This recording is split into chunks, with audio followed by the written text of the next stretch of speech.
tia ina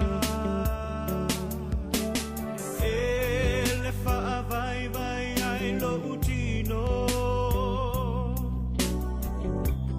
tawa veina le sua fau che riso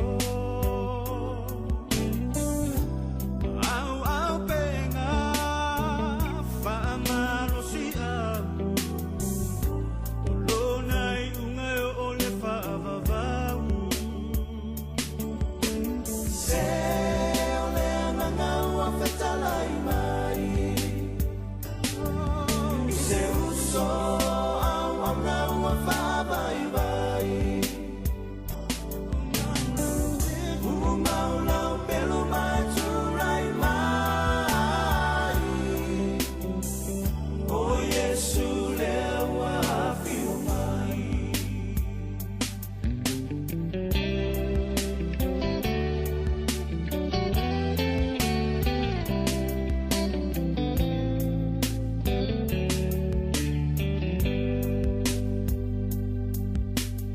Anga salai male mana panga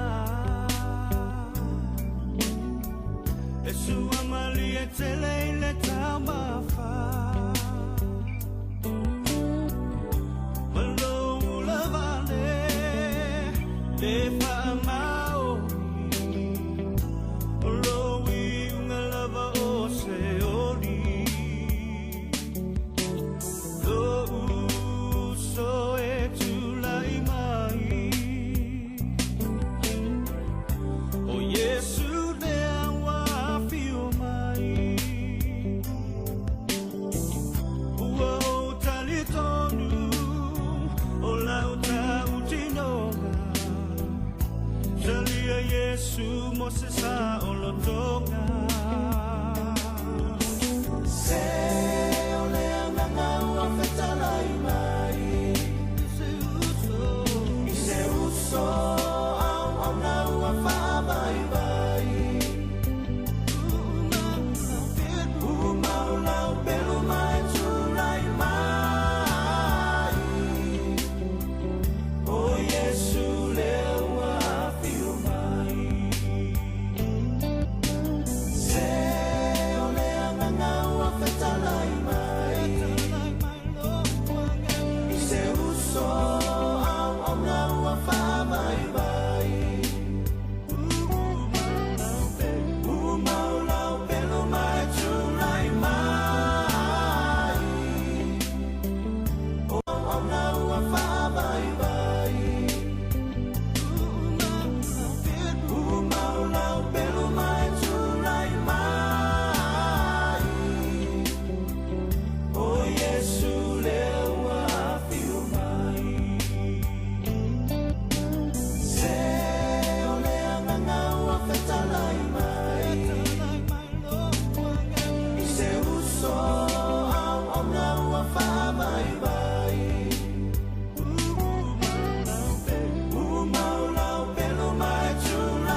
Whaatala whātu pa ia mal mamalu o le tātou atunu o le nei tai au fau, wha mālo le wholau manuia, o le tautua ma le waunanga le nei le sifonga le lau mui Wellingtone, o tātou lia le aso lua, o le aso tolu se fulu o le masina o iula I lua whelua sifulu ma le wha mālo le wholau manuia. Alo mai loa le tātou saununga lo tō le tau nei, tai ia le sunga le whawhengainga, Reverend Whapepele taitu ave, mai le Kalesia Nazareta, Gracefield, Lower Hutt. E usi mai loa le whawhenga.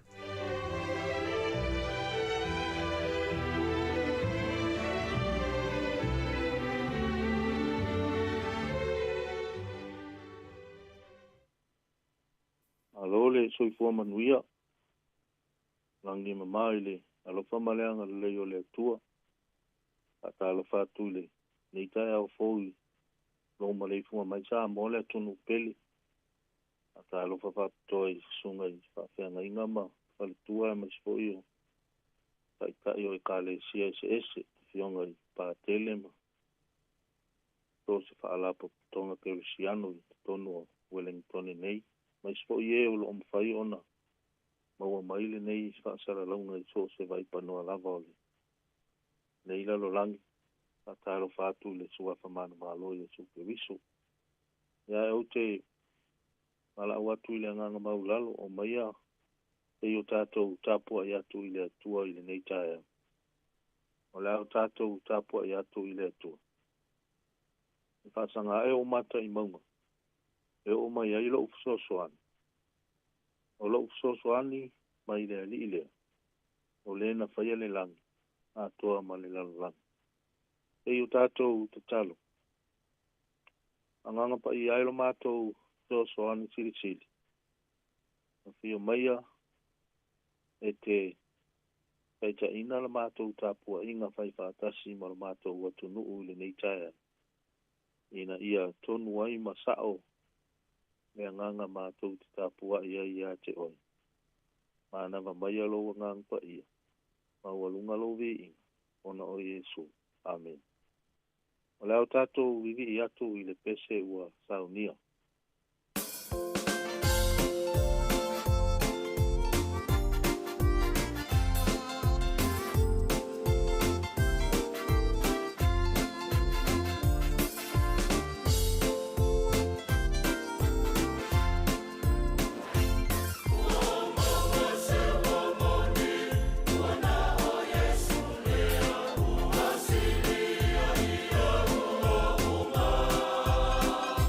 Oh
faitauina o le afionga pa ia le atua mo i tātou. O maua se tusi faitau mo i tātou. Nei tae au mai le tenga ina pou.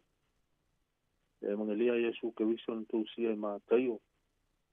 Mātaio i lona mata upu e se puru ma le tolu. O te faitauina le fai upu e lua se puru ma le wha. E wha angata mai le fai upu e tolu se puru. Mātaio lona mata upu e se puru ma le tolu. Fai upu e lua se puru ma le wha e wha angata mai le fai upu e tolu se puru.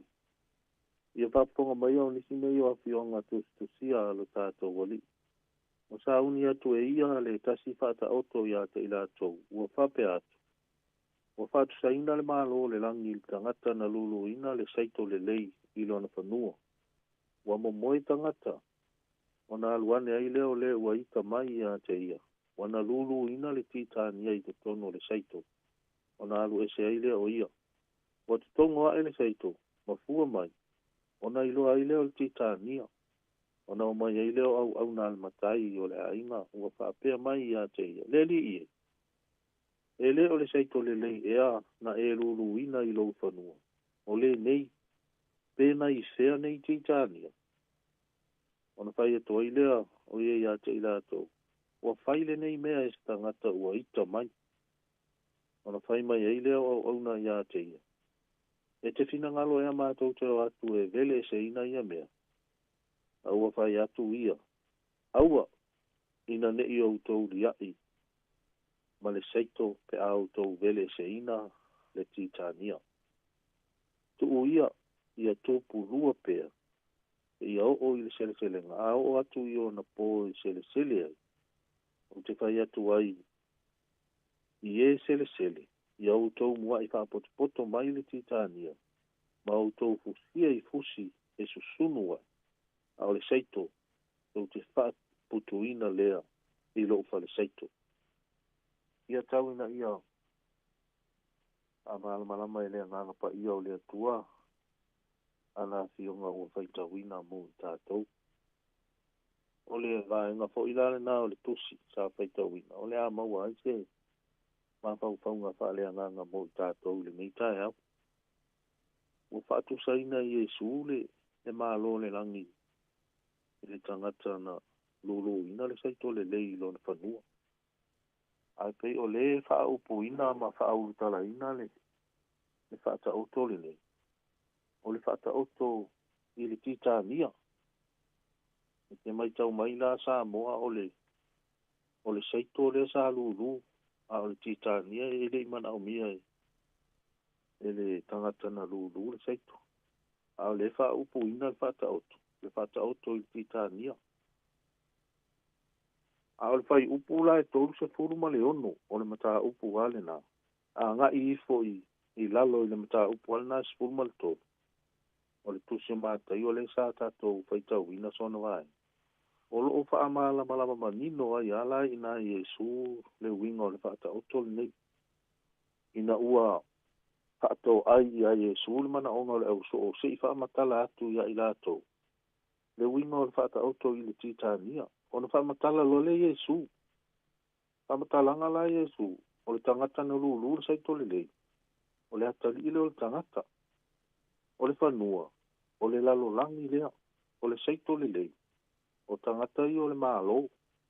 O le titania. O le whanau ia a le ua le anga. O le ua ita mai. Wana lulu ina ia mea. Ia o le ti apolo lea. O le sele selenga. O le tangata lea o le lalo langi. O le ngata anga lea o le lalo langi. O le sele selenga. O le ngata anga lea o le lalo langi.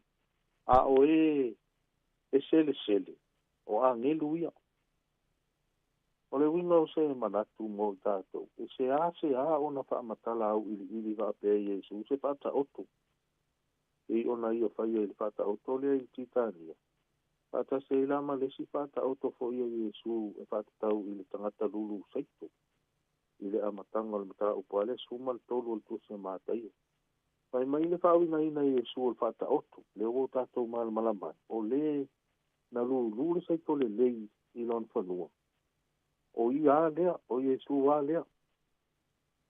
O le sile me tūlanga e se ia o ngā a Iesu. O na toi e whaamatala e ia. Ai me se ia na o ngā ia whaata otu. O le whanua, o le ata leo le lalolangi nei, o le seito le lei, o le ata lea, o le tangata ua ta ua, o tangata o le mālo le la. E mawhai ona whaafai ngō kia whaapea. O le ata leo e ua o lātou ta lia le whi au o le tala le lei ia Iesu. E whaola ina ai lea ngang. O le ata lea, o le ua mawhai, o na salamo. Mai a lātou wanga sala. Uri tua, i le tua inga o langa ino kia Iesu, a ua toi pua. Maola i se o langa mamā e li ia Iesu. O le ata le nā o le saito le lei. O lo manino le lei a i le whata oto. E nā o le saito le lei a na te toi Iesu i lon whanua. Ma le ufatu sa ina le tangata na lulu ina saito o le atali o tangata po Iesu. O le whaamao nina te le ala le nā o le ai au se mea le anga na lualuangi ai le polkalame a le atua. Ma le fuafuanga pa ia le atua mo le tangata mai ai le amatanga. E a fua i le whata oto o le taimi o le pō ua momoe tangata. A o le taimi nā le whaapea nā luane ai le ti a polu. Ma whaaleanga le whaatoanga le atua le titania. Le titania o whaatusa Iesu. O whanau le ti a polu. Nā lo whae. I le mamama le ato atoa o le whanua ma le whaatoanga. Tā nā o le saito le lei. Whaatoa i loa ina ua tutonga e le saito. Ma fua mai. O silo ngia ma le titania. O le itu sili la le nā o na whainga tā. Ma lea sa te siri ngia i loa e. Au na Iesu. Te fina ngalo la tau te o atu e. Vele e se le titania. Ata mai Iesu. Aua. Tu pea. Ina ne i o tau li ai. Ma le saito pe a. O tau tau mawhai e vele. E se le titania. Ai tu pea ia. Tu pea e tu pulua pea. Tu pulua pea se ia oko. Ile aso le se lenga. A o atu i ona po e se le ai. O te whai atu i e se le. E o tau mua i whaapoto ma le titania. Ma o tau fusia i fusi. E susunu ai. A le saito. O te whaaputuina lea. I lo pa le saito. E le fina ngalo lea tua e filo ngia lona pa ia ma le anga sala. E le fina ngalo lea tua e pispisi ia ma ele e lea tangata na ia whaia i lona whaatusa pa ia i le anga sala. A te sili o pea ia lai o to mai e nei mea o le anga sala. A wā o nisi fo i taimi. Tātou te whaalongo atu i manatu o nisi tangata fola. Pai mai na whai ai le atua i tangata e whapena fo i ma le anga sala. A wana i la pia ai le atua o le anga sala tangata o lona winga. A whai o le sao lea. E pōringa mai la o le sala o le fuafuanga ma le ua i tangata. E le ase e senga ma se meo se atu ki tanga. E na ona o i fōau a tamu ma ewa e whaatine. A ua sila pia uma e le pai atu ki tanga mea uma o le a tupu. Ia ona matua ma masangi a ia lea ma le moni ma le sao ato ato le tuspa. Ia peitai. Tātou te oa i le whaata oto. O lea sa pe siri au na ia Iesu. Pe mai fea nei ki tānia. O fe firoi ma le saito a whai mai Iesu. O le ua ita mai. O le ki a polo. Wana whaia le nei mea. E ui a ina le iloa Iesu. Le taimi o le pō. Na whaatino ai. E le ki a polo le nei ngai o inga le anga. I lona whanua. Aina sila pia le leia Iesu. E le aise si. Na te whaia fua le nei mea le anga. Wana o lona pili lava. O le ki a polo. E le whaingata i le atua ona i oi le whautuanga au na ina ia whaile le whai unga i le taimi le ale na i le kitania. Le taimi ale na mana na o ai au. E le whaingata i le atua ona whaila na whai unga nei ia i le tangata na sala. Ai tātou te pile pile Sāmoa. Ana whaapea na le atua le tātou te au na ia. E na ona mi o le anga o tangata atasa lua fai loa malana fai. Ya ai longa o toe to fienta ngata o toi nei lau ele. Peita. Wa ali nei fata o toko. E ata o le te leo le alofa tu noa o le tato o tua. Nao se iyo e ngā ama se whaatananga mai le matai. Na whaatali e au au. E te whina ngalo a tau te o atu e vele e te ia me. Papaponga le tali e Yesu. Aua. Na ne iyo tau ria i mane saito. E au tau vele e te tita ria. Ai tu upea e tu purua. O le mea ua ali i e sili atu a ona manu ia su le saito. Ina ne i whaaleanga ina. E le iyo o i le taime. E matua le leia. E matua. Ia ma tele loa. Ai le si fo i tu o le tupe. O le te leo le alofa tu noa. E ona o ta ua mua. O le tama. E te le o le ono sai o le atua mo i tātou. Se atua ina a ono sai. O wha apia ona o tātou. Tātou lo ina Yesu e ala i o tātou inga i le aso malea. A o loo ono sai pēa le atua. O loo ia tuuava noa mai pēa i tangata. E ui a e leo po misale to spa ia i le tele o taimi e whaalia ai le to asao le atua i le tangata anga tala peitai. O loo manino langa fo i le to spa ia le tuuava noa pēa o le atua i le tangata anga tala pai mai Yesu. Tu pēa ia tu pulua pēa peitai. Wa i loa lava le ese nga o le taunu unga le titania, ese le taunu unga le saito.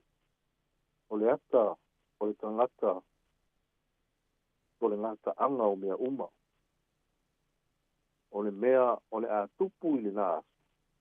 E tusa ma le pata oto. O le a mua wha poto, e le au a ngelu titania ma fusi. E te tunu ai. A o le saito. O le aso le nai se le selia au a ua matua. Mai o le a wha aputu e le au a ngelu. I le whale saito o le atua. E Sāmoa i nei kai au. O le pangai lea o le awina mai e le atua o lona alo i le lalola. E whai matongi ola mo i tātou. Ina aua langa nei pū lea e le maa losi o le titania le whanua. E ui a ua whaatanga e le atua le titania. E tau wheturi whaatasi ia ma le saito. E ia o i le iunga. Ae le suia i lava le fina ngalo le atua. E tusa ma le iunga o le saito whapena po i le titania. O le kia apolo a ia mana au. O le tangata lava e ola te i le atua. E tangata e le talitonu i le atua malanga tala le le. E tangata ua fia ia e ola i le anga sala e le fia sala bo. O te iloa tangata sili atu nā o na paingata e le lalolangi nei tātou te ola. O le tangata e le mana o e fia sala bo, e le fia sala bo. O le iunga la, pusi e pei o na whaia i le kitania, masu sunu i le aki. O le tangata pusi tai sa whaalongo i pena ngalo le atua maso i fuai. O le tangata sa fia i le atua i lona soifua au. Le tangata a mio mama, e to ateli tangata o lo ta ua i tuspa ia whapena, a mio mama, a mio tonu, e sao ala to wa mio. O le taunu unga, te i ona whaia i le saito. Whaaputu i le whale saito o le atua. O le ata le nao le ola e whaavavau.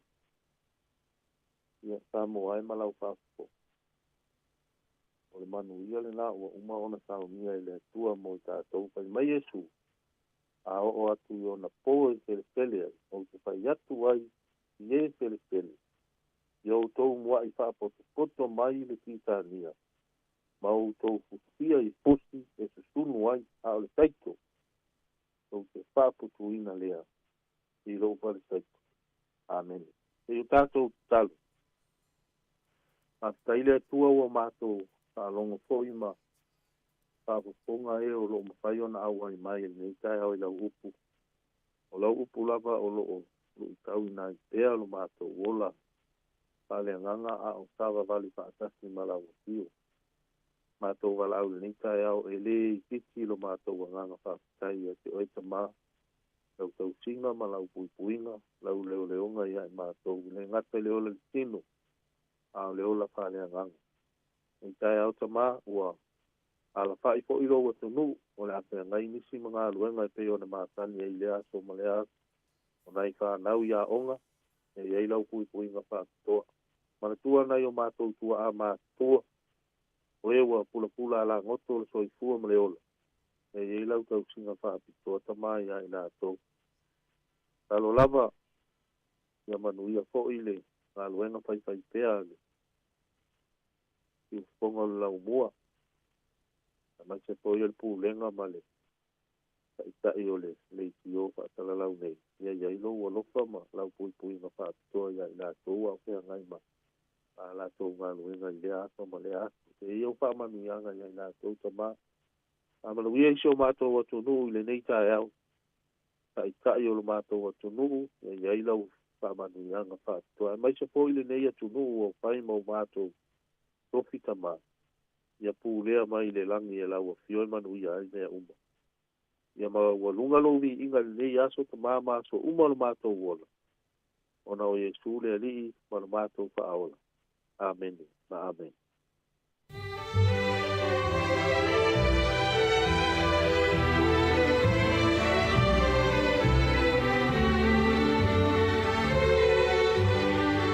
Ua whaafonga tātou wa tino uile sauni ngā lotu le nei tai ao, te ia le sunga i le whaafengainga Reverend whaapepele teitu ave, e Kalesia Nazareta Gracefield i Lower Heart, e mori toi le whaafteitele lau sunga le whaafengainga, mori tāpenei no le upu fola le nei tai ao, e tō matau ina i fo inga aluenga ma whaiva alo filima, ia misi o aonga le whanau, ia o le anga ia jai le nei aso, ia whaaftai fo i mori tāpenei no le tātou sauni ngā lotu, ia whaamunia tele le atua i fuafuanga mga aluenga la whenga iai, Whaamni atu le tua le nei aso whaafetai tele lava.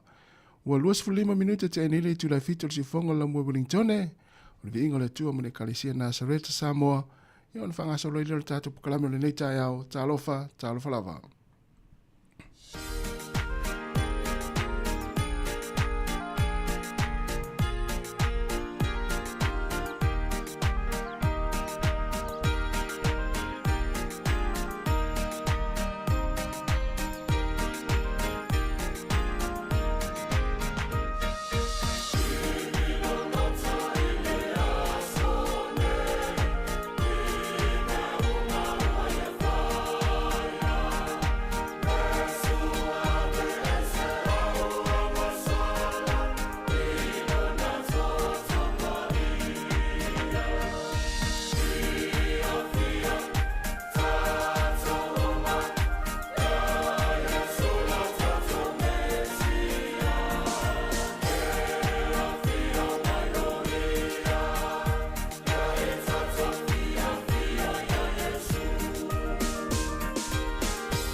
O le tautua le si ufonga o le laumua o lo iai fo i le langolango a le New Zealand On Air.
Hi Samoa, it's Auntie Tala here.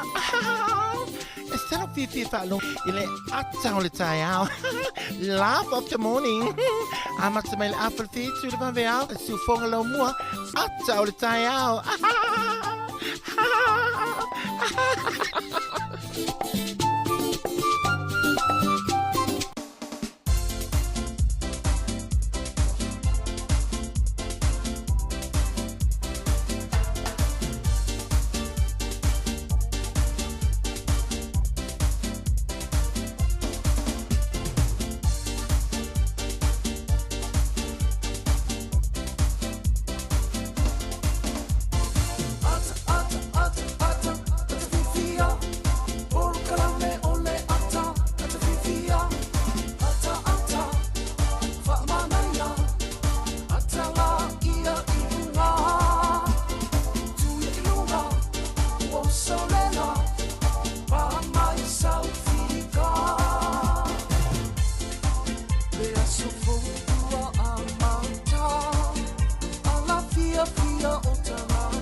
Ki mai lunga lau le teo le nei tae au mātango fie le alofo le tua, ua whai fwoi on tātou tue mafuta, e alai tautua la wala leo le si fonga la mui Wellingtone, Ia le tasi ono te si ma le tasi Sāmoa ia whape fo inungo tātou penga te whailangi o le Facebook ai maisi o le tātou YouTube ma le tātou app le Sāmoa Capital Radio app ia Sāmoa le atinu pele whaatalofa atu ma le nganga whaaloalo le sua whamanu malo le tātou wali whaolo Yesu Keriso ia ili ne tai au fau mo fo ile tua le uto soifua ma so mata wola ia wala fo le tātou maafutanga maafana ilungo le nei tau tua ia maisi o le tātou pokalame amata o le tai au le ata o le tai au whaatalofa atu ma le nganga whaaloalo ia ili tātou tinu talofa fue malo lava fo ile usu ni tai au timu timu malo lava e te ile ustasi oi moni lele ia ia va tai le lofo lele iwa mo fo no taula ia o mai o ile usu ni tai ia ia le ri mo fo malo si ia tātou toe mafuta fo ni tai era tātou tua si fonga la mo ia sa lele ia le wata o le sone fai stimu io valo anga foi na official vai taule au mai nei mal nei vai aso mo vai aso le te nei ia le sa tato ia i le munga la mal langi le yo le tau ole tu langa le u mauti no e tato e umalo ti munga so foi le mal langi le yo le tau le lau tato e ti munga le vaso nei e mauti no a stai mi le vai aso poi tau fai unga fo ne vai aso ma tau foi vai le mata le la mo ia uma foi le munga la i tato lo ye foi le taimi la sa uti munga ia na ia le la foi tai nei ia ma lo le valu spo fa longo foi fa foi pisi me la wala io e fai asi pisi la wala ni taimi me sele anga i foi ole atinu inga luenga ma sanyo le aso me sele ni tai ia ua fo foi la tau su me ni tai au o ta sawa o ta left lo Pia la wala foi le na sawa nga vale ele sawa lu sao va to ato ta mata wai al mele na ni tai au mo tatu nga luenga foi me sele tatu ofisa na sawa to tonu anga vale lo ia e mo sa le ia e pau na va nga le usu yo na wa se potu o tanga lu ia o tau le lo tul mu wala fau ia se mo ma na ia le as fau va popo le li ia e wa telemonia ta tau le al fa mai ta u malava tumu lot fa tai le tu o no malusi malola ia sa a so fa popo ai foi nei a inga la al fa mai tala fa no mo ia pe o nis foi o tala mai tau atu ai lungo pengo so tenga tatu tunu ia me ta va la ver sa ole le ia le me se so tatu fi fa longo in tala fa pe mo me vela na ma se o le wala le ai ia me le sala ni uri le fa malo si mai e mata i tu le lungo le wala ia mata la fo ni yaso mo tatu fi fa longo o mon tala fi fia io ia me se fo ia wa le anga i fo to tele nga wenga ia awone e fa no ma ia lu lo ta vale mo ina ia pe ia on tatu ta la su fo le tele te mi tatu kala me la ta pe fo ringa mali mo ia a o mo le to le fe au ia a fa ia o ia ni va fo le tu pur fale ita au tu fo le aso mo aso ai me fo ni ta au fa pena do mi sa mo to ruan po tu le fale ai alu foi runga li misa so ia vai ia na ngari fele na mafu na misa na po ia pe va pe o mana auto ina to asumela na supo ia e vala auto mai te asumela supo ia au fa meta mai tet sorry wa uma yo fo le supo no ia na mo fa ali ia na yesto ina na po ia le ala fa o tu ai lunga wala le lunga lunga a vai fa ta au supo al menos supo tu fo pe fa ia uma o foi so ia vai vela so ia vai tu ele vai vela ia sa lo va manatu ia me tu pu pevo na e fam tal so foi na me tu pu ia ia sa o le ia o le na lo fa ma lo ma ngal fia to vidi mal fale fa ma lo fa ma mai fa ngal tina por ta ma voi io ma ta un fai spera lo ngoi ia i se lo fa na we te le usu por tina le ainga por ta ma le ainga i lo aio na se lo pasene lo malosi pesa pela foi si ngol fa na ia ai ma se va le no sa u bala mai foi ese spela ma no fa mai stu sa estiu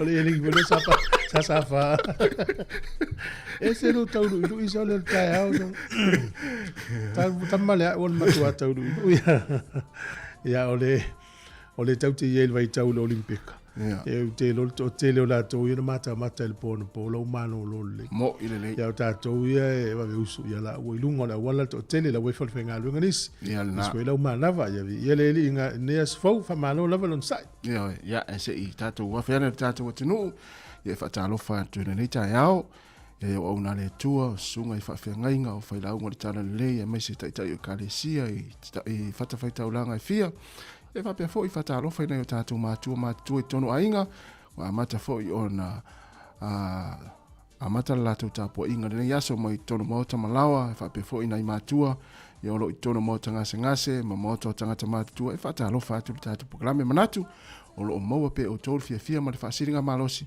Ia e ala fo I le tau whaafonga ma le tātou tau tua o le aso ma le aso e meisi o le neita hao whatalo whatu ai. O la tau wairunga le awala nei taimi whaamanatu maasani lawa ia tau tua nalo saonga le mu e whaamuamua a o eanga ia tua I le whaatimu fo I ma le masi e se o le awala ia tau nuu fo I la ia ngā luenga whai fia ngā luenga maamata fia ngā luenga le neita hao. O nei a inga wa fia fo I le neita hao no ni tala whaanoa noa ie pele ia inga ua vala foi ona vala upa ia le tua ia fa ma fan atu programa le atar tar si fonga lo mua ia inga umala ia lo tu tele fa tu le tua e mo ai le fa ma fan si di mo tau tatu ma futa programa i foi tatu penga tfa ilangi ma futa ma yeri to tele ia e ma he alo tatu talo mena tupu tar fa so pitol lo lang ia ona ma afe mai foi le ma te laula watu to suafa ia le taina le valu tau nei ia tatu mafuta programa le atal tau fai fia la nga luenga ia o anga ifo ia o mana fo nga luenga le po mana tu ngona lo vai tau na ia matara no awala o anga ia tu ia inga ina o mai fo nga luenga le po le la tatu fa fia nei mai taina le ula fala ia ona fa solo le tatu programa le atal tau le si fonga la mo Wellington o to luas futasi minuto na tale o le tu lai valu.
Atala whātua le tunu, se mele whafonga le tātou tala o le tau mo le nei tai au pe on whaalia le ofisa o le vai tau. O le aso le nei ia timunga whapea foi le aso a tai au. O le astofi, ma le asfareile ina I timu na matalon kilia ma vai foi le matau le la. O le asto na ia toi foi mai winga timunga, toi foi mai timunga. Ma vai foi le aso nei I manua tu whanganui ma taranaki, whapea foi wai rapa, Hawke's Bay, ma taupo, ina I timu na mataleo na langi le lei le tau nisi o taimi. E timunga ka piti ma Marlborough. O le malulu o le ea le whamawina inu neolo I le limanga I rotu ilunga le fitu ma le valu. Ia o le iwa le maulunga le I ka piti. O le ea mawhanwhana. O le ea I sifuru tolu whaasolo ilunga le sifuru ma le valu. Sifuru ma le valu le ia le nuu whanganui. Ia o le ea mawhanwhana le tau nisi tu o le tātou tunu nei. Ma vai le motu I saute I le aso nei ma tele le timunga le motu I saute le nei aso. Ma tele le timunga le motu I saute o le malulu o le ea lo I le tasi anga I atu ilunga. I le fitu o le ea mawhanwhana lo I le fitu anga ilunga le sifuru wha. O le au telenga o le atunu nei aso ma tele le timunga le tele o vaanga o le atunu. O pia ia langi le lei le tau lusu fitu fo le ma vevela lufu wha le ea mawhanwhana. O malulu fo le tau tātou tunu le pōpe a fua I le ea le iei lufu wha le maulano le ea malulu po le ea mawhanwhana. Lufu fitu le ea mawhanwhana. O le angoto I fo le lai le so Wellington e lufu fitu minuti e te ele lima na le fiafi. E oso a la tai au I le luas furu valu minuti e te ele valu I le fitu I le tai au a tai au. O le fua le malulu I Wellington e manu tua oiolo le valu fitu anga ilunga le sefuru ma le tasi. O le ea mawhanwhana lo iei le sefuru tolu sefuru fas sefuru lima. Ntato vavai lea I le tala o le tai mo la toi whangota le yaso I whaitete le malulu. Wellington ya pe le tai le te o leono I le tai o nei sua le tai lufu 5 minuti e te e sifuru lua I le awa uli toi pe le tai. Toi sifuru 5 minuti e le fitu I le fiafi. O poli lua pe le tai lata e le sifuru tasi I le tai o nei sua le tai te o le 5 le fiafi. Toi pe le tai lua sifuru 1 minuti e te e le sifuru tasi I le po na nei. Ona tatu se e mailea I le swing o le tupe mo la toi lafo la tau tupe. Alona valeanga le lei tasi tala New Zealand maula tupe Sāmoa. E tā la 5 sene I le aso nei maulano al tupe. Tā la 5 sene. Tasi le tā la New Zealand mono tupe fiti e tā la 2 sene. O le tā la Australia mo la tolo aluatu fo il manu si Australia. Tasi tā la New Zealand mono tupe Australia e valu sene. Ma le tupe a Amerika e 5 sene. Ia malpa anga tonga mo nisi fo le atunu o lo watu fo il manu si tonga. Tasi tala New Zealand maulau tupe tonga al paanga tonga tasi tesi ma le lua iwa. Tala Sāmoa leu tala ali mawhai le aso nei, ia malore anga le lei, ia manuia tele nei aso whaftai.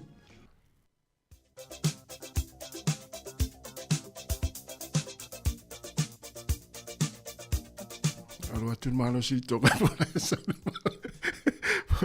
Ni ai ne tu mama ina ta me tirban. Ole tātou tala le tau mō le nei as. Ia le wase. Ia tātou whamuni anga o soifua ma sa whanau. Tātou I meni māsani lawa na a sa whanau at samoacapitalradio.co.nz. Ia mani a tele lava tau a soifua o tau na soifua mai le nei aso.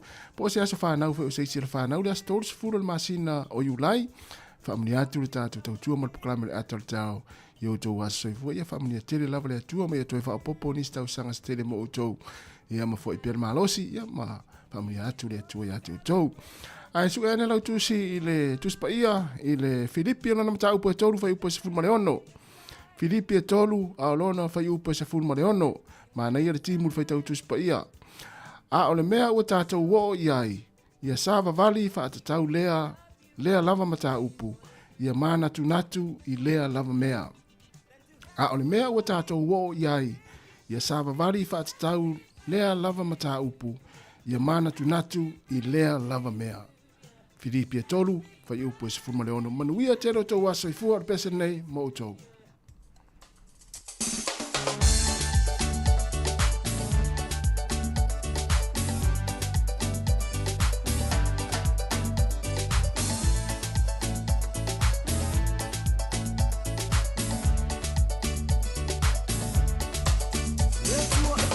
Let's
Ia talo falava o smel whafonga o tala mena tupu la langi ne ia so tato lia la stolu sifulu iulai.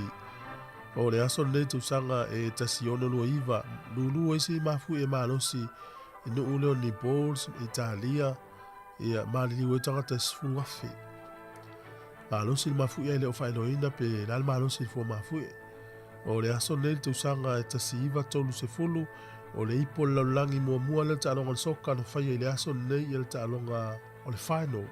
manu malo euro kua ia Argentina e whae le lua.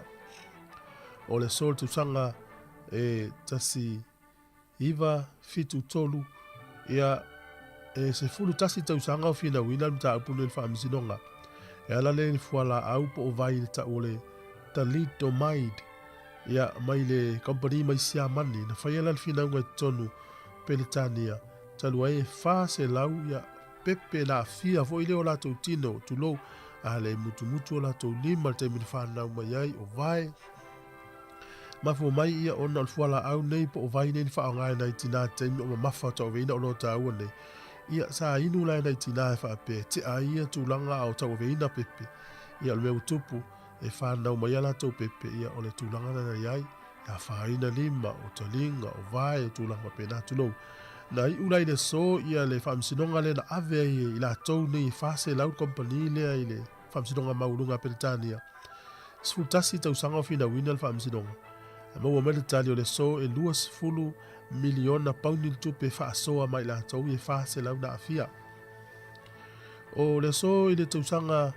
e te si iwa fitu iwa na ilitu la fono na wha a mataina i le so i tonu usila ta o le kales ia po le whale titi le o teimi whaongai lau ta avale tu se fa pili stika i lau ta avale ta utoi o le aso lulu o le ale whelua i lau ta avale po le aso lua, po le stofi o le nganga lava i al whaasau ino le sua umal pensini ia ma ia tulanga fo le lo fa ma le o le ea wa o le mau te le o kasa o ta avale fa le ngai le ea ai o mai a me te usanga na so e te sifa le sfuru fa le ngai ino na tu la fono o la fifa nga o mo ta avale tanga te ia so i fitu le vai aso tonu le o ni usila a le so e na matai e le tulafono na te usanga te siiva fitu iwa i New Zealand ta o le kales whale titi aso e whenua i lau ta avale o le aso nei whamana tolu tuto o tasi o le atunu ulea o Vanuatu ia na amata me le te usanga te siiva valu sfulu i pulenga so whatasi a whalani in Peretania me le te usanga te siiva valu fitu tuto o tasi leile so le te usanga te siiva valu sfulu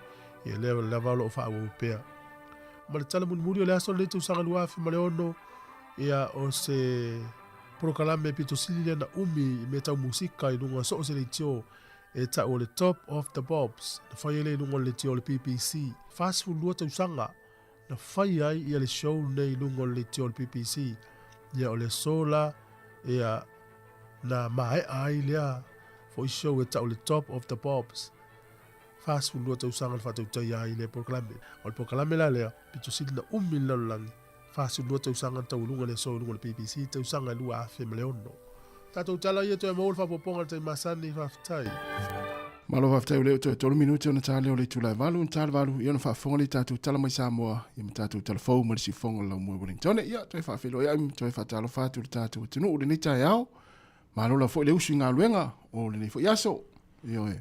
Sa o le lei, ia pisi foi ta vale lunga le wala le mai tau tui whafo le tatou ofisa, ia manuia ia le ne yaso, yo isi tu la langi pe o lau fata o to fanga la malolo ia pe o falani la mtu alu fal moya la uta alo e to a fiala este mi luma ia na alu foi le o ta longa o le solo tolu ne o ta longa talo fai o olimpeka mo ia ni so tunu ia o le afia finei sa ia manuia malo foi ia fa pesa enga lue le na foi tunu o lo e ai ia le malolo mai malo nga lue ma to le wa matanga lue ngol lita ia nei le so nga fua i Amerika Samoa, Hawaii, ma Amerika, ia maisi nu o le lalo vai ngā pelta Amerika.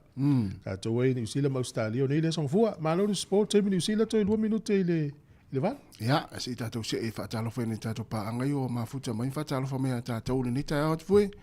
Talo whaatu le sunga pali, i leo, i whapefo i a puafiti, whato ai, whaatalo whaatu le nita au, ma lo se fomunia, ia, o whatu ia Epi Marina, ma lo whaftai, amiria whamoana, whaatalo whaatu, whaftai lawan ma futa mai, whafawina tāni elu, whaatalo whaatu le nita au, ia le sunga ia ata Ioane, ma lo se fua lau le lei, ia, tumetai ai mai matafola, ma lo lava, whaftai lava talo mai mo maua, e malmatu tautua le nei aso.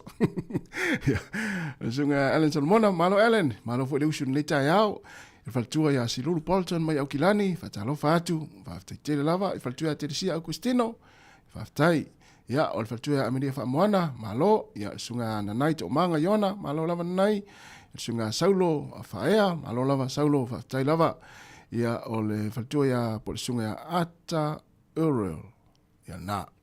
Ia whaitaitele lava ia ma pua o leota, whatalofa atu, ma lor soifua, e whapefo ia vaalele mati, ma lo whaftai, ia testiva, ia mafuta mai o Canberra Australia, sunga Abdullah Sataraka, whatalofa atu, ia o leu tatusi, no sala ma lo lava, i mai Amerika i Seattle, whaftai, te resa ene, whatalofa atu nita iau, ia o sila vai usu, ia mai vai usu, whatalofa atu nita iau, ia o asa pese, mai lo hat, ia le lava, Tommy fui, whatalofa atu, sunga tangoa i Rani tutasi, malo Rani, ia whapefo ia Wilma atoa, ia Erika moe malo Erika, ia mafo Eric, whatalofa atu nita iau, ia malisunga Eddie, leu, malo se fo manu Eddie. Pasta. Ia, As for the sunga ile missionary fifi aula o ya fika saute sunga mefiu male tua male o missionary ya lofte la tu por kala mele ta yau.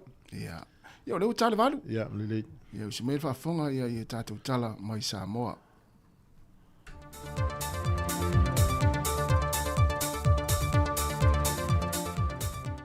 O te whiwhia whatala whātu leisi fo ili nei wha au poponga o tala fau mai Samoa o se mai il whafonga. Ua tau a o hatu ele malo anga o ana whaano longa masane e le tanga vai o le sa o la tonga e le tu malo ai o sori alofi o se tina o se lia ma le whase furutu sanga o tau tua o se tau si soifua ai o se whātou sanga fo o whaamawina mo le au o nanga le soifua malo loina i le atu no. O se tasi o whaalo longa na tu inatu le maliwa le tina. O se tasi o pine tau waloa mo i lato e whia sao whanga i longa ma tau le leia i sa moelo lato ngā lulue whili ngā e so se tau mawhainga e le ngata i to tonu o le atu no. Ai wa whapena fo i tūlanga whaavao malo. Ma e le whaangaluina e te tai o le malo le tautua le tinai a papali i sori alofi. Wai longa lo na fi naumale sa ili malo ia tu mauda soifua manuia o nai o tātou tangata. E teimi o na toe sauninga sa tau awei nai e malu le malo lo na pusa maliu. O le fionga le sui pālimia i atuana te evanga Iosefo Poni Fasio. Na fafonga ina le moli mau wha pitoa mai le malo. Mai ia tau au ina le tanga vai o le atunu i lona ainga. E pine wha mawai le amana ia ma le wha alolongia e Sāmoa awao. Le tautua matavela le tina. E leo mai loa se aso e la waile i unga o le wha amasinonga toe ilo ilo o le tamai a Samuelu Sua ma le whalitua i a Sivai Kepi. Ma isi o ilanto e tonu o lo molia whaatasi. O le telo whaai unga a le fionga le wha amasino i a kalasa sa anga o lo se e ili mata opo. Lea o lo lui nei lanto nei. Lona whaamini nonga o vaenga o i la whaai unga. O Samuelu ma lona whalitua i a Sivai o lo o la lui ina le te tau leo na whaase ese le fionga talasa. Mai le tau aveina o la lato mata opo. A o isi mata opo o lo au fie le fionga le whaipule i a whipule a e whai mata sua le sunga leo ma Lise Marie. O lo o lato fina wina le te ena le fionga le whaamasino a lato waia te tau lano le whaavae. Lato te whirifili ai a lato loia na te ena le fionga le whaamasino e a talasa le tuawa noa i a lato loia mai whafo. I tawana manga le tālu sanga toe ilo ilo na whaamanino e le fionga le whaamasino sili o ngā ruenga loia. E te tawana o lato mulmul ta ia le whaatula nganga o ngā ruenga le whaamasinonga. Na ia whaai loa foi, a whai ele a vanoa loia mai whafo. E te tauloa o na sila e se isi vaenga e whaatino ai. Ma pe a whai e usita ia e whaamasinonga ngā ruenga loia. Mai ole a whaaono tuwai ai le whaanga solonga o mata opo a le whaamasinonga. E to ono se fulmale lima sui o le au malanga mai atu no e se fulmale whaa. O le awhatisi mai i le whoontanga a te itai o malo le taupulenga ia o ki topa. Na malanga mai le atu no e toe a si le a si singa lona lua. No whanga e whaatino ai vaenga o mama whoontanga a te itai. Pata seima no whanga e whaamautu wai le au su whono. O le whaurulungo le mtanga luenga o le vaa i whafo, le fionga al pestano mea seme. Na ia whaafeilua i le vaenga komiti ma le asia singa. Na ia whaailoa tua ia i lantou a wha ngā solo le asia singa. E na ia wha maoni le tu ina mai o whautuanga e tāpena i Sāmoa, mō lea taringa malo tele. O no whanga nā sia e au fiel malai wa lele wha avau malo i whaleolo, o le maunta whono le pāre mene o le a wha abautu i whono au tū, o whale teli malo, o awala o whemalanga inga, tā penanga mo le vaenga le vai no le autu stala ma whesota inga, vaenga tau le soifua malolo ina malatu tā penanga mo ni wha avlave tupu wha fosei, o le tā penanga po le ngā se senga o tau mawha, malin tā penanga o le talinga leo malo e tau no mai.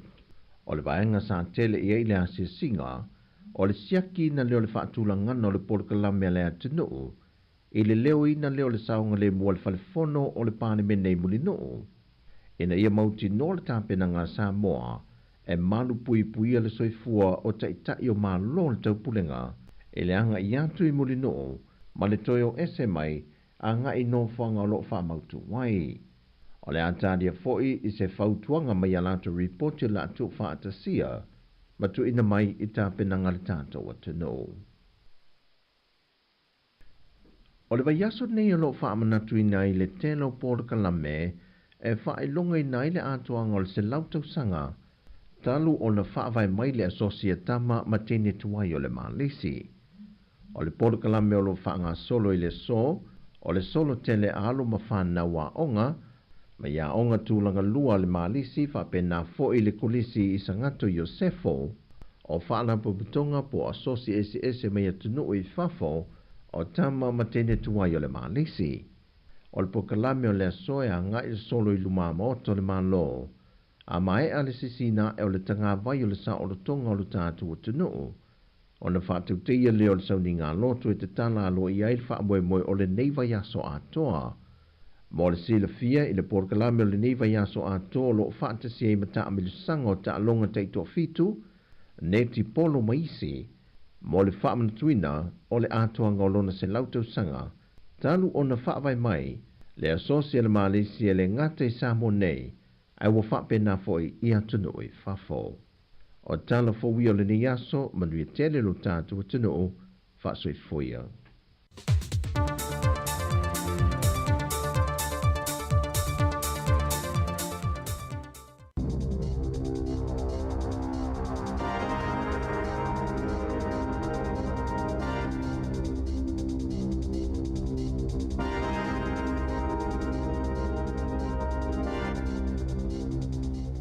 Ta lava i le nei vaenga o te fau o le tala mua.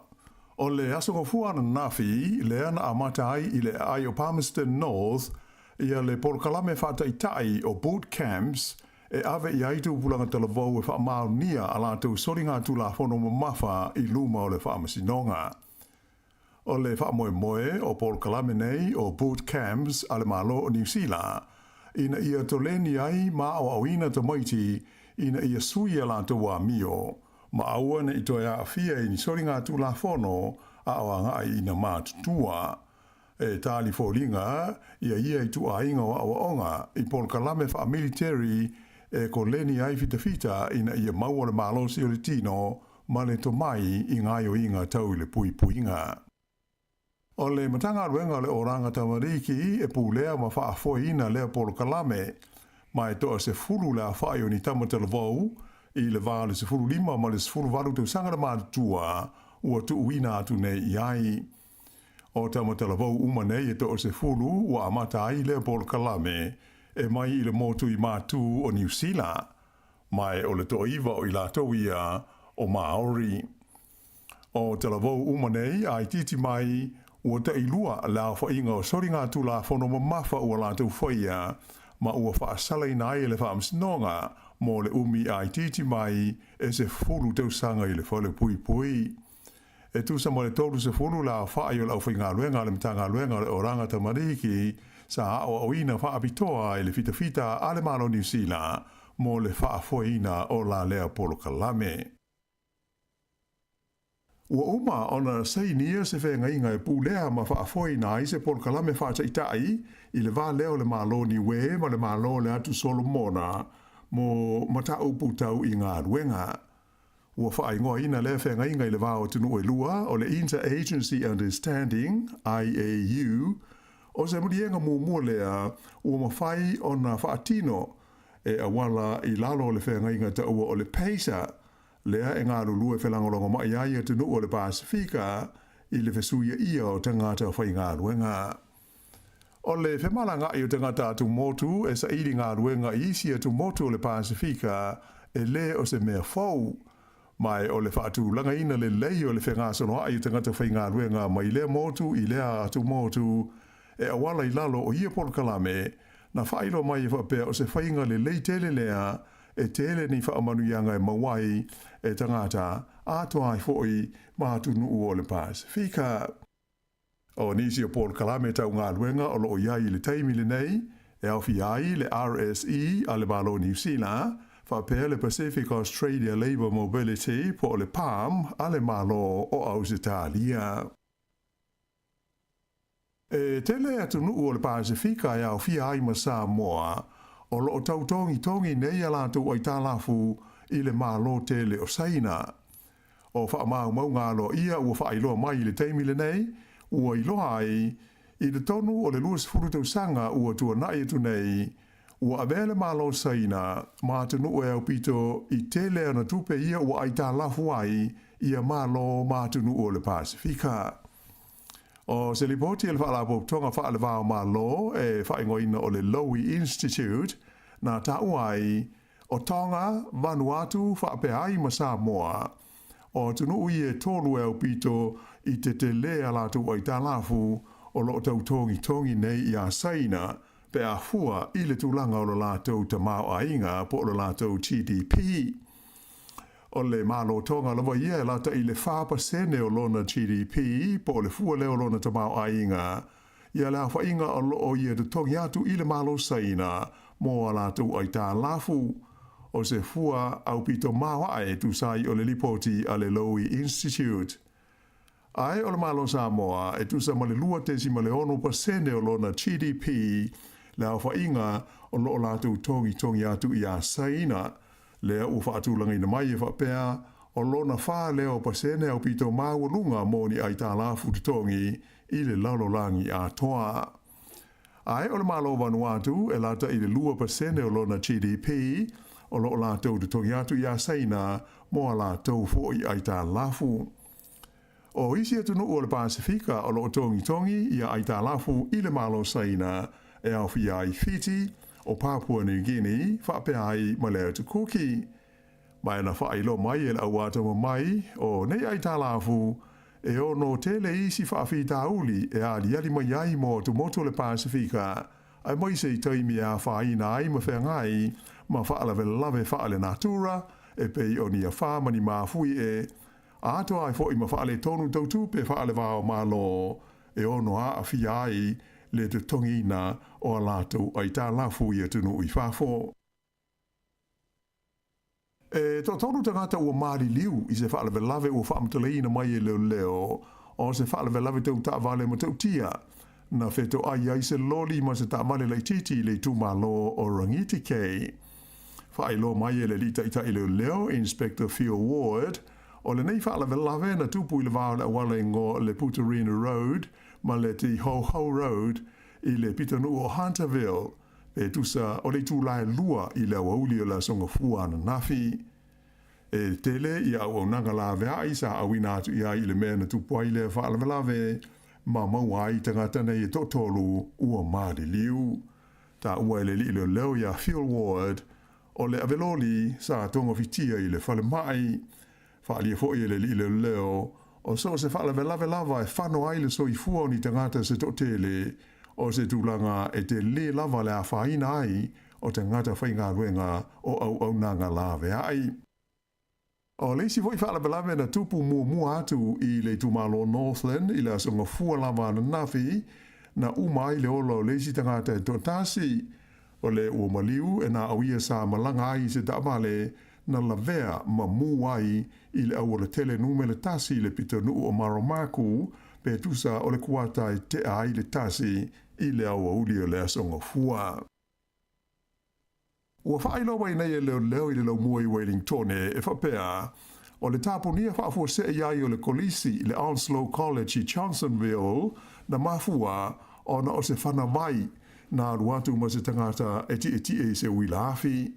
Sa whaana nati atu leo i se awala i le mamao mai le kolisi le nei i le asonga fua ana nafi ina ua vai ai se tangata o eti se wila ia mai ia umia ia se tūlanga e fōlinga o se aupenga malo si po se whana o le maua o le lipoti na amata i loa na whaia fuafuanga e tapuni le Onslow College po le tūla e lua i le awauli.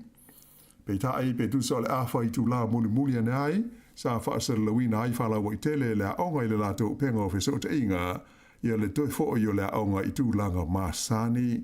Sa whape fo i na whautua ina, ma whaafetaia le vasenga o mātua o le aonga i le onu sai, a o whaia ia fuafuanga a wale saonga le mua ta maitia aonga, ma le vasenga o whaia aonga. Na maua e leo le tangata tia wilafi, ma whesiringi a i tusa o lana whanawai. Ua tuina mai se lapata inga mai le ofisa o le tau le Met Service i le angai mai i le motu i mātua New Zealand o ti munga mamafa ma winga malu lu o le tau ona o se vaenga lau tele o winga whaale tonu ma le lolo wa o le tau mai le vasa ta se mane o se teimi o le vaiaso le nei o lo valo ia le o mai ai i le motu i mātua i e tūlanga whaale tonu o le tau e pei o nā awhia ai le motu i saute. O lo iai le taimi nei la bata inga mo le kiona ai whapeti munga mamatangi marolosi mo le tūmalo Southland o Tago, whape Canterbury mo Westland e o atu i le so lulu. Pei taila o le stofi e le tau o na mamafa haiti munga i le motu i mātu, ai maise le talafa dai sae i tūmalo e iai le Hawke's Bay ma tai Rafiti, whapea ma Gisborne, ma le anga i atuai i le Saforeile. E le ngata i lea o loo i e fo i la pata inga moti munga mamafa i le tūmalo le Bay of Plenty, whapea Taranaki ma Marlborough, ato ai i a Canterbury ma Southland. I au se talia o lo whapea nā fo i ona malulu lava le nei vai aso i nisi vaenga o le atunu o na o ni au malulu ma le lo wao le tau o a fiai. O le teimi nei o li putia mai le mamafa o le kiona o pa i no whanga i e masani o na whaiai whaase e ngai le aise i le tonu o au se talia. O li putia la au wa ai tau na ta wai o au o sa vidi malulu mai le poli saute o le a fiai nuu i saute sifo ma saute sae o au se talia mai o le tele o nuu o le amatua i longa lava o na malulu wai. Ta ua foi le ofisa o le tau o le marolosi o matangi o le awha o popo i tūlanga wha le tonu ma le lolo wao le tau i ia vaenga o au se tānia o le ai o mele pone o lo maro ia le angai ina tau whaititia le mamafa i timunga i se taimi o le so. I tā alonga o Olimpeka o lo whanga solo nei whalani o le ua tolu aso talu ona te tala alo ia tā alonga ai ele i maua lava se pine a New Zealand. Pei tai o lo tūlanga le leile teimi nei le au laka pi fitu o ta mai tai le Black Ferns le ua sao atu i le vaenga o le quarter finals. Ia mai tele fo isi ta alonga o lo tau vai e li im ta mai tai o le au ta alo New Zealand e ono maua ini pine a o whaanga solo i ta alonga le lololangi i le ai o pale i whalani. Ai i le teimi nei ua lipotia mai le amata ona vevela o le tau ma le si o manga i le ai o pale. Lea o mai tawina le anga i na o atu i le maua lunga e toru se 4 degrees o le fua o le vevela o le ea. A o le i te talaina ta alonga nei a le Olimpeka i le whaeunga le vai aso, sa iai le popolenga i le toe tula i mai i le tono o whalani o tūlanga vevela ma tautia i le heat wave le ana la vea ai i le tausanga o mawai ma maliri wai le whaitau fia awhi o tangata. O le vevela o le tau, e te le whaafi tauli o no tūlai mai ai, pei tai na whaalia o lo ngā rurue i a fōmai ma la tau e pūlea tā longa nei i fuafuanga a tō fōi ma la pata inga o le puipuinga o au alo ma i la tau uma o lo o iai nei tā longa. I le teimi nei, o tu i nātu i au alo uma ma tangata mai moa i tā longa, ia whautuanga ma la pata inga alo ia e tusa o mea de tau ono whaia ma whautangia ma tā pena iai i le teimi o le ai longa ona bevela ai tū langa o le tau a o whaanga solo ai le Olimpeka. Ia, o le whaingo le nā, o le nei vaenga o tala whau.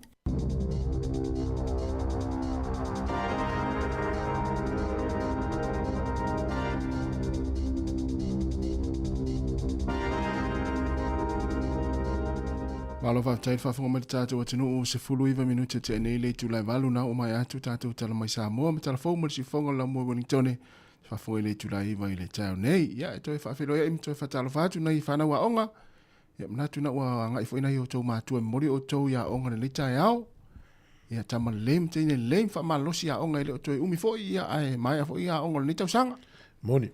O lo tato iei le tau malulu. Mo. Ia whiau tau longolongo ai, ia mai le soifua malolo ina au pēna utangia mai le atunu. Ta tonu te ua whati ngā whonga fo ia te oi. Ia o le tau longolongo ai, mau al manatu lei. Wa tu ufo le mato ngā luenga ia, whapea ia, lele i whamanatua mai la uli ia. Peo nei tala ia e tau te le fi whalongolongo i, mo meo tala whano noa. Ia mo. Alan whamatala atua no mo meo lapata inga. Ia. O se urunga i Wellington e ai. O le tina o le fomai. E lima sfutolu on tausanga. O lona tolu fo e lima tolu tausanga. O talanga urunga i le mana whanau. O tangata so i fua malolo ina le lei. Wa fie ko leni. E a wai ala tau me fo i ngā yo i le tino. Ia peta ia ne wapo i le tina e le fulu. Ia na whaia umala le tina o le nurse le tina. Ia whaia umala le tina nga yo inga tau na whai. Vai le fomai, ia alu whalmai, ia te mai tua. Ia o ma losi le tali, o matolu fulu al tina, ia faina i mona mama. Ia maliu asi tina. Ili mau te atu. O le tamala la tau fia la ICU, o le fulu fo. Le na ta ua fo version te nei le luas fulu fitau sanga le na. E se foi la stamana, sa le ia. Al fulu fo ia. Fulu fo le ainga na, le na vel tina tau fia la ICU, ia le ina lu fitu le na maliu ai. Ia o lapata inga ia watu mo le tato au whalongolongo, a wole whatamala le taime le tau malulu. Wa ili tangata ngā lua i whafo. Ia pēna tātala no ai. Ia o nā tele o langona le malulu, o nā ngā yo ia i te miuma. Ia ai, o nā i tama i mai ngā tā uafo ina mau i leo langa nei o tato matu uafo. O le susu o lo ofu i lo wafu. Toi manga o lo ofu. A mana e vāwe te rena furu o le tangata. Ma sule ul pesta ma itamo me ai sule ul. Yo e sule pe su to tini. Na su ya le aso ato. O mi se temi ia tautu na ma o na vanga na ai nga lu e afu. Ma fe na sui lo mi ti afu. Afa pe o te tangata nga lu e fo ele kutenga nga lu nga le nga lu nga yoi. E ta tau ana ave lo ta vale po lo ato so ofu fa le leo so mi ti afu se se ma fan. Na o lo wafu wa ia solo manga o lo wafu sui lo miti afu. Au al fata mana le tau maluru. Wale fo ia ma ave sina solo fo le solo afu. O le si vaenga o le fa melatu pe ia fa o tau longo so fo malolo. Ia lo ia va no fa tui pui el fulu. Ia manisi tui e ia nga va e la tu nga va ini se le nga va ia. Ia mana ia pele si lo fo mai fa le ainga. Ia pe asi fo i fale tala vai mai fisili ai. O le taimi nei ni usila no lo tatu il tau maluru. E tumu na wa ia lo vai nga fo i tau le ED, o le emergency department i le tele o fale mai. A fuala la ungal palmia nafi.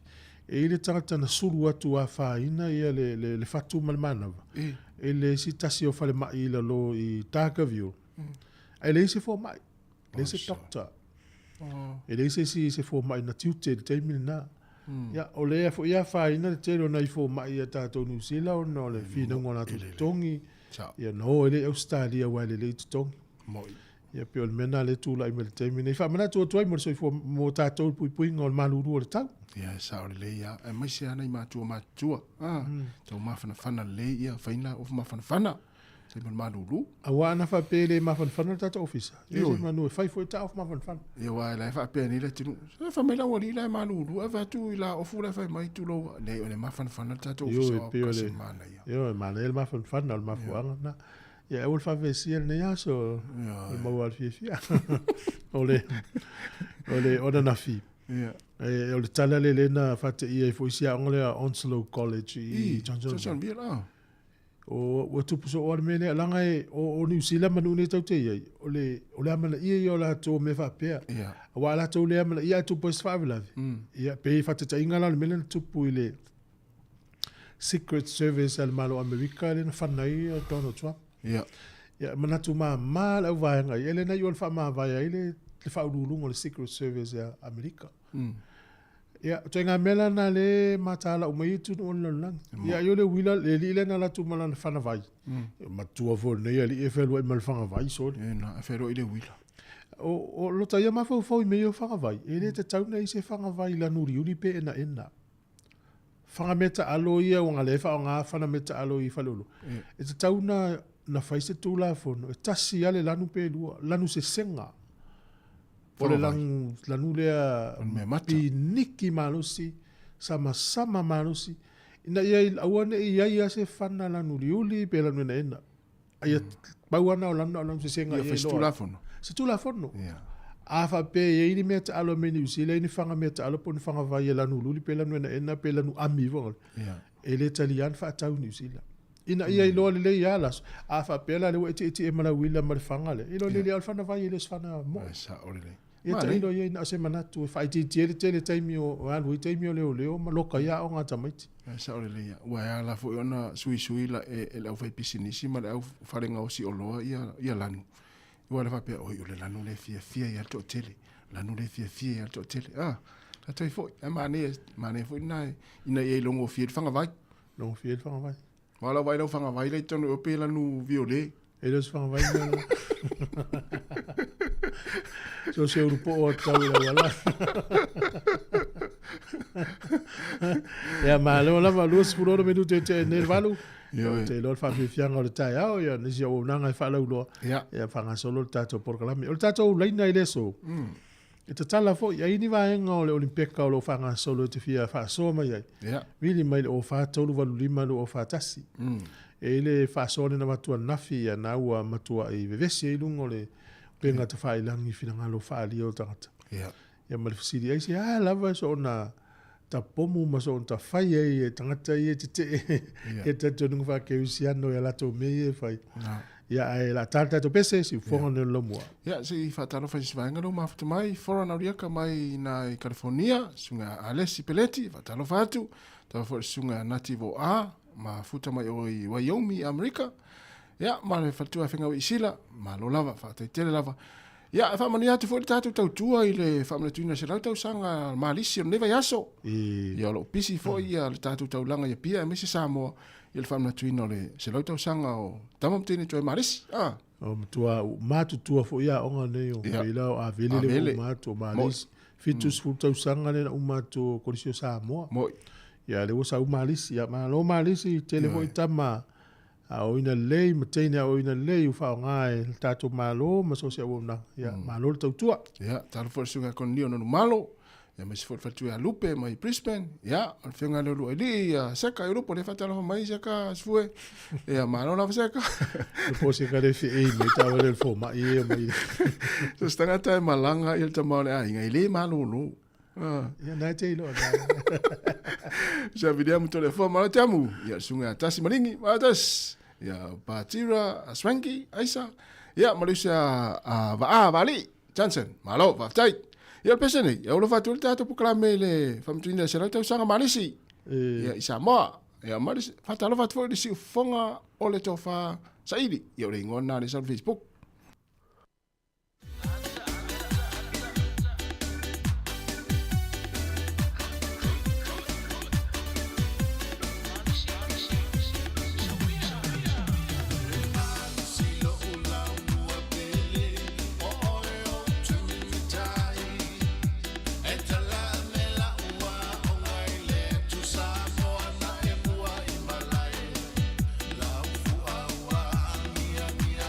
Put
O kasamana ia li o lau iPhone 15 Pro Max. Ai le mai fo ia li lau Samsung Galaxy S24 Ultra. E na o le luas furuta la top up na whaatau mai le Dewi. Lafo i le matou ai ngai Sāmoa. A leo au lucky e le S24 Ultra mai le set i le Digicel. Au hau na whao ngā le click se la foi lau tupe i le Digicel i Samoa. Ai au laki ai le sei, mawai lau iPhone 15 Pro Max. Lafo nei loas au top up, luas furuta la pe sili atu fo i mai ni usila ma au se talia. Pe whao ngā le click se lafo ai sau tupe i Samoa, ma isi atu nu o le Pasifika. Au waso o vanua te manu ai se iPhone 15 Pro Max po o se Samsung Galaxy S24 Ultra. E iai o na iai ngā whaapitoa, seki a le Digicel. O le whaasisilanga tā ua, e whaamanatu atu i le mamalo le tātou au whaafonga, e iaila wa ia te tau i lalo le tulafono o le Broadcasting Act tasi iwa valuiva, e whai e sau whaasea po o se whai tionga i mata upu, tau i whaasalalau i lunga le Samoa Capital Radio. O lo o au ili lalo le upenga o sota inga le pūlenga o whaasalalaunga, po le Broadcasting Standards Authority, bsa.gov.nz. A ia inga mo le whai o sau whaasea i se polkalame whaamanu alia i lau whaafonga anga. O lo o au fia i vaenga nei, o le ale teime mawhaiona whai se whaasea, o ai tu ainga polkalame mawhaiona o whaasea ai, o ai e whao o iai la o whaasea mō le teime mua, whaftai. Malo whaftai, nisi o tātou o nanga e whalau loa mo le silifia le tunu o le Universite Victoria o whanga solo le teime nei la latou o le loma nei i whanga solo latou whamui moile le vaso nei. E o mai whalau loa le Universite le tele o vanga o New Zealand. O le amata i polirua i le aso tofi nei le aso momua o kuso i le Pataka Museum. O le teime o le ono i le fiafi e tau le valu le fiafi. E a mo tato uma i polirua e ni o walo a onga i kolisi o lo fiau fale le Universite Victoria o le leilea. E anga i atu iai i le aso tofi nei le aso momua o kuso ono le fiafi le valu le fiafi. Ia po oi folta mama le tina fiau fale le Universite ma nisi whaamtalanga stele. Ia susua tu i mafio tu iai. Le matango fio le Universite Victoria e to tele alo mwhana usa mōra o ngā lue ai. E mawhaina tala noa i lau lavanga ngana o le tā ua le nāma le matango fie. Se atu le i le aso lua o le vai aso fau le ono le fiafi le valu le fiafi. Whaia la le i nai le ven o tō umai i horo whenua e o le vene la whaia le se lau onos fulu Oxford Street. O le aso lulu le aso fitu au kuso le aso fau e whaia i utou i lo hat i le Walter Nash Taita i le lua i le lua ono Taita Street i lo hat. I o nisi na vaenga a mata tu le temine i ono fo i le Wellington ne i na i fitu lua Kemp Street i Kilpurni i le aso valu au kuso le stofi o le vaeso lea a taimi fo i na le ono i le valu le po. Ia ma le aso lulu, aso lua le aso surtolu au kuso le ono le fiafi le valu le po. E whai e mastone, o toi mastone sunga o kalangolango ma o toi mastone. Ia wha mau popo ane, wha moe moe na le universite le la o atu. O le tua atu se whai ai. O na le lua tolu Intermediate Street, Solway, Masterton. Ia ma le taimu muli a whiai Upper o toi Upper o le valu tolu ono Ferguson Drive. I le aso sfurfa au kuso le valu le fiafi le valu ono le fiafi le valu le pou. E whaftai lava. O le whafonga me tautu al si fonga le nomua. E eile mata upu le fia tal noa foi. E ma nei e foi lo si le fia mata tau whaasoa. E eile ta ma o sa whai mea lo whai sio na tua fine la whai poi ponga malon tōrua. O le meo le gift card. O le pepa foi lea wha mea lo wha mai wai. Tele yo pepa wha pena.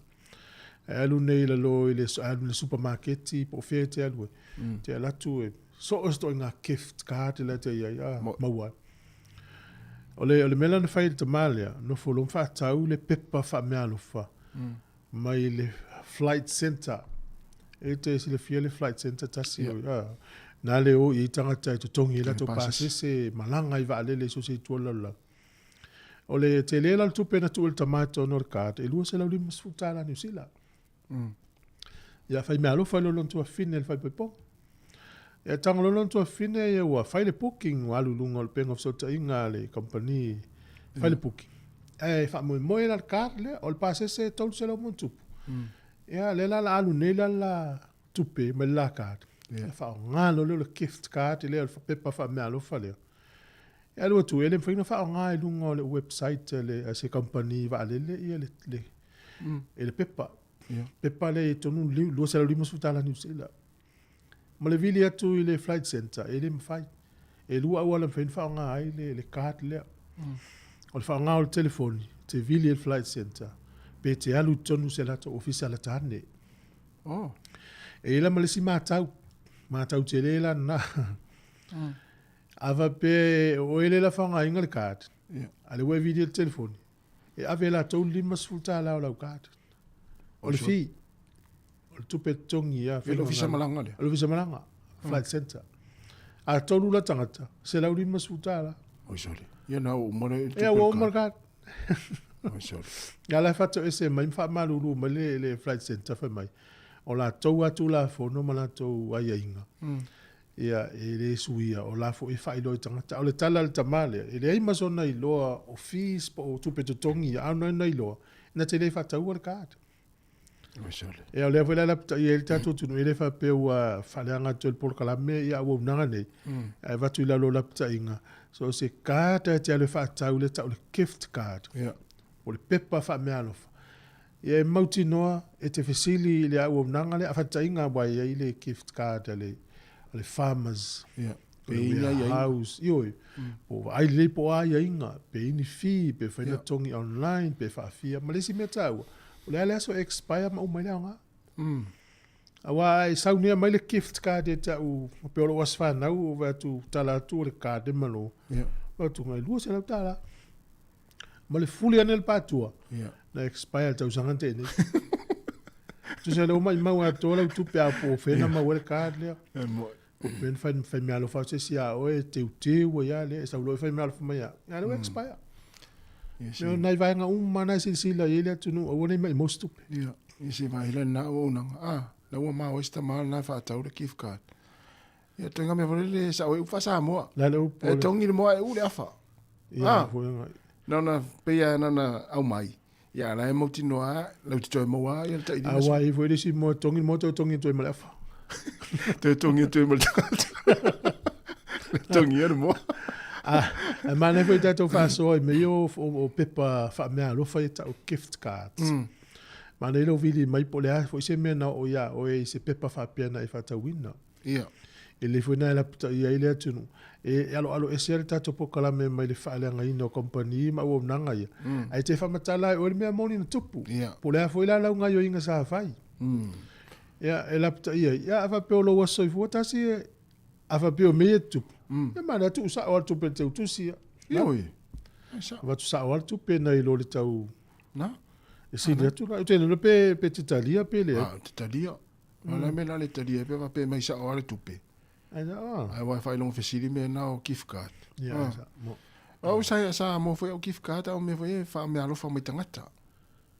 E te ia fa ta. E fiela ni. Ja. Fiela. Ja. Ala le gift card le mawalunga le tupe sa e lima serau. Ya. Na. E mo me foi le au nanga ya ro fai tangata te ia fa mai. Te ia le meri la foatu ta la to gift card. E mai tas yo lo tawin na. Ya tala ya me lima serau pe. Na, me te atalo fa pe na pe fa tangi la wata te le. Era no atau te te. Ole o fa to no lima no fa tas te vili mai tatal noa. Ya po le tal no pe fiesta no foi le talonga no limpeka. Ia pe la foi talonga e tau ona nga va ai Sāmoa mo. Ni si talonga fo le talo Sāmoa. Pa ni talonga fo le e moti no tau ona wa ile talonga lo te no tau na. Fo le ta Sāmoa. Mo le alo va. E sa o le. E mo ia lai nei tatu alo fo ila e tau va te mine ia nga va. Ai ia tu nga alo va fo le tate va ai. Alo va le alo o le alo sa o ai luma. Ia na. E se mai vai ia le rolling part. Le utu.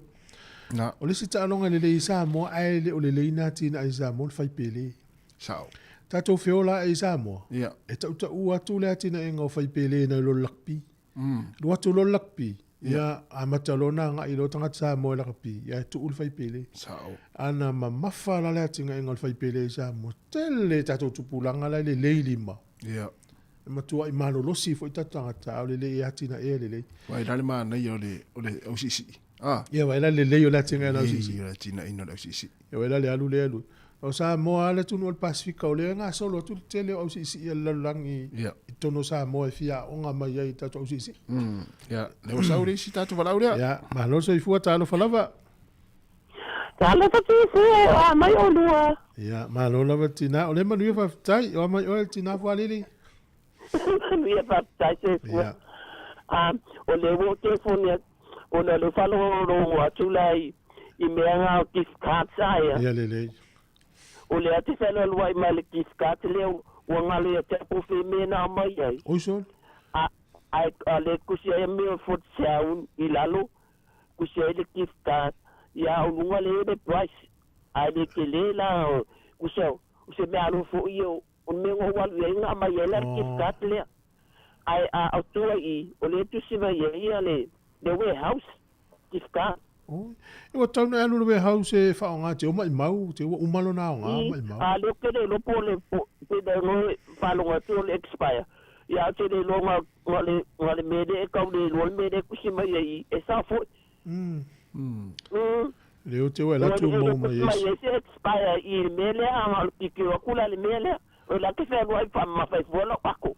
Ya fo. E te wa mau ai so. Ya sa se ulo fai saka wala e ulo mo so masini pa ki. Le wala ba ia o lo ke le mo lo ale me ku kai ulo ia. Alo ave si aki te o mai mau. Wala fo ole si me mane le warehouse, pe afa le warehouse le o lo tele warehouse lo fa tawi o lo ye mo supermarket. Tu la fa tawi fa la o susu, pata wa mo me mo mi ole sina mane le warehouse. Ya, na. Ia sa ola. Ia se o la ka la ngale wakimu. No ko ke la kwa ngale wakimu. Lo poisi afa tala to tonua nga. Ya na. O le si bena ko falo no me. O le da sa no mai le ia fa masanga. Foi lele. Ya pa pe si atu e mata I to studio fo na ia. Ya vili mai lai tua se ki taimi te sawe te matamata. Pe to fienia o mai ta tano tu. Ala ngale wakimu. Ia wale leila te wala mas taimi. Ia o te pastai a maria le aso. Ia. O le tangata matu a fiu tau whawhasenga atu ala. Le whape o maltau sanga le o timu. Ane mea awha ia tulu. Ia maa na ia tai au ma. Tauna e re siaki le kifkada lo matua tu fui. Oi. O whaliri. Tauna e re siaki lana kifkada. Leila ia au fuati dia tua. Afiu, montu vole vole lena. O mana vai ngaruenga. Ia. Ala mo la esa salva o sto ina ne uta fora wala. Tu lo mal pasi vene e uta fora wala la esa salva. E o fa sanga mal pasi se sto ina le esa sala na va. Ati tu vole lo la tu ina plan me la fa wala ti lo uma tu al pasi. Na mala ma tu. Wa ato wa ngai tua. O pasi ma ia fa sanga tua. Fa sanga tua. Neva penala tau nei a fiwa oe na lo sia kina ka. Vili mali o fa tu no lima no fa tasi. Yoi. Eu tato fa no tele o ita la fua a no Pasifika ya saina. Saori. O mata upu e fenga tai no tato lo sustain ya tato fa no to. U fai me alo fa mai saina, u fai me alo fa. Alo fsili le tato fsili. E ta la fu e ya me pele. Yeah. No, ia mo me o tupe fa me alo fa so soni poroketi. E foi la le tupe le ai ta la fu mai. Al mana ia yo me mana ia fa mana la mai ia loi foi tangata. Yeah. Wa le fa te inga o le o mai nel mano sa ina ia fa to fa le o ngastal fa te. Wa ia pan ia tele fa ia fa le o. Yeah. Australia tele so soni mtanga le ngolo le ila ta fa long long atu news au mai ya. Ia mal vanga fa to anga Australia pi na halu na to. Yeah. Ai mana ia fa pe le fa to fa le o nga pe ia vai. Ia. Ama ma ia inga tu pe ia vai ina ia lo foi tanga. Wala tele si fa le o nga no vai sa mo ne o me fa so le to ale nga so. Sa wa. Fa le o nga fo ai no le tau. Ia. Ala tatu whalongongi nei tala wana o whai taufu tala na fia. E lai no fwoi tala fwoi de tele o Pasifika ia saina. Ia. Ia mai tele au tunu lalulangi e fwoi no fwoi tala fwoi saina. A peo le tala na le tatu whalongo le stai. A whai mai ane usila mau stadi e stupe e si vavai pe se vai atu il mele pe ma fai pe le a fsila tu lo ia saina sa utalia saina. E fia mena to te manao. Ia le ala mela atu ia mai la singa si a tot se la miliona na. Fia saina fo ia tupe. Ia malo o la wonanga ne si fonga no mua. Tonu valu lima lo fa tasi le tato no mela en fena telefoni mai tato tala noa. Tina fa fia ni te mele tai ao ia ne tala tu tato ni se vala mai tato we va eva ma tato tala noa te foi do malili.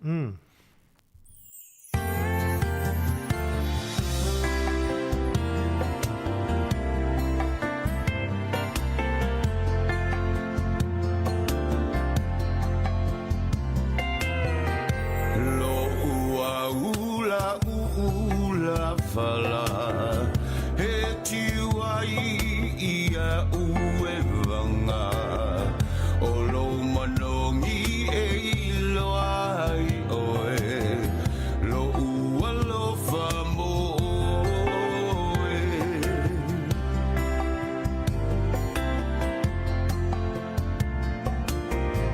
lo la lele I manongi sasala la upele la ula fala ele umale mana oia oe ola ufa asolo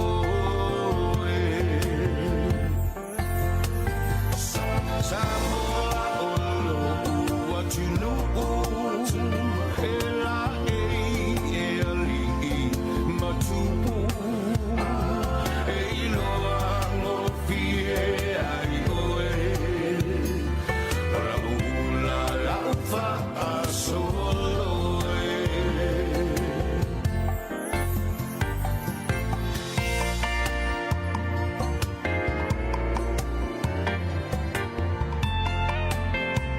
le wile tato valau le tongfai mai talofa valau. Talofa. Talofa, malo sai fua.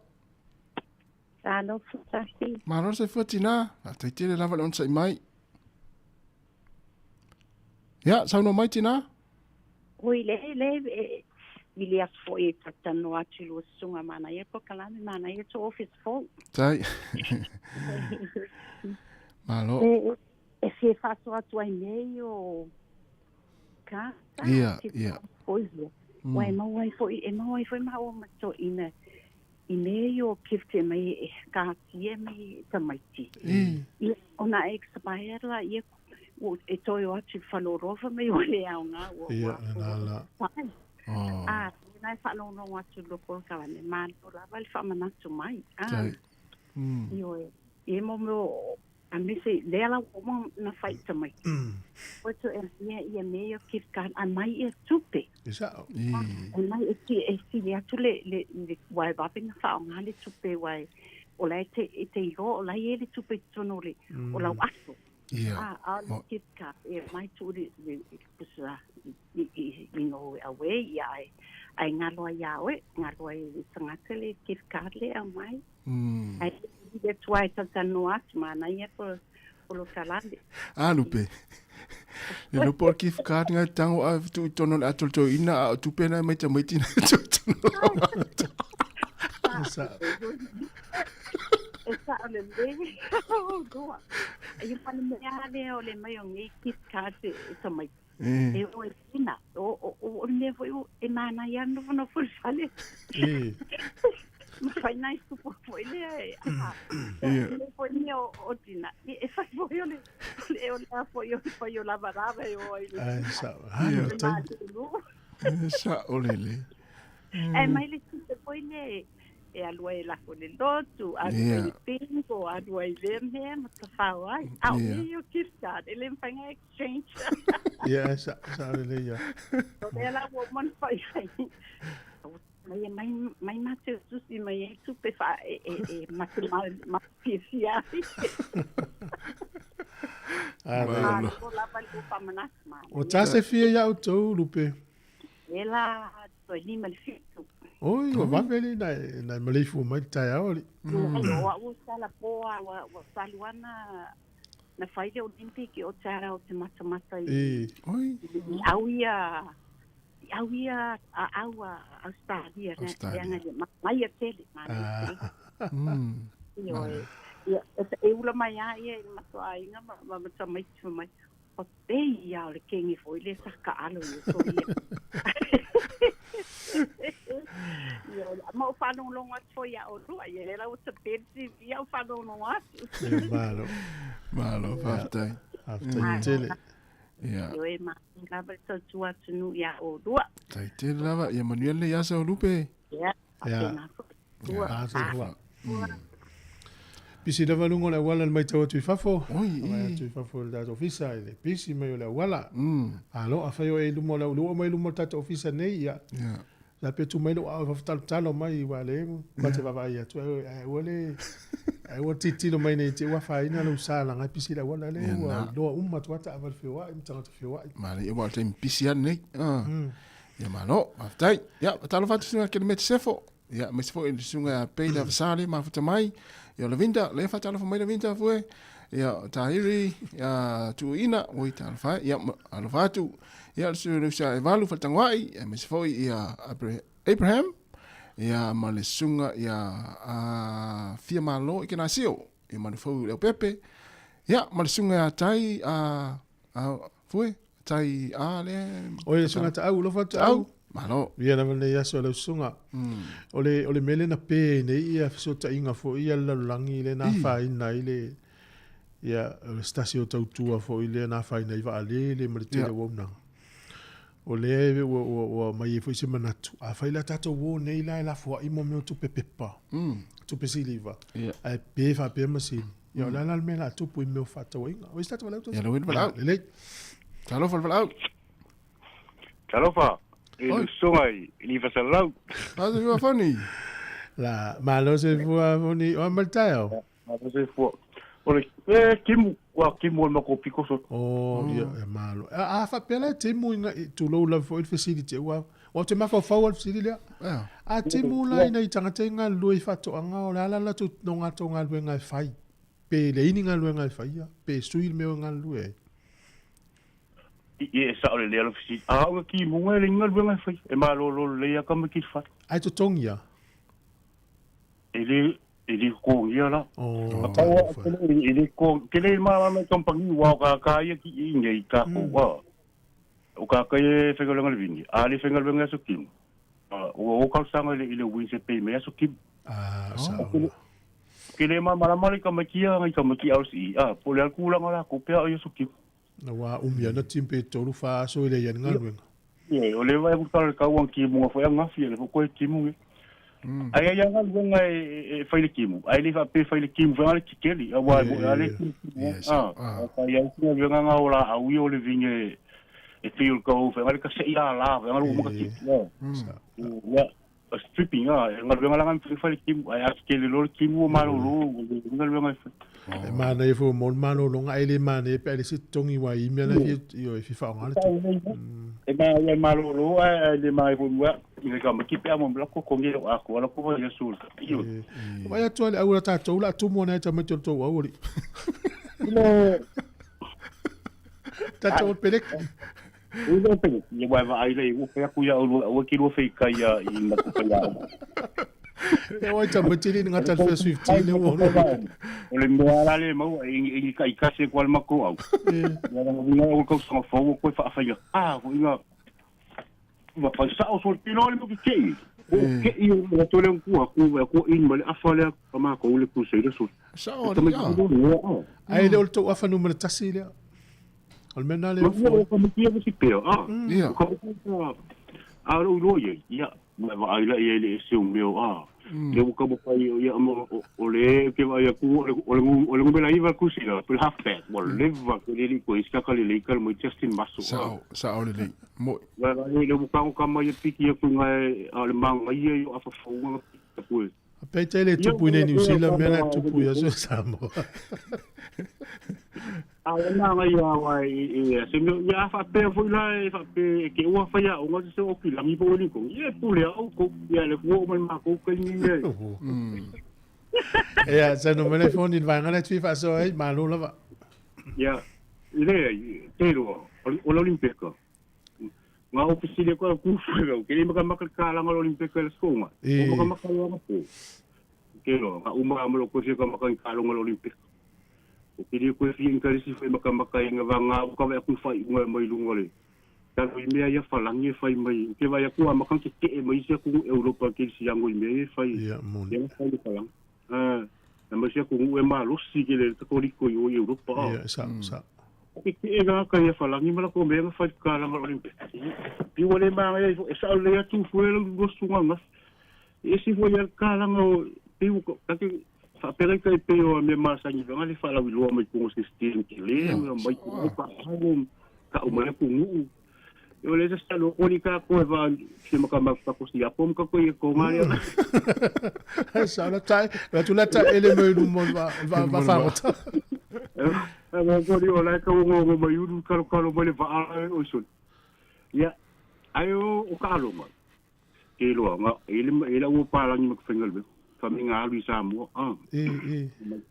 te lo le festiri me o ka lo ngalo ke va ingu ka si Sāmoa lo ka pi o ve pedi se la ka pi se ka lo ngu ka si Sāmoa o para ngi de fi ka lo ngo va te mai ala ka ngu ka si Sāmoa o fai para o Sāmoa o lo ka lo ngu ka si fus o te tele mai lo la para ya pe se va que si la fi que le Sāmoa o le represent ngi si lo ia tani aka para ngi mai fa mai lo la ia o fai lo ia o le ka lo ngalo Sāmoa le se la ka pi fo o ka lo ngalo Sāmoa si o me ma ya sa ri o fai o ka me ki Sāmoa ma ka lo sfuru ko sa nga bang si mai fa fe mo si o la o ya ma ka nga ki fai popo si ya mo me wa nga popo yo ya su mo ku la o nga ma ka si aka si pa la ni o i ba ko te va ka mo ku si ye ka me ala ko la ka pi fi na do ta fao pa la ni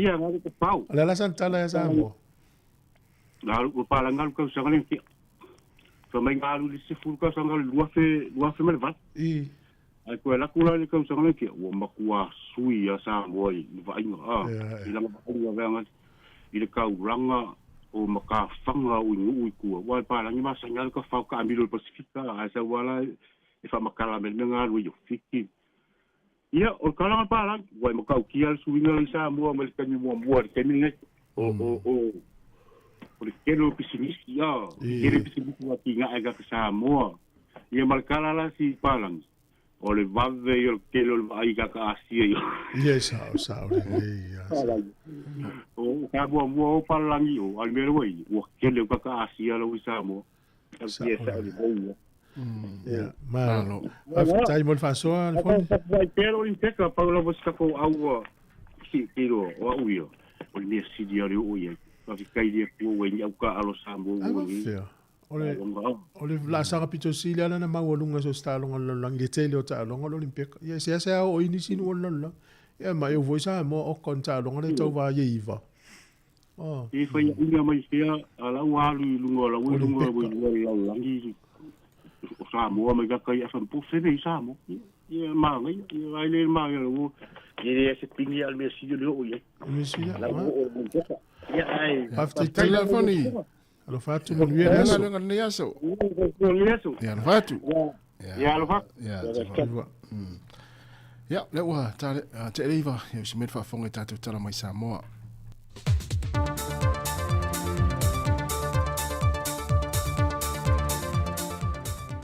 o te whiwhia whaatala whātu leisi fo ile nei wha au poponga o tala whau mai Sāmoa o se mai el whaafonga.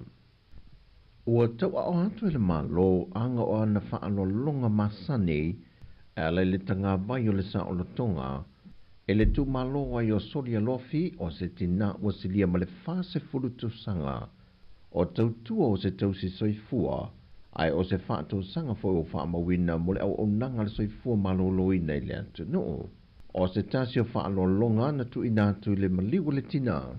O se tasi o pine tau waloa mo i lato e whaia sao whanga i longa, ma tau le leia i Sāmoa lo lato ngā lulue whili ngā e so se tau mawhainga. E le ngata i to tonu o le atu no, ai wa whapena fo i tūlanga whaavao malo.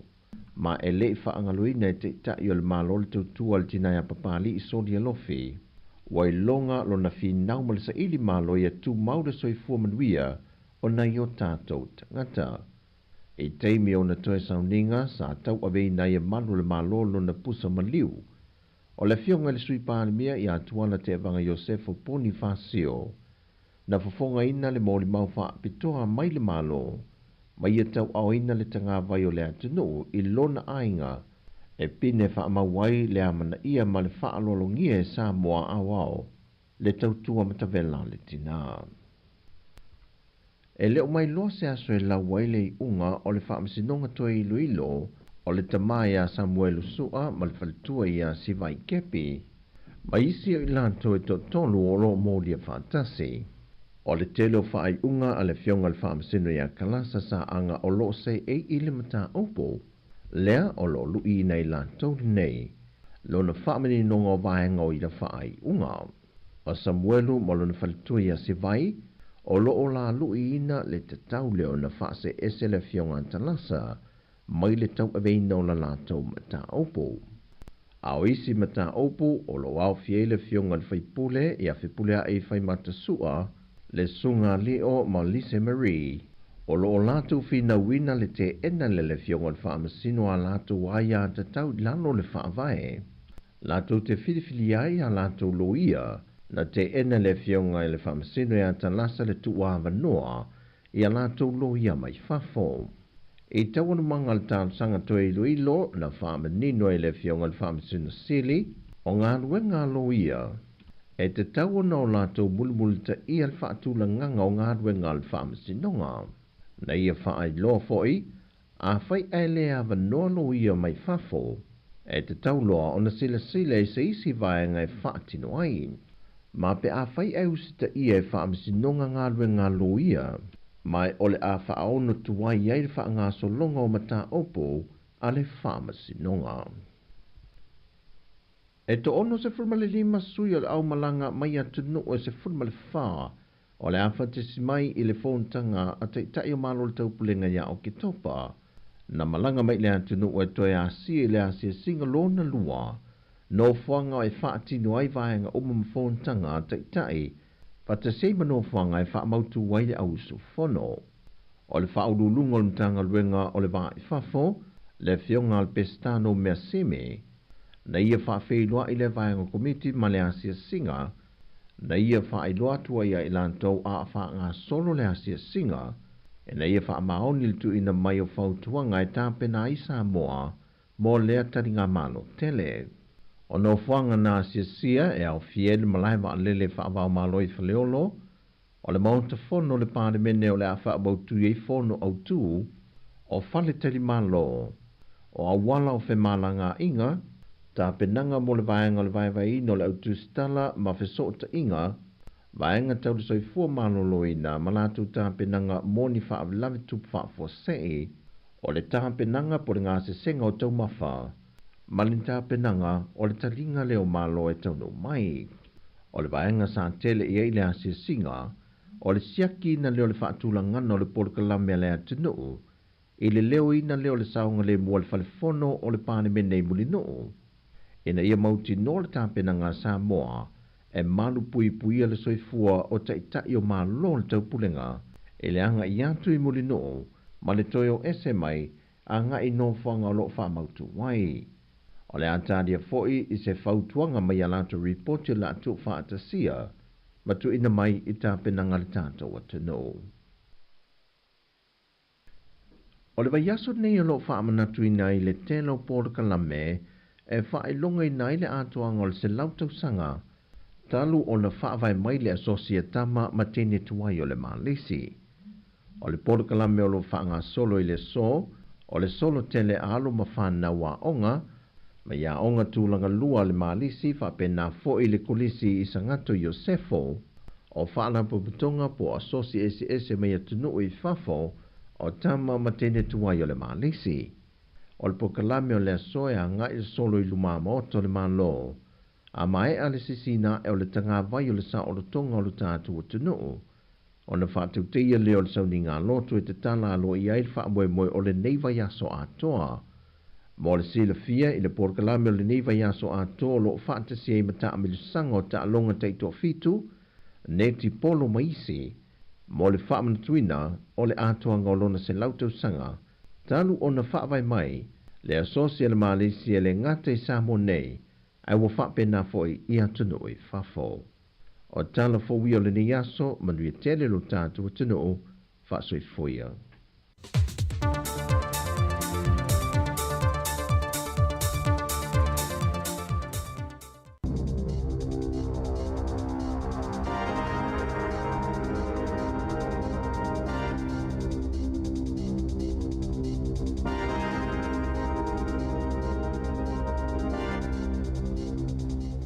Ta alofa lava i le nei vaenga o te lo fau o le tala mua.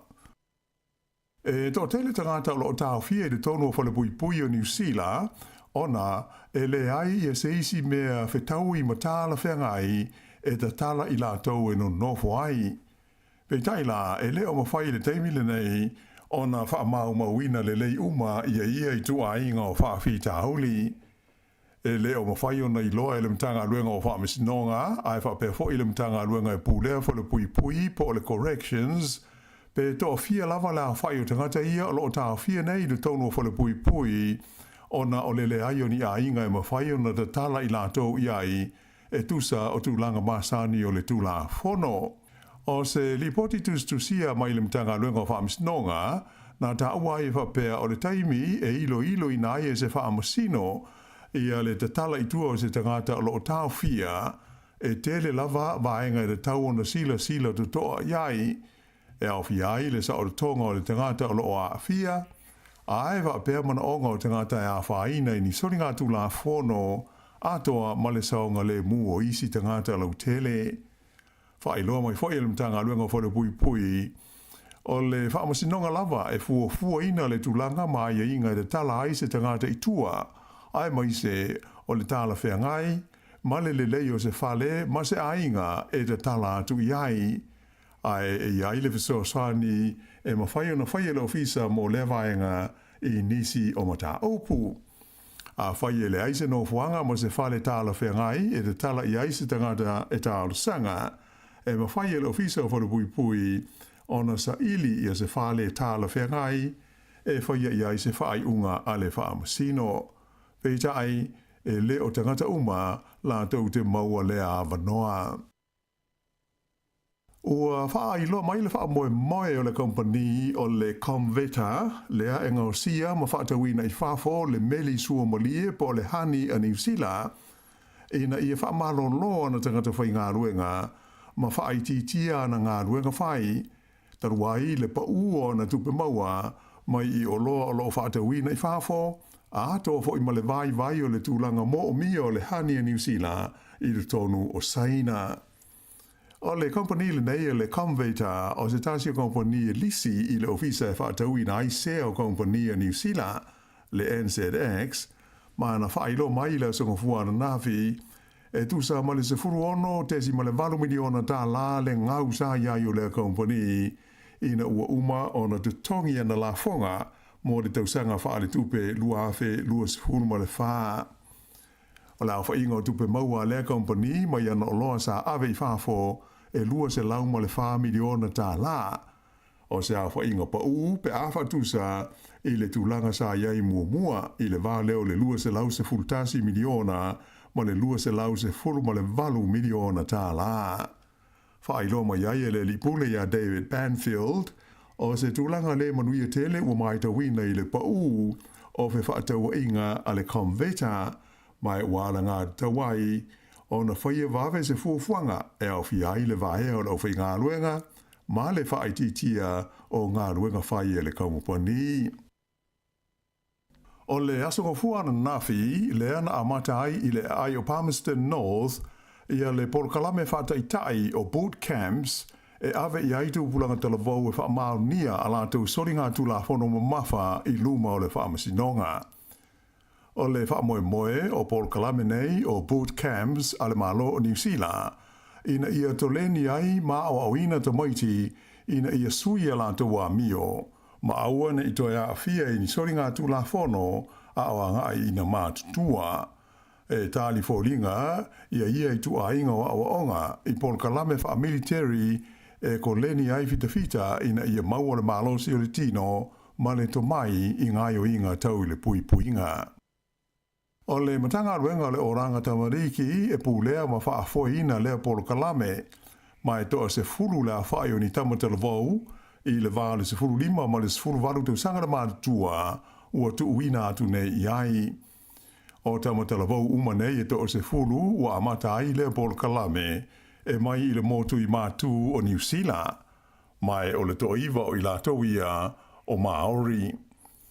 O talavou umanei ai titi mai ua te ilua la whainga o soringa tu la whono mamafa ua lātou whaia, ma ua whaasala ina ai le whaamsinonga mo le umi ai titi mai e se furu tau sanga i le whale pui pui.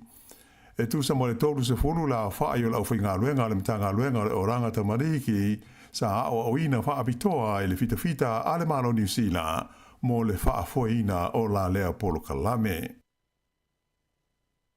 Ua uma ona sei nia se whenga inga e pūlea ma whaafoina i se polokalame whaataitai i le vā leo le malo ni we ma le malo le atu Solomona mo matau putau i ngā ruenga.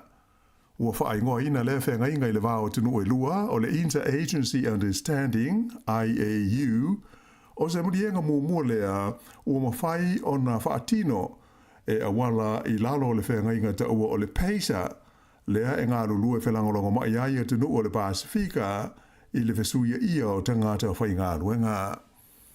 O le whemalanga i o tangata atu motu e sa iri ngā ruenga i isi atu motu o le Pasifika e le o se mea fau. Mai o le whaatu langa ina le lei o le whenga sono ai o tangata whai ngā ruenga mai le motu i lea atu motu e awala i lalo o ia polokalame na whairo mai e whapea o se whainga le lei tele lea e tele ni whaamanuianga e mawai e tangata atoa ai foi mātu nuu o le Pasifika. O nisi o polokalame tau ngā luenga o loo iai le taimile nei e awhi ai le RSE a le malo New Zealand whapea le Pacific Australia Labour Mobility po le PAM a le malo o Ausitalia.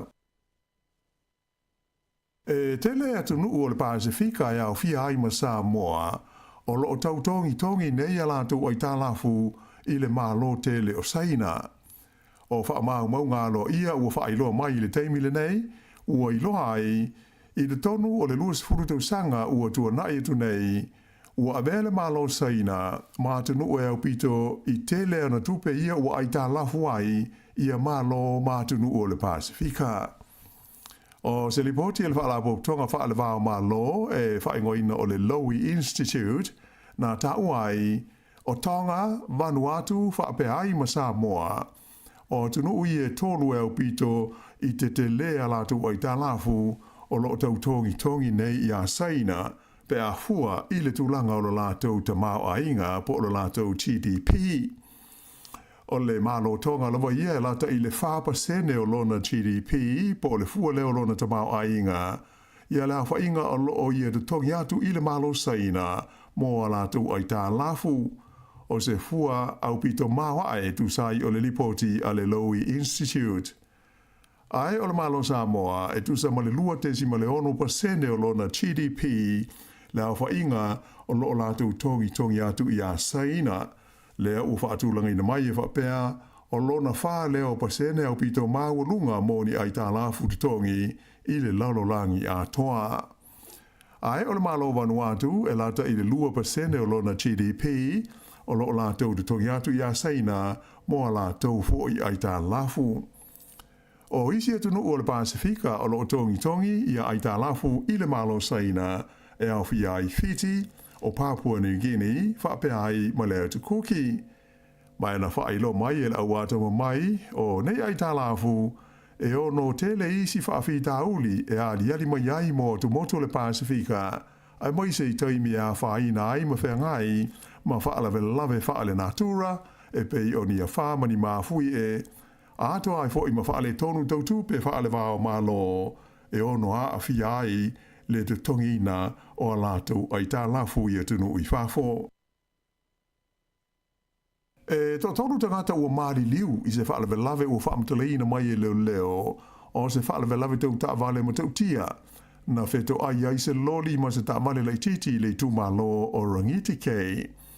Whaelo mai e le lita ita i leo Inspector Phil Ward o le nei whaale lave na tupu i le vāo le awale ngo le Putarina Road ma le te Ho Ho Road i le pitanu o Hunterville e tusa o le tūlae lua i le awauli o la songa fua na nafi.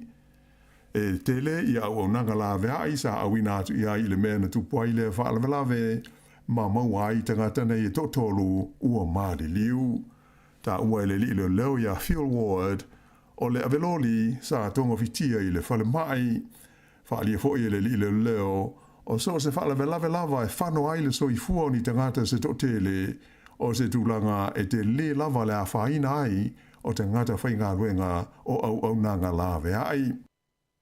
O leisi foi whaala lave na tupu mua atu i le tumalo Northland i le songa fua lava na nafi na umai le olo leisi tangata e totasi o le ua maliu e na awia sa malanga ai se ta'avale na lavea ma muai i le au le tele nume le tasi le pitanu o Maromaku pe tusa o le kuata i te ai le tasi i le au auli o le asonga fua. Ua whaino mai nei e leo i le lau mua i Wellington e whapea o le tāponia whaafua se iai o le kolisi i le Onslow College i Johnsonville na mafua o na o se whana mai na aruatu ma se tangata e ti se uilaafi. Sa whaana nati atu leo i se awala i le mamao mai le kolisi le nei i le asonga fua ana nafi ina ua vai ai se tangata o ti se uila ia mai ia umia ia se tūlanga e wholinga o se aopenga malo si po se whana o le maua o le lipoti na amata i loa na whaia fuafuanga e tapuni le Onslow College po le tūlai lua i le awauli. Pe tae pe tusa le awha i tūlā muli ane ai, sa whaasara lawina ai whala wa i tele le aonga i le lato penga o whesota inga, ia le toi fo i o le aonga i tūlanga māsani. Sa whape fo i na whautua ina, ma whaafetaia le vasenga o mātua o le aonga i le onusai, a o whaia ia fuafuanga a wale saonga le mua ta maitia aonga, ma le vasenga o whaia aonga. Na maua e leo le tangata tia wilafi, ma whesiringi a i tusa o lana whanawai. Ua tuina mai se lapata inga mai le ofisa o le tau le Met Service i le angai mai i le motu i mātua New Zealand o ti munga mamafa ma winga malu lu o le tau ona o se vaenga lau tele o winga whaale tonu ma le lolo wa o le tau mai le vasa tā se mane o se teimi o le vaiaso le nei o lo valo ia le o mai ai i le motu i mātua o ia tūlanga whaale tonu o le tau e pei o nā awhia ai le motu i saute. O lo iai le taimi nei la pata inga mo le kiona ai whapeti munga mamatangi marolosi mo le tumalo Southland o Tago, whape Canterbury mo Westland e o atu i le so lulu. Pei taila o le stofi e le tau na mamafa haiti munga i le motu i mātu, ai maise le talawhadai sae i tumalo e iai le Hawke's Bay ma tai Rafiti, whapea ma Gisborne, ma le anga i atuai i le so Foreile. E le ngata i lea o loo i e fo i la pata inga moti munga mamafa i le tūmalo le Bay of Plenty, whapea Taranaki ma Marlborough, ato ai i a Canterbury ma Southland. I au se talia o lo whapea nā fo i ona malulu lava le nei vai aso i nisi vai anga o le atunu, ona o ni au malulu ma le lo wao le tau o a fiai.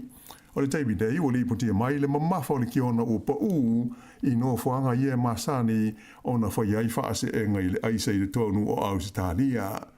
O li potia la au wa ai tau na ta wai o au o sa vidi malulu mai le poli saute o le a awhi ai nuu i saute sifo ma saute sae o Ausitalia mai o le tele o nuu o le amatuai longa lava o na malulu wai.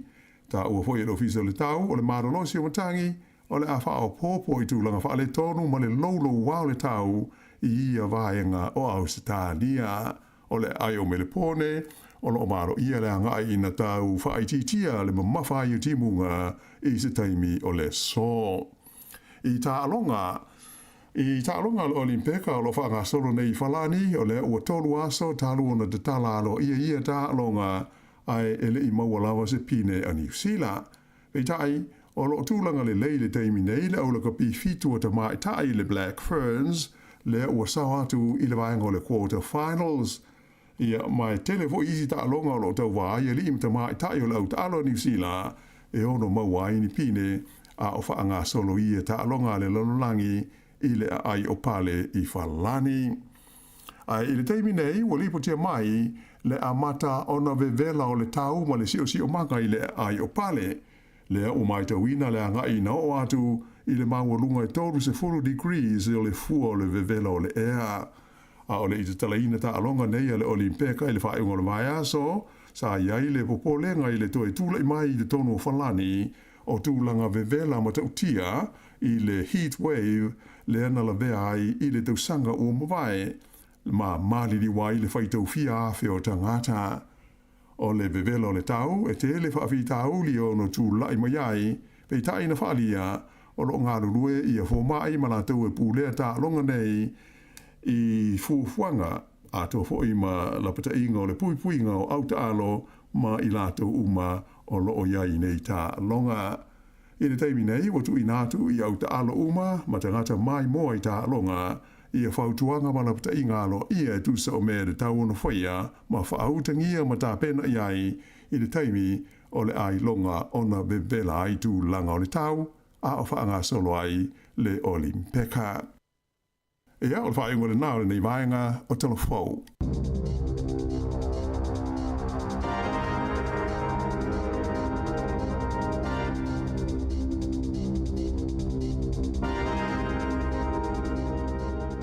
Mala whaftai il whawhonga i tātou tunu lua si 45 minute o te enei le tula iwa. Toi whawhonga i le tula si 45 lua i tātou telefou ma tala mai Sāmoa. Ia. Alo lava le tau atai. E le na mai nei tātou telefou si whaisi vevela tele o Paris se falani il mele whaina mpeka. E o nisi o li poti lana maua mai le ini e a malulu tonu le tele o potu i e whaonga moe i tangata. Wai e le au mai atala na e le au whasala ua falani. Ia e moi. Ia ona uwhaingo fiena i loa ona e tapu e a tangata i nofo i potu mwhasala lau. Ia e fuala i a tolu suma tupu tike ri Celsius le vevela o le potu ai le ise ea. Ia e moi. Nau le ili. Mutu a vevela. Bifo Sāmoa. Sa. Tolu tasi, tolu sifuru Sāmoa. Mutu a vevela lava pe a nofo i tonu o le potu. Ia. O la lau maa ne Sāmoa le temine le lufu fitu le vevela la i lufu fare a mafan fana. Moi. Ia tal sia o eleisi e pe wa o falania ia manu ia pe o le taimi o le fai tulangi le matu pe o le taimi le taulia. Te lo la to e mali liwa. Ia sa. Ia ai vai foi la mu te lo o nisino o Amerika. Ia o initia isi to initia lam tu a ve vela la. Ia. Ia le fai tulangi le tato. Ia le la mana ia malu ta. Mana dona e foi ni as. Ia sa o le ia. O le ntata no tu fui le vaenga le o mea ta alo fui le ia whaonga. Ia e alu tātou telefonu tala mai Sāmoa e wala mai stasi o tātou paanga. O io se pasi o le whalongolongo mai malu na pasi te mine. Sa tupu ila na pasi le vaenga le ntata no atu ai. Oi, o le ala se tala. O le tama i titi na watu mona manon tina. Tu le so fole le o ila na pasi. Ia alta mitia si futvalu tau sanga. Tua matua na tama i titi. Ai ala tu ala mala na me vatu ala na me ta alo fuile le mole pisfanga vai. Tanga tu ai tanga lona o fuile. Al mela tu na lo tu le sa fa tu o le avpas. Sta tu avpas. Ya ola na mela o fai. Wo no forma fuile tu si solo la na fa la na me ta alo le tanga tal passes. Fa mela la le pas. Wo te ia tiu. Wo vile se sul passes. Wo vile tanga tal passes ya ta vale le leo. Mai wa te ia ele fa la lava le ta vale leo du mana na pas po local pas atu dia so mala leo no mai ia o leo atu du ngol pas ia la ai foi le sai mai di mole lile ia ma mai no fa su al mela mai entala isi tato e sunga ele pas Ole lu e se fo ilang ona le taimi e ai me fa pe. E fe fo ile. Atu e malo on sa ile fa ngovi fo itonga lu. A wena le to all of bus. Ya. E wana za pas pa langi po pa ve vo. Ya. Bole man fa ta fa tu ole le pasi wa. Ah. Ya, a fa tole matua na fe lo imal fa meta. Tu sa ile le pasi ole fa inga le. Tu si solo pasi le alu ala na pasi. Au te I ale e o sai dino ta le ole polo kala na pasi fo le ma fe tu. Ya no pui nga va fa pe. Tu non fa pe. Matua tele. Ya, ko se matu. So o mana tuele ole asfa na o lufu tasi sa fai. Tole la lufu tasi tau sanga ya le la watu mana wala udia. Ya. Tele o me no fa la wala udia. O fa na meta. Isa. Tu wo fo ya so. O ma tau ne pisi mai tu ole. O lo was fana. Le. Oi, elas fa o tele o le mo te pisi mai tu vole le ngasi senga o tau ma mo la wala udia.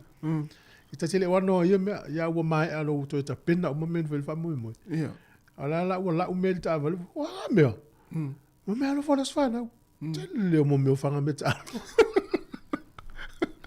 Al matuor sanga tele velas va na. E luas fu tasi tau sa. Ala la te ofo. Ita ngata na watu me alo fa. Pola so la to ma fo tangata le. Io le ta vi ninga ma sani la wala udia.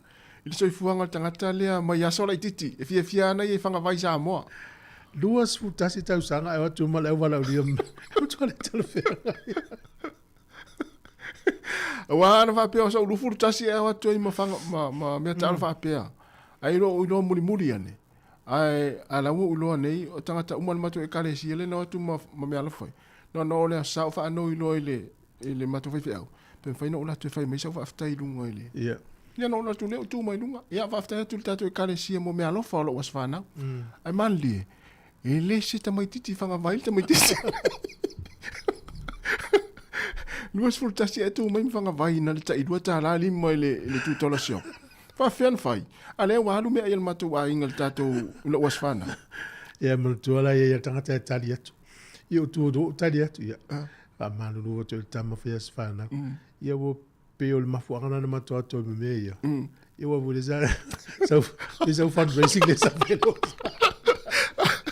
Ala wo ilo le ia. Wala sunga le fai lo tu si wa pe o fai lo tu si tatu kalesia. Ai sia ki atu ya o me alo fanga vai e lima le fanga vai le la tu moi. Ia no fa pe me ia la sunga to ina. O le mawai tatu me alo fai na mai. E lima le ia o fanga vai. Mele ia wala valtas ia te fa foi tu fanga vai e fa ia talo alo ia. Dat ia medi o was fa nou. E pe di se le tio foni me. O pe o sunga tu pe ni. O fale a o ngali ma fale vai. Ana me foi le fa mane tatu tadi ai se tau fofu mai. E se elas fa não mal vai ponga. E se sunga tu e bolon me mo. Fuane me ano fai a vele matua tangata.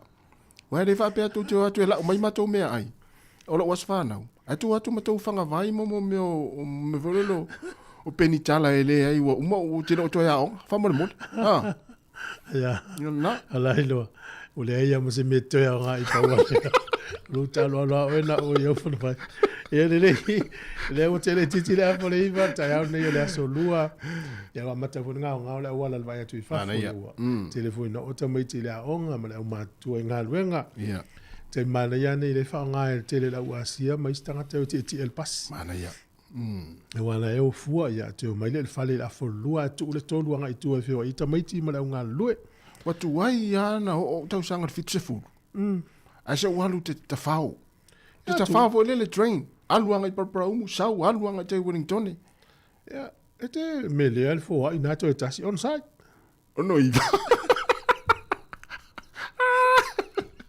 Away. Na to tasi ya la mela to mele ele.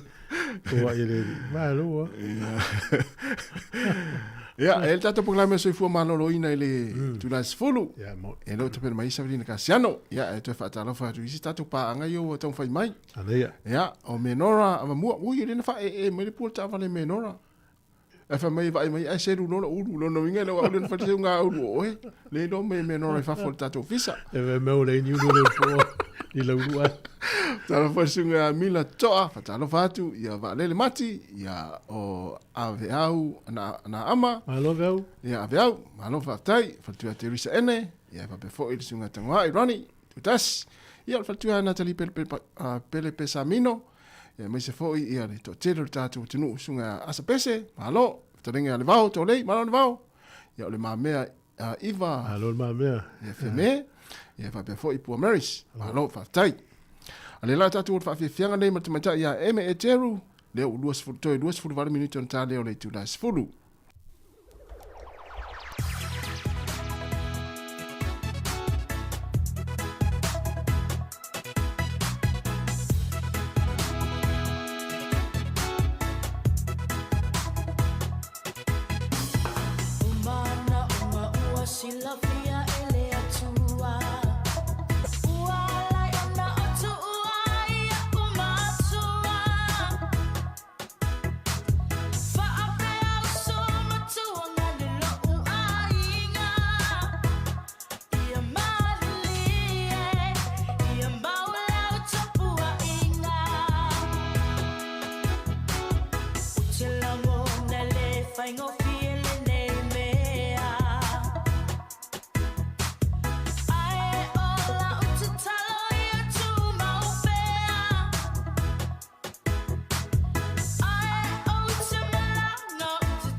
Le whawhianga matamata ia eme e teru, ia loo ainga, ia o leo hili tātou wala au leo hutan whai mai fue. Mana ia, mana se fua talo falava. Talo falava tu fue, wha mole ma le whaalualo lava, ona ole nei ainga o mawhatia lava. Te mawhai lava, ona lua wala au atu ile lua boloka lame, pe iai se isi, e luale mole meta, whatever. Ole fuala au. Ole supplement. Wale mafainga pukule ngai ai ngai.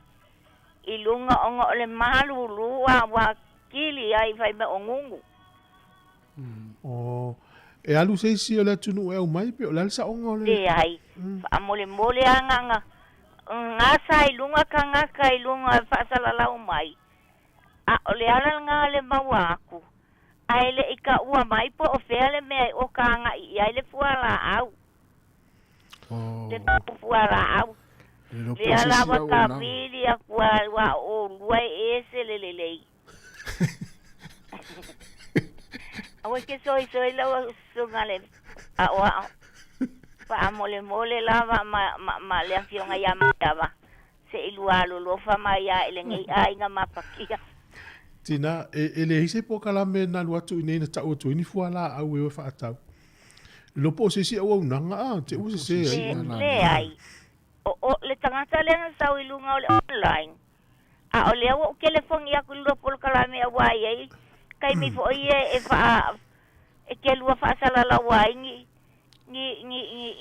me fa pe oi I manga onga po yanga nge pe ia se isi e loa le fuala au nga ku mai ake au o le o kolu iva valu kasi o fa valu fa le anga le aku ai le lua kai me o lo fea ngai mal puru kalame ya se le la fa matala tu ai ai wale le la fa tailo vala mai se fa mole tu ele fu e o ye lo fa se au le e ia vai ngai le faina ma faia fa malu tu ai ele o mea uma e fai mai ia faina ma tu faia ele ai a fa pe foi kokongi ia nga kokongi aku le lo polo kalame awa fia ma wa se so angele ngai ai nga anga paulo ngale ole polo kalame ngo fa lo ngo fo yo fa la se konga fiki fo ile mo nga sengase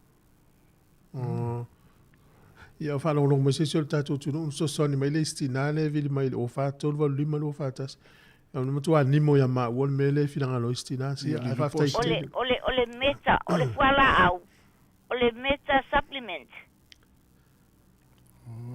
ele molto fa le tala vai ina tu ole wa fiu fa so kai ai lo po ye se provider po yanga nge especially e a fa nge so kai ai wa fiu fe wa ngai ele ai foi o asi au fa na u na yo walo ele fa ia e tang fitsa ili ia ku ai fa fe kai la ia o le ia fa kai ia sei fu o le step mo lava me va peolo na o si o na yo walo ia fa te tenga tasi va peolo to ina o le tali e fa ngata na o alu solo start e mo fa ia te oi na stinale blau mai fisili si o walo e so sonia tu o nele o fa sala lau tato li tio fuala au ia momo e pui nga fol tato li tio le fa tato so na fa sala lau ni fuala au ele o ma fai ona ia el mtanga luenga so fu malo loina ni sila wai o nanga fu yo mai i tau sanga yo vai e o mai mana fa sala lau la to vai o le vai ma le vai ia ele ma fai me la tong tu pele fa tu sape tong tu pele ma fai ya le lo po se si por kalame fo ne le wo vai tu ai fuala au le mana ultina le ia le la titilo to ilunga online ia pa wol fautuanga e faina yo walo e ftanga ofisa ili ele faina sa ili pe yo le fa mamla matu atas ole fa sa longa na sa lungo isi me ya lungo o website mo social media ya le ta wuritina a pe ole nganga le tau mo le vili meltina mana o ya ta o ta to su ela wo nanga ai mana ele faina yo walo e sa ili ole isi tu e lapta ia fo tato tu no la fa longo tato wa yo mo me val fo mai mai ia mai fo mai ni usila awai wi nei la wala le tu po fa le ton mo te le la fai mo le si tu ai se fo la au puni fa sa la nga ni se fai lungo pe ngo so tai fe sili la fo mai pe le aso na fina ngalo pe na fo la au le fa pe sa commente ye fo la au mo vai ia lo pe su actual fo mai la computer mai au awai te fa vai ai mai se ana tatu matua wa po ia fongo fie fo I mai o tino ne vai tau o tele fa sa longa ye sau o le tele fa sa longa ia o mo pisinisi mo ai te lo le ia pisinisi ia o le le na I fo tatu po kala mena fa se fo ma e se vai e tasil vai aki wa u ma le u mai fa tunga o toto mo walunga o le suka e le ini vai la au fa pena langi tasil fo la au le u mai me ele se me va pena tu pula e si aki le pen fa sa longa moni pen fa sa longa se I fa se nai oi o ala mau no tu la tatu tupe telefo ia o poto tanga fai pisinisi e fai fa sa longa to sina tanga io me su e la tu tupe ai tele lo pen fa mau ni ngo isi me Ia fa malulu to fisili pe na yo walo o la to so sana. Yo. Fo mai fa ai. Ai fo mai fa la au le la ngal fo la au le lo pe fa tu fo mai me fo mai au. O me na o ile si fo la au na sa uri stamina. Ai le maso na nga na ro wino ya. Na lau por kala mel ma fa fa ul tangata. Ia. Te inu lo fo la au le o manuia. Ai so tu. E nga le pe fu am le pau tai le se mea. Le se mea nga. A tonu a tele fo isi au na nga fo ni tawana o tatou I fa lau loanga mai na le taimi. E mesi fo ine Wellington na sawa I fo ia. Ia na. Sa long fa pena. Ia leo mau atu ama leo to ia ina business. Ia na. Tilo le mau vai le na sawa mai le vai e ama. Ia na. Ia ele ai ama ni mea ele fas ele fa fa sa lau ta tona po lenga na ele. Pa manu te tina fisili na yo walo so sonia tu ya te. Oi. Ia na. Ia malo. La tama le ya ta o tu sa pe te so so. Ia wa fa pe o lo so fa la ngalo fa mai pa pe o lo tamato foi ia la we fa mai san tri se tango se aki atu le fala au le ole ava pa ingol pula e le fala au le fa la mo pe fa langi le mama tamata i malo matuan po le pula tango se atu pe fa le mai sa wino ia no tango lo le siaki o vili lo le tato fo mai fa pitoa tato fo mai fa la inga ia fa me fo mai Ole fala au le au ngai ni tanga tamatu. Fatu le mena o vile tu ati o forma il to ina. Ona le matu ai talto ina te o te mena o te tanga fata o le fala au le pula e noi. Ya ole si voi tala forma fa perna. Ole va be ole tali ya. Na tango taste pe to forma mo ole fala au poa. O ve le ai. Ole ban fia to foi la o to ina o te musu. Ole la talta to pesele. Lau sili le fa yatu. Ia. O e fa via ye ni tino I tupe cash. Tino I tupe. E te fa lua I mo se tupe. Le ai. Te tang fa putu. Au te le al ma o le fa le e fa lua ma. Fa putu. Ia, fa putu. Na mo o me al tamarea, ia, tu lungo le stam, ia, mo me ale si a fishing, le si sai tupe, ia, fa putu nunga. Fa putu. Au te le fa lua ma o tavale. Pe ia o se loi se le fa putu. Ia, e tatu e sta ia lo. Ono le tatu tala no nei. Le alma fa mo fsiri. Ono le fsiri ngia fo ile anga yo langi fa nga me yo kat mo me le ta o le digital cash. Ia. A pe la machine. Ia lo inga la tupe. Ia le na. Ai a tatu le fa nga le la wale ma wane me le na pe ia le tele machine. Ini usila lava ia pe amale fasu tolu pasene o tangata di usila le feo I matino I tupi. Ia. Pe toi pau o tangata o le feo, o le sila 5% o le ini cash, tino I tupi. Una o katsa melo feo I manato. Ia, le wele fala o le tam fai mai. Ia, malo so I fua. Ia, so I fua mangia ma, langi mai lua sa se lua. Malo so fua, le lua. Le lua, le ri. Ia, na lolo. Malo, ia, o me tai au. Ia, le fui kua kaungu me fale o mga mori au kamiki ki raonga. Oh, malo. Ia, o leo kau ko Ameriki mui apahatu ngi. Oh, e lau Paolo mo mato e fa tim mai. Ia, malo lan malon sa ines fo. Malo le sai, malo le kau pakia ku le malo lu war kau ko ingor ka ko. Ai. E wo ka video ko ke so sanga ku lua Sāmoa fo isi ki nganga balaua. Ia. O menga le ka ki kilo ye lungo Facebook. Ia. Ai pe wa kau ye maka ngata ye fa sala mo ye fala au ya. O le fala au ra e le fa pe langa nga fai e le si o ke ye skadia. O kala si mako a inga le ye skadia o kala Amerika. Ya. O ngā mai reo whala a whaila e kene lau whakau. O kere whaila ngā kuper kampanginga e peon Sāmoa fua pisingisi mea. E iei mai e mai whala au e a ngai. Ai a whai ngā isi vaenga o kako kingo ma kako kokonga. Ia, o le whaila lau kala o ngore o sio ki ngā. E ilanga vaile ingo re asea. Wa umananga avelelia I le foma I siaki le foma. E le sa faingo orokinga o lai mangwia I le vai. O ia mana ia. Ia e. o le mea nga ua kaumafa se o ki ngana vai o nga umala nga langa ua umanga siaki e foma. O mea la whapea e au ngā isi, ai re au ngā isi. Ngā lai a ring whai mai isi kangakai, mai moka me re au ngā. Ia, o ngai re whia ngai fo i mo ngā se ngasera ye. Nga ua sa orua kadi isi ki ngā whai la i ngai o ngā loe. Sa ili ma waba i lunga na ngau. O ka vai aku fau whai mai kau ki ngonga ngai mākua fo i mai Sāmoa, o whai mai o le vai lea. O le whala au lea, ua whai enko e mōt suinga. Malo. Ana e whaltau ngai o inga na whai na, awe sa o le vai fo ma, sa o tonu a ngal whainga. O le sa o nga, au a tau ke so nga kau ma whainga pe ingu inga se whala au, e au ngua marisiaki ar fo ma. Sa. O le ngā kongua. Sa o le. O la kaitan ngā fsosongia. Ia, ai, nga wefsiri ko inga, ai whawhela pe a alu e, whapika inga rā ma pēra mere, sau mafkawin marai la kapi. La lau wa mga o e fia kaise mako. Ia, ranga lai whamai lai whapukon kupi.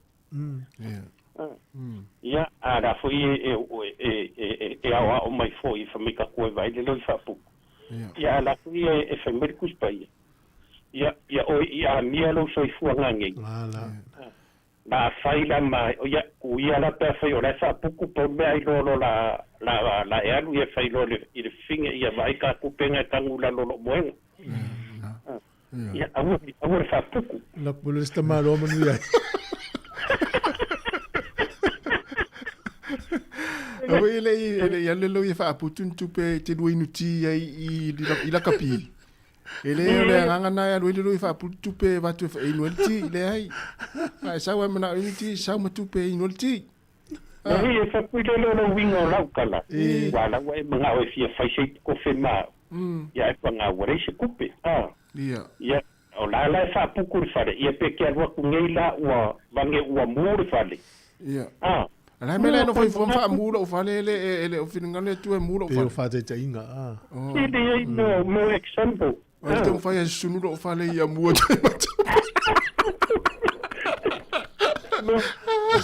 Não passei carinha, não passei carinha foi ele. Alu mave, agora com o fale. O meu lá em o de mamãe. É mas foi não le a. Mas se faz a um dia wala. Ave. Ia o manga o fia ku se kupe ka uma faz que ia faz. Ia. Ja, panga o reise mea se ia o rea lea ngā ki kou ka mohe i whale o reo walu whaisea. Isi ona whamanuianga. A fo ila leo ngana o te moe. Isi la whamanuianga. Wa a kua ku lus furu rea au vai tau whape i whamanuia keleleri a oi marki ngā mare whangau. Ia ngā tonga sa keika whaukonga. Alu maave. Ua whaputu al whale sa. Neri sau fi au iau tupe pulea o pe whaputu pe. Ai wate nei ia. Malo. Ko ngā ia se alo whaia i seo. Ma nei te lau fautuanga le na melu matsila. Ai ia unanga ia vai fo mai ave fo la usiaki. Ia. Nei te le. Ia. Alo te le atu. Vatu le lua. Fase gua.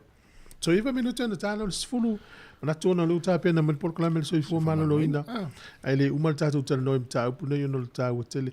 Ala no fa tu tasi le mele o le feve yo le tino tup. Ia. Ono le mai tau watu. O tele tata ni uzila le o to fanga ina ni cash tino tupi. Ia. Me fela na e fitau il tata wa e fia we mana o ave se tupi. Ele se tupi. Mo ele mo yes tupi. Luana le card. Ala il tupi to no card. Ava pelo tafta ul mana kapi. Ale tu ai sau mai Sāmoa. Ia te au e peu o lo taianga nga whani usila. E tauna vatu se lima tala, po se suta la mawe. Mua leisa o tupe. Lua o lai ai. Ai leisa masini e tala i il malerapi. Ona o sui le la lo langi. Wa sa fewa i tangata matupe. Wa matana le ai. Ia na, mena le no, le tu fere i tupe. Me wana mane lo fea lua i malau tanga tupe. Ia e tau a sangata mai alo whai ai. Ale uti sau mai Sāmoa, e tala lima Sāmoa. E siri a matatu i lalo. Lo le oso i lunga. Ta mare a wele ta alo alo e jis. E siri atu a matai lalo no le oso i lunga. Mo le se me. Ia, tato uewa pe tau le lua le au. E moi. Afta i tele ere atu nufa malulu atu ono le taimi. Ai fi tal noa to Olimpika. Ia. Ia mtu afato. Ese afalani ila to me no fai Olimpika. Pena tal noa naftas. Ia na. Ia se te fatala fa tsifainga ia na fa mai atu le tatu proklame ia Nick Paula malo fa taitere lava ma fata mai Kevin Swaka ia fa tu asiluru Bolton ia fa pefo ia te mete ali lani ane ia male o ili silea kem o teringa mtafa malo mtafa ia mo nefo ne yaso Alex Taitasi ia e mai se fo ia le fa tu afinga isila fa uliuli le la ngata pule yata taitere lava ma fata mai ia me se fo ia sunga tangwai ia le lava tfa fianga le otu mai tatu programa se fo maloloina tatu to fe lo ipm tatu mafuta si pa ile tula e lua le fiafia na nei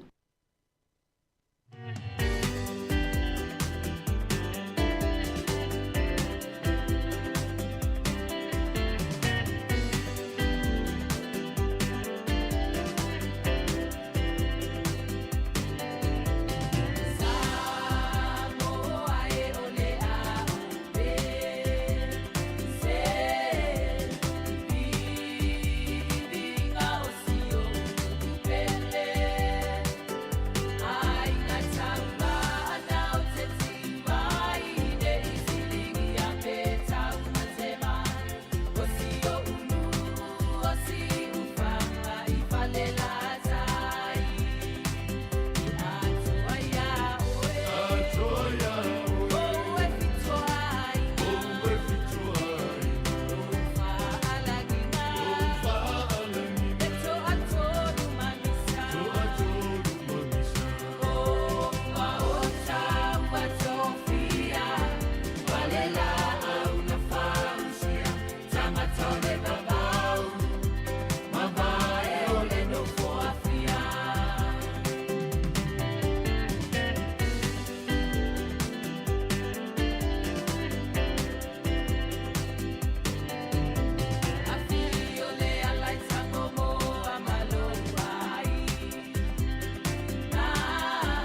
manongi sasala la upele la ula fala ele umale mana oia oe ola ufa asolo Sāmoa olo ua tunu ela e ali matu e iloa ngofie ai oe la ula la ufa asolo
Ia whaatalo whaatu ile nei tae au, ma lo lava soifua ile au whaafonga, ma o le polkalame soifua ma lo loina, ia solua te itasi, jaljanua tuai mai lato mai au nanga ese o soifua ma lo loina, ni usila, whailuani fi au tāua sanga whaalele ia tili eilo mātou wola, whaapia fo ilo o tau soifua ma lo loina.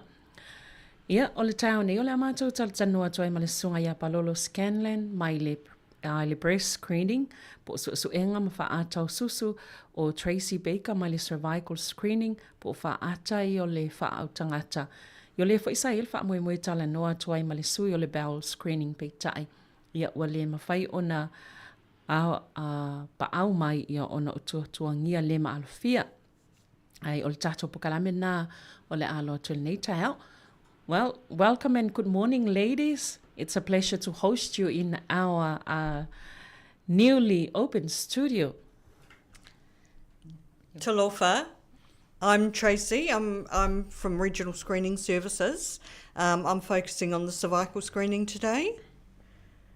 Ia, whaatalofa atu le malmal pa I o lau whaafonga Sāmoa lo whaafonga mai ni tula.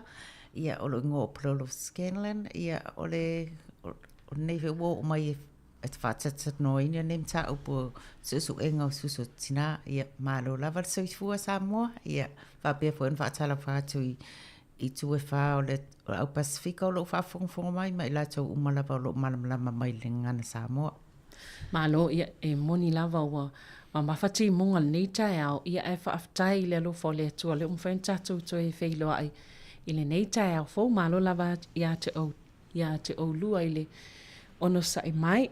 So I think I'll start with press screening, Tracy, and then we'll come back to you later.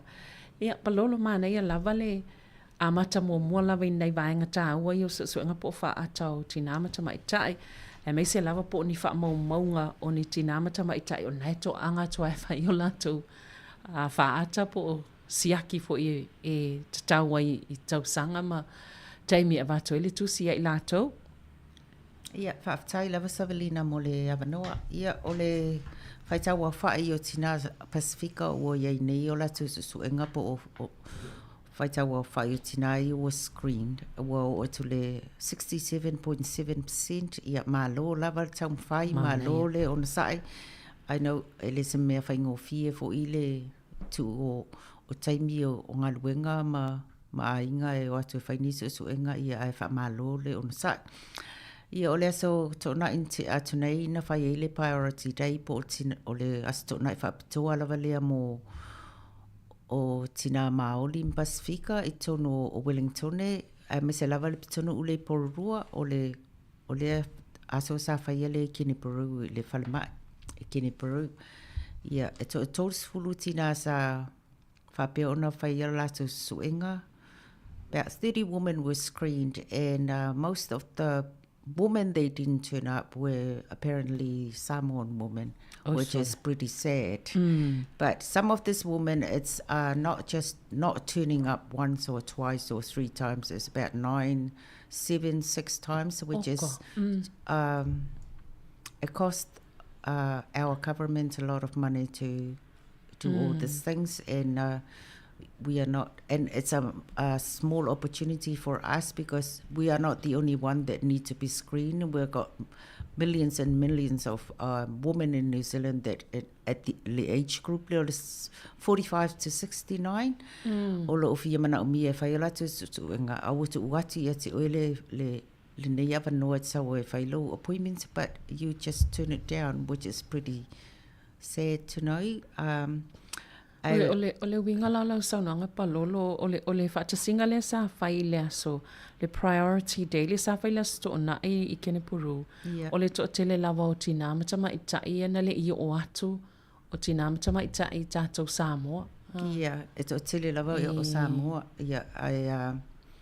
Pe o lātou ia sa puk pe sa whaatonu atu e o atu ai le I o atu. Ia, ole o taimi I molawe whai clinical le breast screening. We just e puku ia tina pe o telefo o taimi mātou te umana puk. Mātou wili le iai pe o tau le appointments le mo lātou. A whai le tau ona to e suile le aso e awanoa I lātou I taimi e tau ona whai lātou susuenga. o te o tele whai lao tina nei na matano i na confirm la te appointment ma ua whapea o atu a tonu fo e fo nisi vaenga ua e tele me tupu o tatou yes tasi o tatou langa ai e te tau lava na e vili atu e whailo atu ua le mwhai ana e alu atu o na toi sui leo le aso e te whai e lau appointment e le aise mea o iai pia whai ua le mwhai na e alu atu ai e te vili atu e whatau atu o na su e fo le sestina e wha atoa i le vaenga le ua wavano o le clinic Pina a mata mai a tata talo nei mata upue o stasiani o whawhitau li tele o tina po tangata fo i leo atu i lato appointments po o lato siaki e pio na whaatu langa ina ia ai tā ua i o vaenga nei e awai e su e po o iloa po maua le kānesa ia e whaatau ina because o le whainga o nei appointment, ele se mea whainga o fia tina, e ma se lava tina o lua tai tolu ngā luenga i le vai aso. O le mea whalena ua whai e i aso nei whapito o asto nai. Ina ima whai i la tau o na awai mai. Ai a whai e le mwhai wai e peo na uta ua momua. We call them we call it preempt. We preempt appointment to ask them if that's an okay appointment. If they change their mind, then we change. Whaiele I ready, whai lato usuenga. Let us know so whai matunga na updates and notes I kongo lau file. Ma koe books as ia so whaiela appointment. I'll tell you o taimita te vili atu ele tu le message, email them, text message, no reply. So ole whanonoanga na o launga luenga, they just ignore.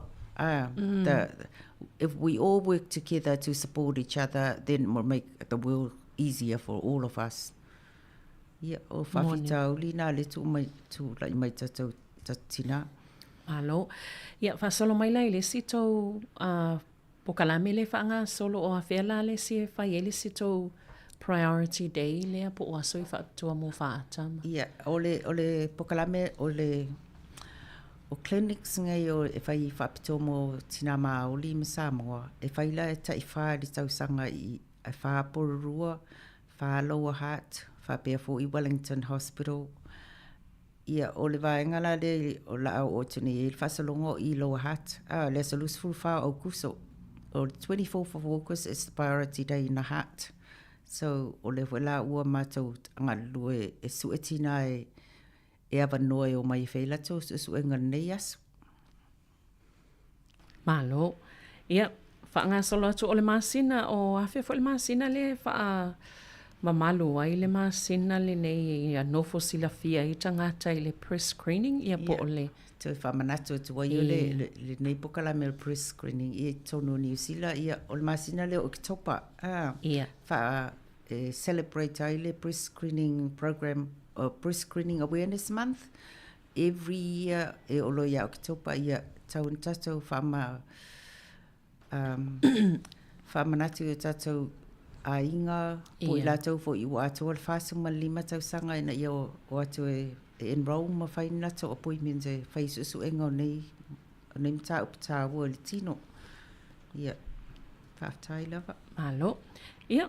E ini si vaenga e tāua e fia whaasoa tili ai I le pokalame tatoi fo I mai ini si vaenga e toi whaamanato o aso nai whaiei ia tūlanga tāua na ai o la fo ia o le matua o tausanga le ma waile awanoa lea e le ise tupe tatongia mo le siakine tina amta maita.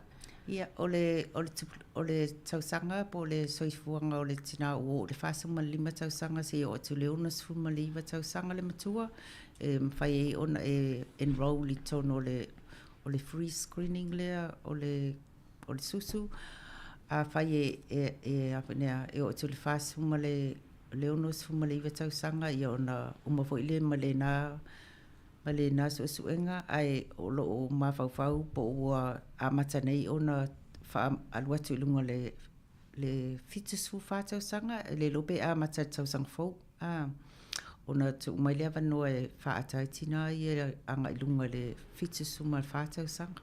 Ia. Malo, whaftai. Ia o tina fo ia o lea o tangata wano fo mau ma tangata o sitiseni la tau i tono New Zealand. Ia o tina ana e aunga o le whaangatonu elementa upo o tina o ta ua o tangata o New Zealand po ila tau fo i o lo nofo nei permanent ele o New Zealand citizen, but ia a ila tau o lo o mai ta whao mai ia whamna tuatu a whai e whai su enga ia it's tongi I don't know how much it is, but o nisi a vaenga mwhai e tina o na lua tu whai o na su enga pe a whai lava o tangata o New Zealand whai na lua tu i private entity private mammogram e mwhai o na whai, but it's tongi umana vaenga ia o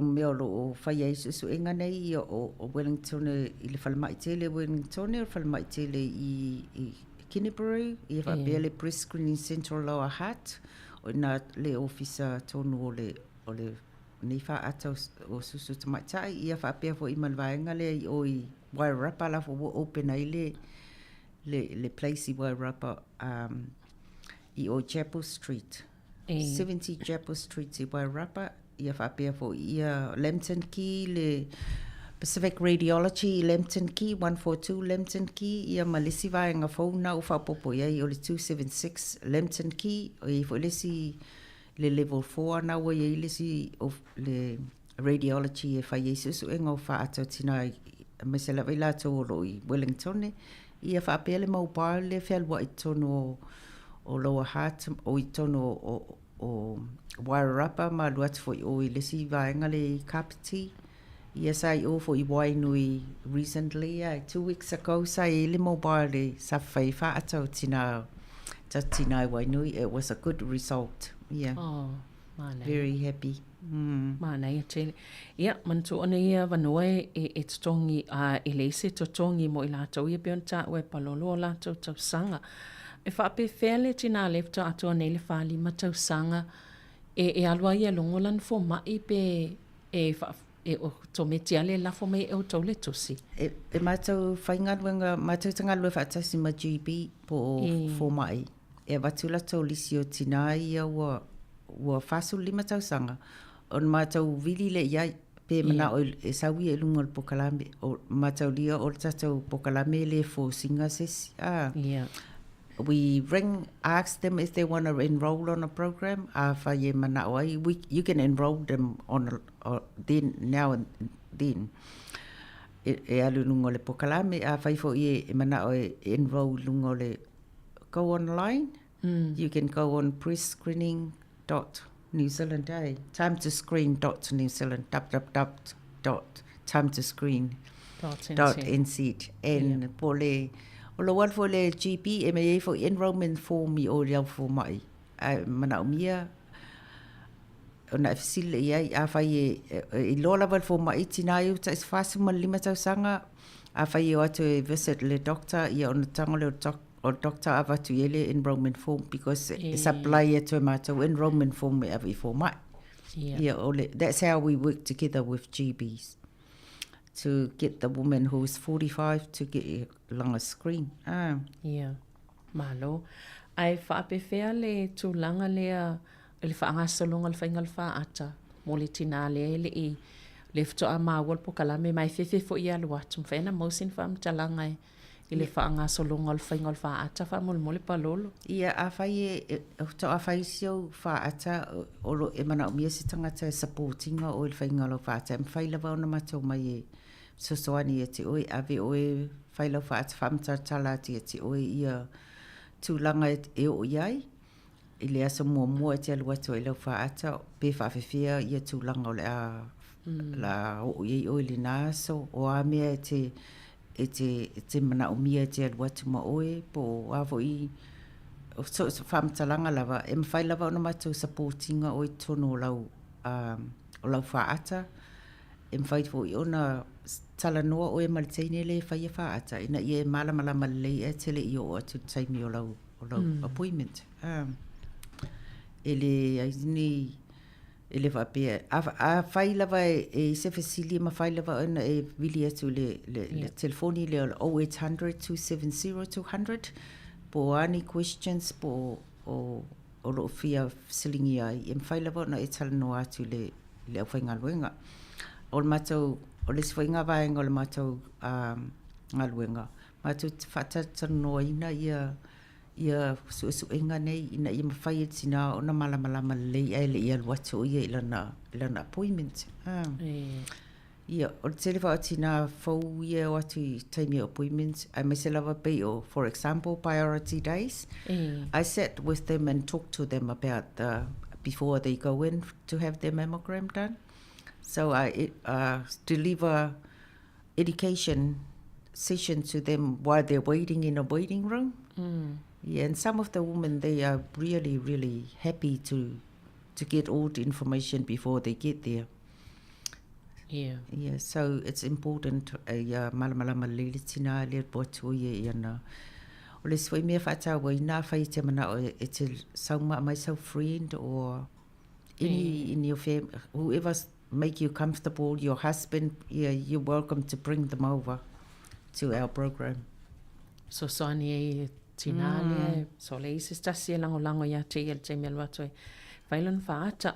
Ia pe o le numera nao nei longo i nātu le o walu se lau, lua fitu o, lua se lau. Ia pe a iei nisi wha amatalanga e fia longo ina. E mai se lava pe o leo tā ue palolo la amatanga. Ia e ila tō whatsinga polpo kalamelen whai. Ia e pe o tō tele lava tina ia na leo o atu. Ia pol DNA. A o lātou ia wale mwhaina o atu e whai lātou siaki. Ia o tina tātou lava Sāmoa. Ia e longo atu lai tina le mafuanga le yona leo atu I lato appointments po siaki o man whaatu lang. Oh, yeah, some do. Some just, you don't hear from them. Then ale whai mātou ona, if they don't reply, le phone or email or text, then we do home visits. Yeah, if it was home visit, yeah, if I toa whatana noa yei, yeah, I to ngalo fo. Oh, yeah. O la me tupu ia I lātou nā pā whaapea o lea ua. Le ona e sau no o isi lava o le whaaiva e le o atu I lātou whaata ia. O le policy a le pre-screening, a whai e misi au appointments 3 times, then you're out for 24 months. E le te mātua se appointments ia o for the next 2 years. So I used to be so sad when I see one of our women not getting an appointment in that 2 years. So I bring them and try to encourage them to go and rebook another appointment. But then it's become a habit. You know, you ring, talk, book appointments, and no. Then now, I think the women need to take responsibility for their health. Yeah. They need to learn to look after themselves. So now it's 3 appointments, opt out. Yeah. Opt out for 2 years. Unless you want to rebook, then you can ring 0800 yourself and book yourself in for your mammogram. E to tongi la le mea nā pele e o lai free a pele tongi a. E le tongi a. Oh. Ai a whai e se oi malpoklame wa you decided to exit the program. Ai te mana atu e watu, you have to come through your GP to restart it all over again. Oka. Ia, o se whaamtalanga whaanono na mai I le uso ia palolo. Ia, e te le lava ia to ngā ma whaafita auli o iai pe a le tau mawhai e o I lau siaki. Ia leo whaatulanga ina. Ia a whai ua whaaiva e tele I ole tina e whailana siaki lea matolo pia. Pe le longo ina fo I le ofisa. Ia, o stulanga e whaanono ai fo I la tone o lo o ngā lue. Me se fo I le uso ia paloloi. Fisanga inga matutono le lato fo imtanga luenga lo tau mawhai e o atu fo I le whale. Ia ai le o mawhai ona maua atu pe e o atu e whai lato siaki tāua I o vaenga ia wale wa tāua palolo ale whai. O so enga le ala na whai na I e loai po I se vaenga e ono I loai o la ua a fia le kānesa. O whasa solo ato tatou sanga, as we get older, it's more chances for us to develop breast cancer. Ia, o le tāwana e whai e nisi suenga na ia sefe o tatou ola. Ha, tonua. A whai nei lau mammogram, whaatali lea mo le silua tau sanga koe due for your... E ma whai lava on develop breast cancer in that period of time. A whai la misi nei lau appointments wa ele watu after the low due date le wa po lua tau sanga taluna e la tu le mammogram. A whai due ai misi lau appointments. You're giving yourself a chance to develop cancer without knowing. Because ole breast cancer ele inio na unga se ilonga lava ua ua matua I hola fa Samoa ua ui le mai.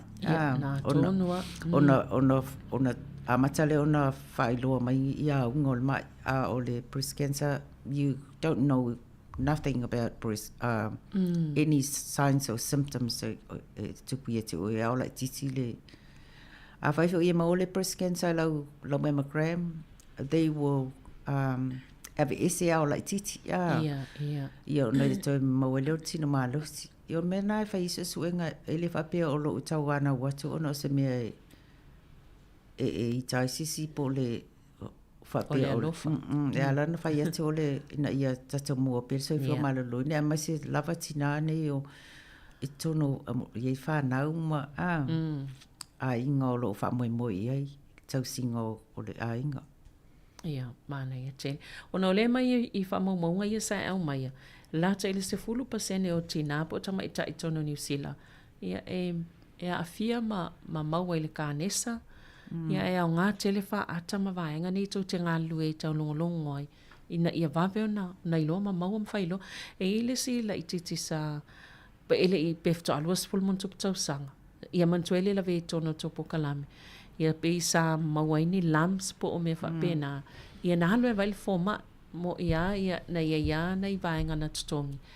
Ai e sa wa ai al fōma ia mawhai e fo e ma ta oto ave ese mea na ia ona ole popole te ua afia le kānesa. Ia ai o le tūlanga nai ina ia whaamanatu I pe o tātou tangata mana I ole. Vaenga ua sau no I palolo. Tā ua ia wana I misi le appointment. Ia, ole ese umalawa tino tamaitai. O nisi tamaitai e masela wale taimi o masina au lai titina e lampi tono tatou susu. A whaila e se lampu o lea ese for they disappear, they come and disappear. A whai wale disappear mwhailona e latu e wailofo mai. Ia tina ia lai ti ele I o whasuma lima tau sanga.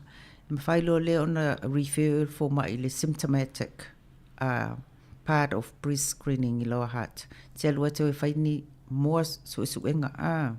Moni suenga atili na ia I loa pole atonu mea ua tūlanga wo ia ina vaenga lo tino.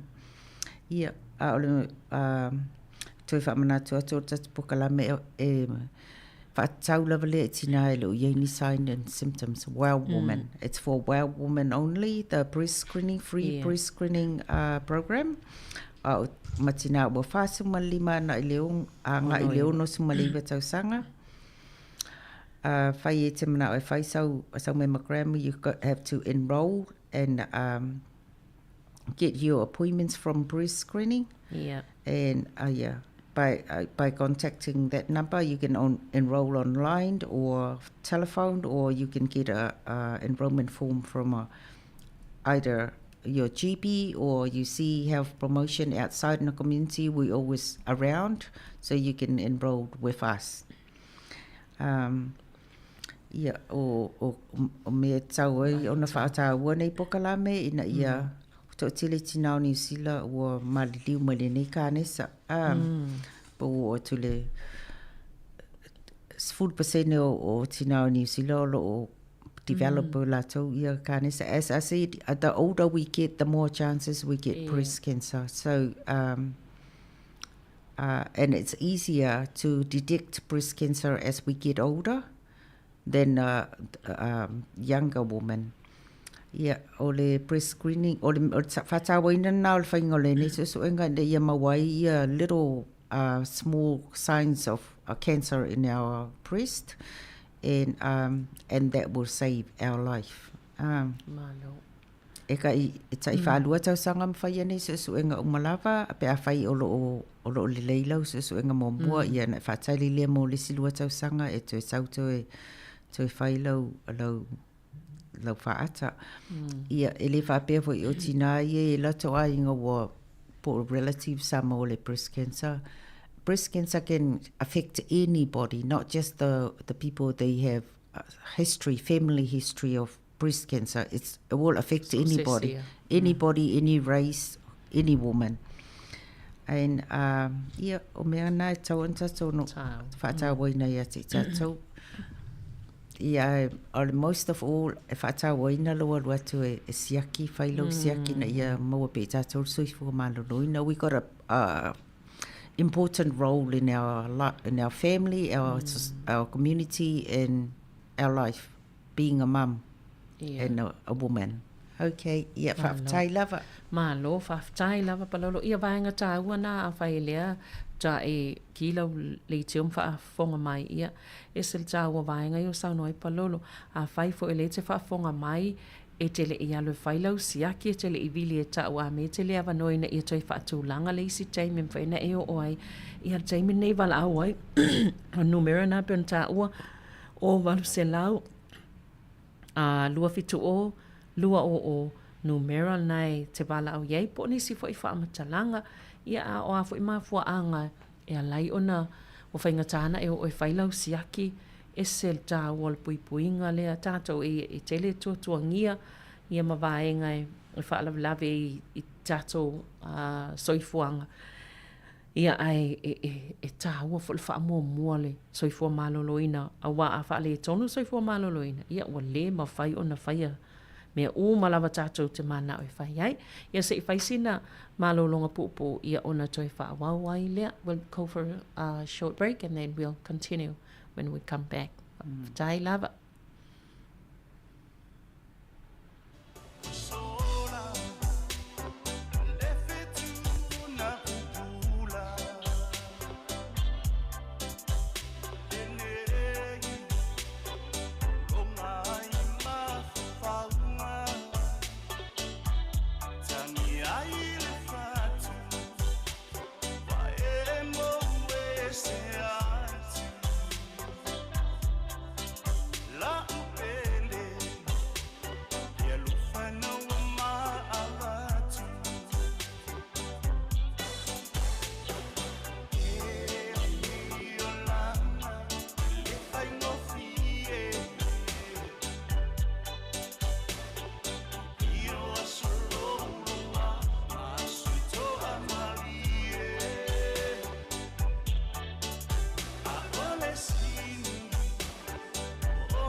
Oka se mana i o le pese mai le sunga ya li whaalawa au, ia mo le pese moni le lofa.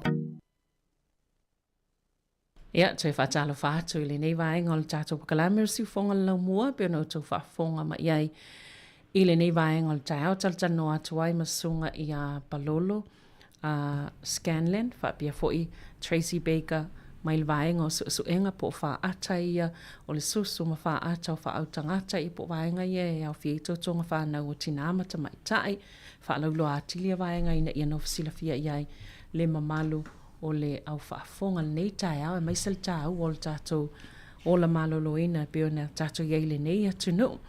So we've come to Tracy. You've been running this awareness program and you've been distributing these messages for quite some time on Samoa Capital Radio as well. So to start with, can you tell us about some positive news? Okay. Since the changes came around in September 2023, we've seen the stats go up. Just ever so slightly, but they are going up. They're sitting at around 63% around the motu, but our benchmark is 80%, so we've got a way to go. But for Māori and Pacifica, it's about 62%. So that's really good. Ia, nā tau whawhanga mai a Tracy, ia, o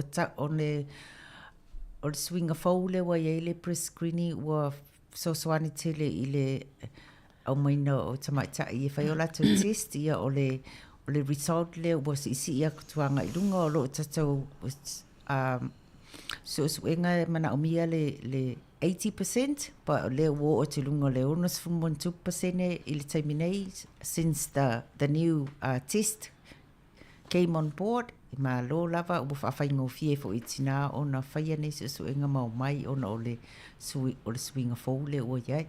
Oh, malo whawtai. So Tracy, tell us more about the changes with the national cervical screening. Okay. In September 23, we had a big rollout of the HPV primary testing, and that means that a woman can go into her health provider or doctor or family planning, and they can self-swab. So it's just like a rat test, but for downstairs. They just do it by themselves. They just take a wee swab, put it in the vial and give it to the nurse. So it's a lot less invasive, and we're finding it really, the uptake really good. Ia, o le suenga whaule wa iei nei, ua mwhailawa nei lua te lau fō mai e whailau suenga nei. E le toi whaiala le fō mai e te oi, ua whailawa e oi ia lau suenga. Whaafaigo fie, whaamatala te fō i le tamaita i le whainga o le test. E tu ulawa na oi tono le potu e whai oi lau test, ia ona tu atu le o le tu i tono o le tube leo ua saunia. Ona e tu atu ina le nurse, ia ona send away le la tau o lau. So we're testing for the HPV virus. That's the virus that can cause the abnormal cells, whereas with the old speculum test, it was testing for the abnormal cells. So this is like a pre-test. It's a lot more sensitive, a lot less invasive, and takes about 20 seconds to do. Yeah, nā tō whawhanga mai o le suenga nei o lo suenga ia virus ia kosa le cervical cancer pe o le mesa i mo sa test ia cells o le cervix o le vaenga fōleu fai ia wa look for virus that cause the cervical cancer wa le whawhaingo fiela o whaila valitina o na whaia nei suenga e le oto e whaia mai le cervix pe o le mesa i mo. If there's, you can choose to have the old speculum exam, and they'll take the HPV test then. If everything comes back normal, you'll be on a 5-yearly screening. If HPV is detected, you'll then be asked to go, if it's picked up just through the HPV test, you'll be asked to go back for a cytology speculum exam, and Yeah. So if it comes back negative, then you're on a 5-yearly screen. Ia whai lai whai nesa suenga, pe on me leo whai toi whai e o lau se suenga, ai mai e normal, le result. Iona le toi whai lau se suenga for 5 years. After 5 years, you go back and do it yourself again. Ai a whai e mai abnormal. Ia, o le a whai e role se suenga pe on masania, ai pe on menen whai mua, e whai e le nurse po le doctor. Whai lau se suenga le full test, o le cervix po wa afia I nei fo I the virus ngai o le ko sai le cancer le o le cervix. And it's for women between the ages of 25 to 69. So if you're not sure of when your last smear was, or your last screening was, I should say, or are new to the country, new to the program, you can always ring us on 0800 729 729 and find out your status. But also, most people are enrolled with a GP, and the GP should have their history. Yeah, nau whai ate Tracy, a whai e le e whau o I rungo al pokalamen nei. Ia, e ma whai lawa ona e vili mai I le telefoni o lo e le au whai ngā ruenga mwhai suswani atu I se sili o lo whaafsiringi ai lo e mana o mia le tali. I o le number na e vili mai o le 0800 729 729 729 729. Yeah. O le numera na mwhai o na e vili mai whaatata noa ni mta upu ia au whai ngā ruenga o le cervical screening. We've also got our month coming up in September, our Cervical Awareness Month. So we're hoping to get more and more people into clinics and get their screening done. There's a lot of providers out there. There's Manawahini, Pacific Health Services, lots of people that offer them. We offer weekend clinics alongside the breast screening. So when breast screening have a Saturday clinic, there's always a cervical clinic as well, so people can come in and get both done if need be. Our uptake was really good on Saturday here at Kenny. We got a lot of Pacifica women through, so especially the young mums, they come in, so that's really good to see. And I mean older people as well, they all need to get it done. So o le masina o se te mai whaamana tuina e fo le nepokala me tono New Zealand o le cervical screening program awareness September o le masina fo na o le awha iai fo le priority day on Saturday I Wellington Hospital o le breast screening alongside with cervical screening awha o lo o mana mia so soani whaingau nesu suenga I mwhai o nei wha vili atu ia Tracy ma puka lo swawhai te aru lungo le o nesu suenga le napa yaso ia o lo tau mwhai na ia test le as many women as we can towards that celebration of cervical screening awareness month. So we advertise on all the Facebook pages, the community pages, when a clinic's coming up. We do it from about 2 weeks before. So there's always posters up around the place at doctors' surgeries. So we advertise on the Porirua page, Wellington Live, Lower Hutt pages, Wainui. Wherever we can, we'd like to get the word out. And whereas before, a few years ago, we used to have to ring women and get them to come in. Now it's mainly women ringing us, so off the advertising. So it's working really well. The cervical screening, you don't have to book an appointment. You can walk in to your clinic. So you just have a look around. Or you might see a advertisement on a Facebook. There's a Wellington, Lower Hutt, and Wairarapa page to advertise the next priority day for cervical screening. So, yeah, and you just walk in and you don't need an appointment. Yeah, bookings are preferred, but walk-ins are more than welcome. So if you wake up on that morning and think, today's the day, then you can come down. And it's a good thing too, because it's free. Hey, Yeah. you don't have to pay when you go to have your mammogram on priority days.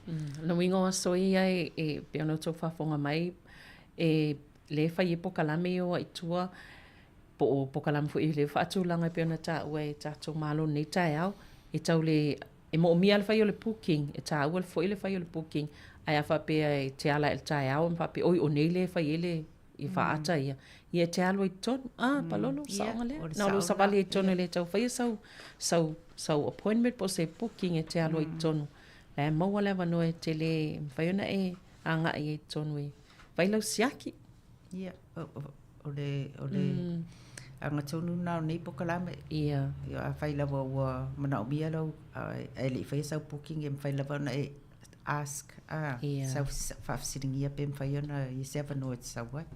Lele whaftai. Are there any side effects of cervical screening, especially with this new method? No, none at all. None at all. It's just so quick and easy. Everybody, we fill out a little evaluation form after our priority days and we get nothing but praise for the new test. Oh, that's good. So, and our next priority day, I don't know whether Palolo said it, is Saturday the 24th of August out at Lower Hutt. Oh, And then we go on September the 21st into Wellington Hospital, and then October the 19th, we're having a screening day back out here in Porirua. So it's monthly. We go around the motu. We circulate around around Wellington region to do the priority days. O no o tō waso la i o le aso lea e aso luas full whao au kuso e whai ai o Lower Hutt a o le aso luas full tasi o September o il Falmai Wellingtone ia ma le aso sfulu iwa o ke topa o I Kenepuru. Yeah, to my Kenepuru and then Lower Hutt again started next year and so on. Yeah. Malo whaftai ia. Makai foi lau ka lena so nā tā ua tele e mawhai ona whaavanoa I le taimi le mamao ale aso. Ia e mawhai ona whaavanoa le taimi ma lato telefoni le na tā umomoa le over se lau. Fitulua iwa. Ia le lei lava le tala noa ia I vaenga tā ua nei. Palolo, Tracy, is there anything else about the cervical screening? Just come along, get screened. It's so worth it. Even if you've got kids in sport and things like that on a Saturday, we break down all the barriers so we can provide very, very we can provide anything really. Yeah. Can support you through through your agonies, support you to make it easier for you if you're suspicious. It's a good feeling when you've done all those tests. It's a good feeling. Yeah, it makes you the positive attitude you come out with. It's really nice. Sa olele. Ia na te fam na o le fautuanga al watu ata o lo o ato ia pe umanta ua ia watu fa avanoa taimi moni e tele ia tuangia ia e fa avanoa sin taimi o atu ai I la to fa singa ia. What time does it start? We start from 8 till 1. Okay. So it's 8 in the morning, but we are there at 7:30. So we have a lot of lovely nurses that come out with us. Yeah. So we normally have 2 on any one day, and we're there at 7:30. So if people have got young kids with rugby games and things, they can either come in before, and we're there till about 1:15. Yeah.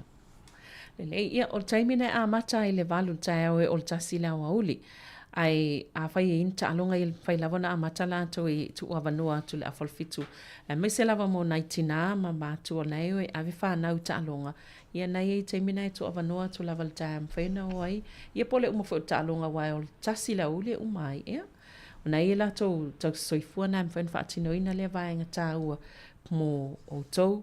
ia pe au atu e whai tau siaki e se tāua, 25 tau sanga ngā ilunga po le whitu whā, ia nai e awanua i whailina so e ngai unua mastutongi. Ia palolo e ese Facilius tangata le savala o mai pe alu se taimi toi fo i mai e le lamp a whapesa i se lamp o mua e te ua alu le e toi fo i mai o le Facili. O se ka nesa la le mena pe a toi fo i mai. A whai e te le o silafia i napo le atonu le lamp. You have to go to your GP. Yeah. Because o le pokalamele nei e mai e tina i le i ni lamp. Ai. Yeah. A whai lau wa i le lamp i lau susu. Ia ona e o tulu le lau susu e lau fo mai. Yeah. Ona sent le fo mai i le symptomatic clinic. To e whai e ni susu e ngā tili. Ele me fai foi ela fo mai tsa uma ya o ele lamp na pole atunu na lamp se vanga na we le symptomatic clinic fai le fa ata ona ilo aile na mana ia a fai o ele sa e vala o mai fa facility to langa le ia na ua longo atu e palolo le tali ia o lo walu ala fo mai wa fa sino o ile si vaenga pe a fai e le mautinole to langa alu le lau fo mai ia ma tau yele to langa le fai la to so enga ma fasino tonu a oe ile me tauna ave ia esis fainga palolo ia ole fata waina fo o fainga nei fa ata a fai e te alwa te fai lo mammogram e ma fai fo el fa ata na piki uma whatever's inside there ile na o ka nisa pika ia cyst fibroid anything if I tau mai le ia te oi ia so enga ne fa ata ol mena fa ata waina ia male me tauna really whaata waina e te au lewa ia i tina o tata watunu, tina Sāmoa. O se ngaluenga, it's a tau lewa ona e latu whaatau nu. You look after yourself. Yeah. Because you have children, you have a family that loves you, so you can be a good role model to your family. Just looking after yourself, not only breast screening, cervical screening, all other tests. Don't just let it go. Be a good role model to your children and your family, your whānau. Moni lelei. Ia ma whaataua vaenga nai o lo tau longo ai. Ia elelei a whai lava i te lea wanoa I lau siaki. To e vili e tau iei wale mawhai ona awanoa. Ai se itu ai lawanoa mo leisi tina. Ia mawhai ona whaamomu atu I e whaile na siaki ma tātou telefoni na. O le o walu se lau, lua fitu o, lua o mo le vaenga le o le press screening. Ia po o le o walu se lau fitu lua iwa mo le vaenga lea o le suenga. Ia alfa au tangata I po le cervical screening. Ia mantua na anu Miriam whaiona o lo whaamana tuatupea mo le malo le au whaafonga. Ia, ai whaaftaitele lava. Thank you, ladies, for this wonderful information about screenings, which undoubtedly saves lives. And best wishes for whatever you are doing to promote and safeguard our people. And hope to see you again. Thank you, Savalina, for the opportunity to come here and spread this message over the radio. Thank you to our people for listening to us. Hope that it will make it easier for you next time. And please forgive us for whatever we say that might offend you and at this today. So yeah, we just want the best for everyone. Thank you. We all work together to look after each other. Thank you so much. Yeah. Thank you. Ia malo manuia fo inga wenga o le a fianga iai I le nei vaiaso maniaso toil nei vaiaso ia malau whaafonga I o tato po kalame na soi fo maloloina pe on tata noa tuai ma le sunga ia Palolo Scanlan ia whapia fo I le sunga ia Tracy Baker e tāua tele na fo ua watu fautuanga whaiu e au ngamo tatou I le tatou ola maloloina ia me se lavo e whaisiaki a watu lol tusi ia wala aulo e wha e pukle a wanoa ia mwhatu langa mo lau siaki e whaftai tele lava le whaafonga mai ia e whaasoi ia mō le nei taimi.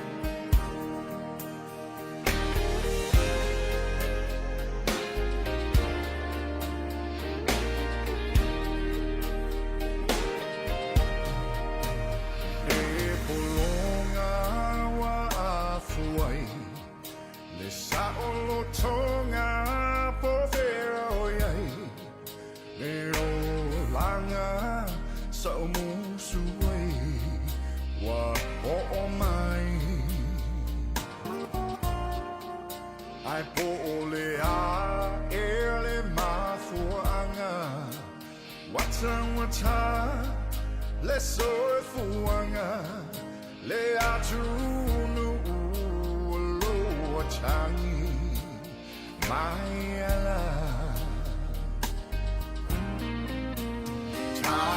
tai usio tamalo chalingae fear follow so si ufonga say ma way lo vai vai alawa ete fateme teme ba anama le lao chele olo o tau fatso alota la wele ele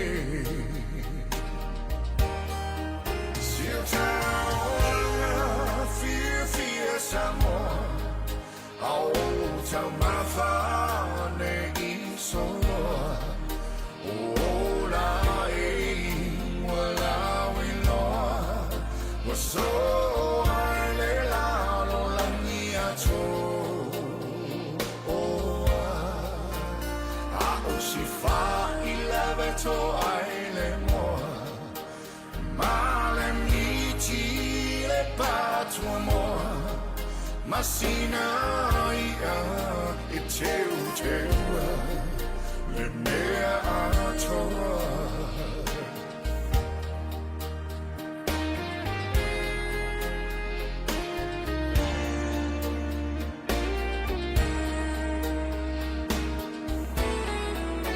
ama fau ia soanu I nai tua wa mava atu le tau mawhainga pela ea e lava singanu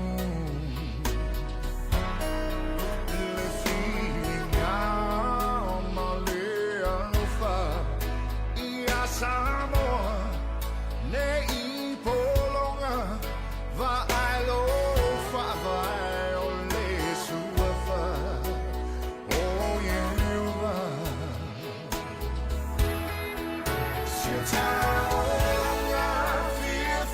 Sāmoa au tau mawhane I soloa o la wala wiloa wa so ai le lao langi ato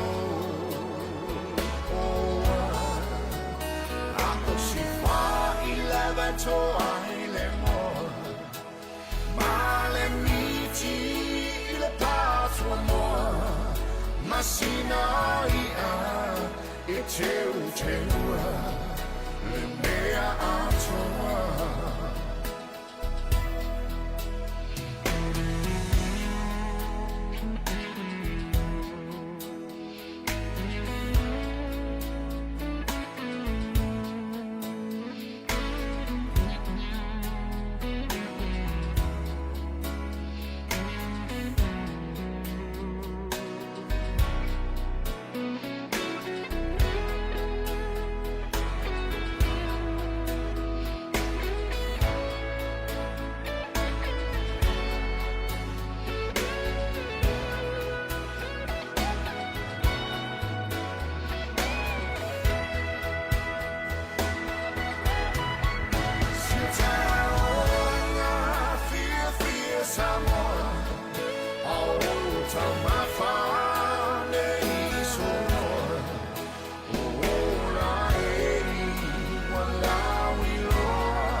Leti otala, awane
Ai oela upene, lalele o Samoa, mate mai alau tupua, pete loa leilua. Let me hear you whisper, let me hear you sigh, let me put my arms around you, let me hold you tight. To my alone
Sia mea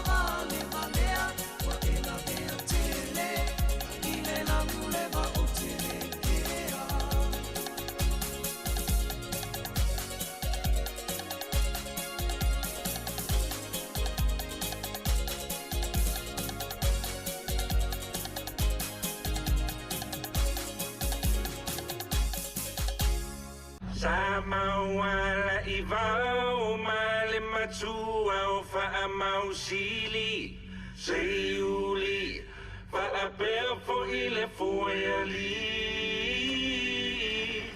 O te pese tu ma whaailoa o awi matangi walau I loa ma po e vitu o le mahota o mali e toa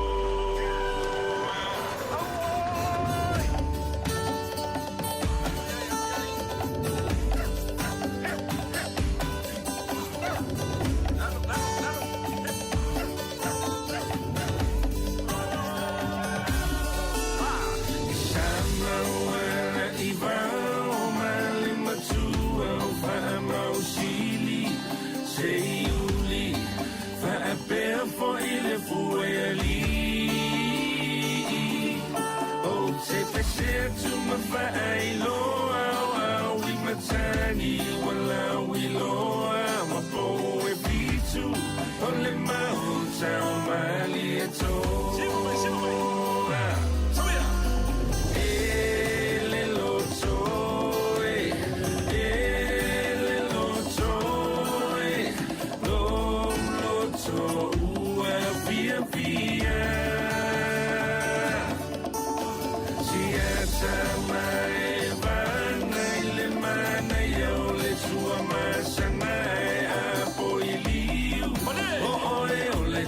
Say matapa Ole matani uani sisi fova ale para toa mafuatino Nei a ulupe olo ofa alele ile vani monimo Le machina o so ile taisua la folia ona taifanua Nei a ulupe olo ofa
Ya sili ila sila sila o ni nai pasanga o ni motunga a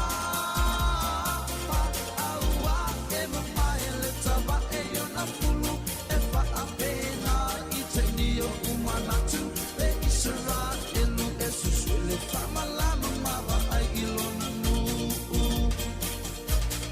a pia fa amalu lo utino a fio anlo I le vai manino le vai ta ele e tapa tapa ole ala tele le vai momo e a fio ai mai ama pesanga I male fata vai tauranga le I tu ala ta I le malai o a sofanga ya na tia ita I patu ala vai iso se se I le pa afufonga mai o oi o le matua vai tama o oi fo I o te manuai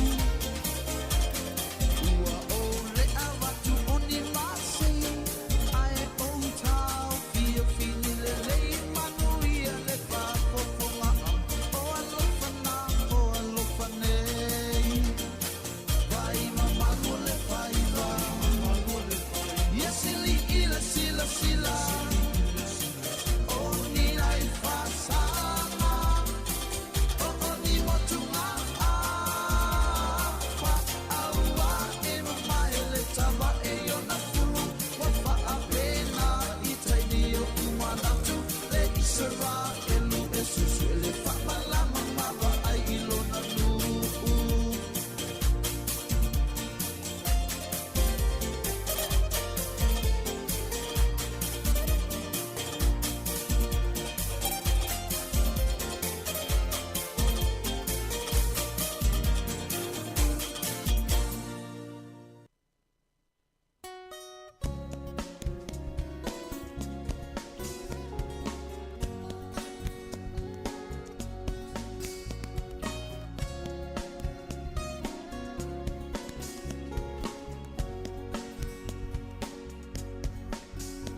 Mana e si ufonga nei tinana o leo fai pese le vine ula ia mai ia pia o le tala i le awhai le tausanga nei tasiva ono ono.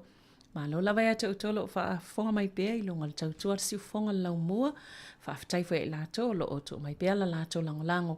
Ia wā lava le tato tautua nei al si ufonga lau mua po le Samoa Capital Radio. Mai luna ofisa i Mankavin i Porirua nei i tono le to malo Wellington e ia mana ia foi le swinga le o si tia mai luma le sia tato poto fa salau fo le tato o nanga e o wa ai to ai fale mata vale fe o i mai fafo ia mai lato lo o faiona fe wa i ia lato nga luenga fe o masano le aso fa tai tele la vai to tolo fa fo mai so se vaenga o New Zealand fa pia fo i so se vaenga Wellington e mai se o Wellington o le facto iei le nei au nanga i tono o le nei fo i tō malo. Ia me se fo i la tō mwhai ona māua malta tō tautua i upenga ta wha ilangi ale si ufonga lau mua. Ia pol Samoa Capital Radio. I lunga le tasi ono te si maltasi wha mō pe ona iei i le nei fo i aso lua o le aso tolu se fulo le masino iulai lua fe lua fa waula tātou tautua e alai pesenga nisi o fai pese se ia tale tu la esful malua ona tu ina tu lea o tātou talafou pe na masani ei talafou mai Samoa fa pia fo i talafou New Zealand nei ma fa foato New Zealand pe ona tapena ina le sunga ia la wano ati lawa fa pia fo i le sunga ia ta sesa Lam Sam pesenga fia band ia male pese le na siva Samoa fale na oti.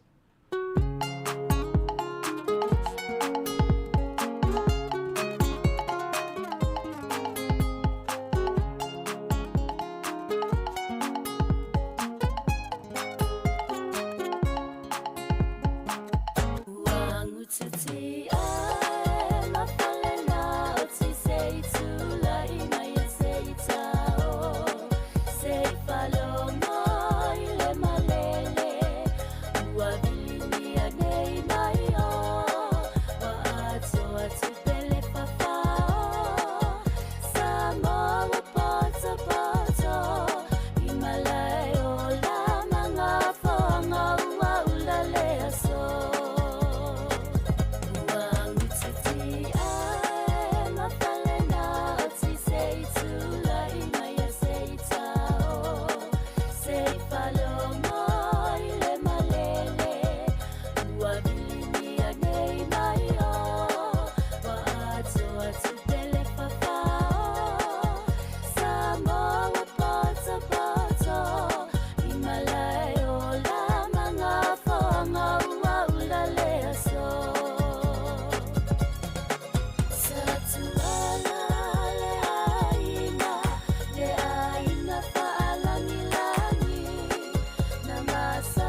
Samoa.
Sāmoa usi le whāwhawhonga nai te senga o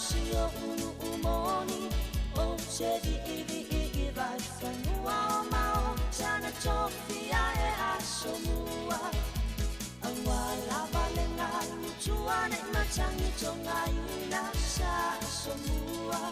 Ole mea uli uli lo umata titi uaine ia watumua. Ole a pui pui le tu mane fane lua o tu la fane. Pofonga ole a la taua utaile uo mane fane tonu. Awala baninga mutuane matangi tonga ina sa Samoa.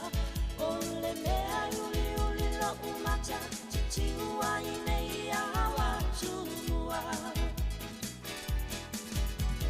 Ole na lava, ole na lava muatofa. Ile malare mune nu utiafa. Ole malayo malo. Inga ia tu le basa, Samoa soia le fafa, soia la ia, soia le petona ilani.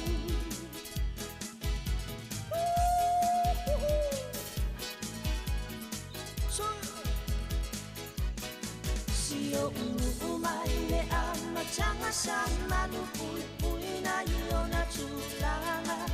Pa solo solo mai tau sanga suya pa avai ele poto tangata.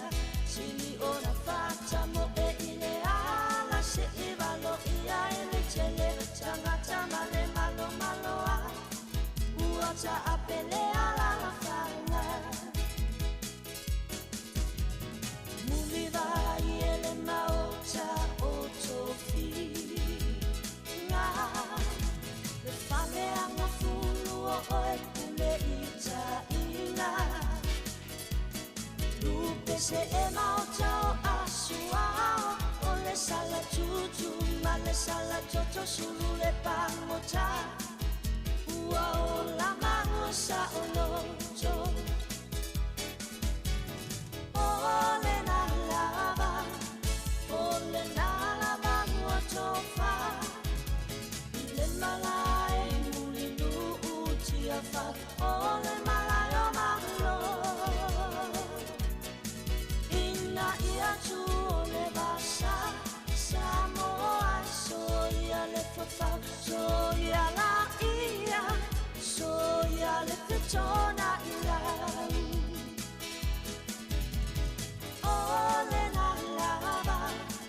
Ole na lava muatofa. Ile malai muli nu utiafa. Ole malai o malo. Ina ia tu le basa. Samoa soia le fafa. Soia la ia. Soia le petona ilani.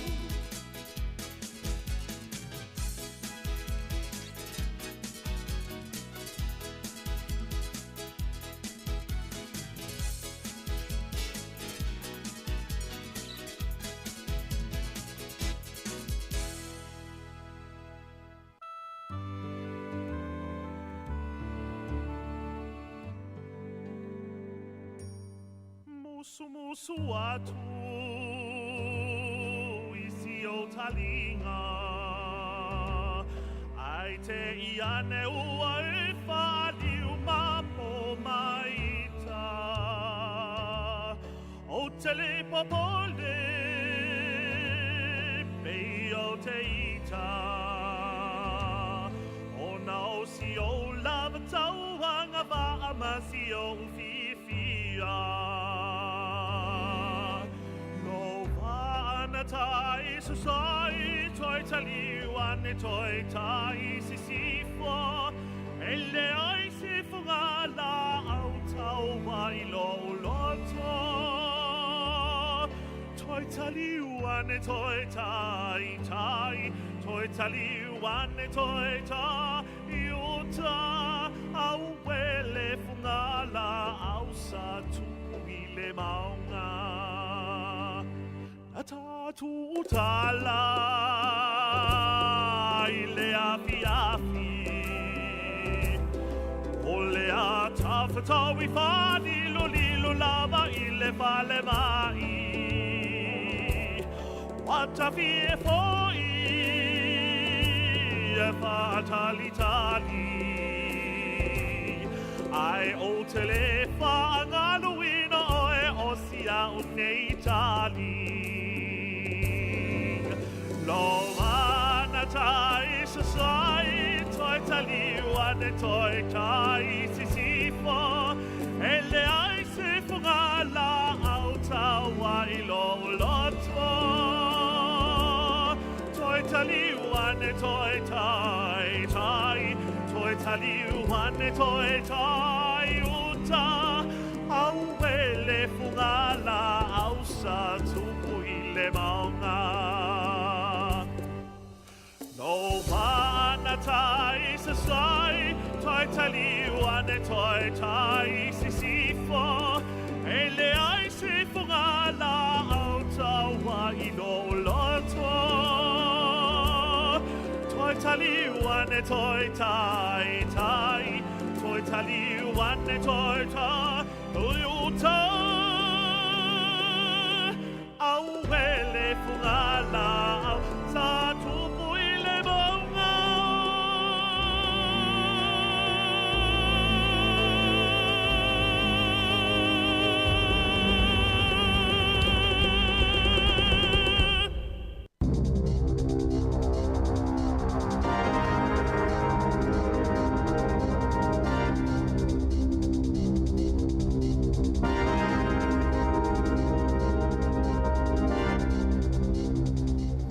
Ta alofa lava I le nei vaenga o te lo fau o le tala mua. E to tele tangata lo tau fie de tonu o fale pui o New Zealand, ona e le ai e se isi mea whetau I matala whengai e ta tala I la tau e no nofo ai. Pe taila e le o mawhai le teimile nei, ona wha mau mawina le lei uma ia I tu ainga o wha whita hauli. E le o mawhai ona I loa e le mtanga luenga o wha misinonga, ai wha pefo I le mtanga luenga e pūlea fo le pui po le corrections, pe to fia lava la whai o tangata ia o lo ta fia nei le tonu fo le pui, ona o le ai o ni a inga e mawhai ona te tala I lātou iai, e tusa o tūlanga masani o le tūla fono. O se lipoti tusia mai le mtanga luenga o wha misinonga, na ta ua e wha pea o le taimi e ilo I nai e se wha amasino, ia le te tala I tua o se tangata o lo tau fia, e tele lava vaenga e le tau ona sila tu toa iai, e au fiai le sa o le tonga o le tangata o lo a fia, a ewa pēr mana onga o tangata e a whaina I ni sori ngā tu la fono, atoa male saonga le mu o isi tangata lau tele. Whai loa mai whai le mtanga luenga o whare pui, o le whaamasinonga lava e fua ina le tulanga mai e inga le tala ai se tangata I tua, ai mai se o le tala whengai, male le lei o se whale, ma se ainga e te tala atu iai. Ai e iai le viso sani e mawhai ona whai le ofisa mo le vaenga I nisi o mata opu. A whai le aise no fuanga mo se whale tala whengai e te tala iai se tangata e tala sanga, e mawhai le ofisa o wharu pui ona sa ili ia se whale tala whengai e whai iai se whai unga a le whaamasino. Peita ai e le o tangata uma la tau te maua le a wanoa.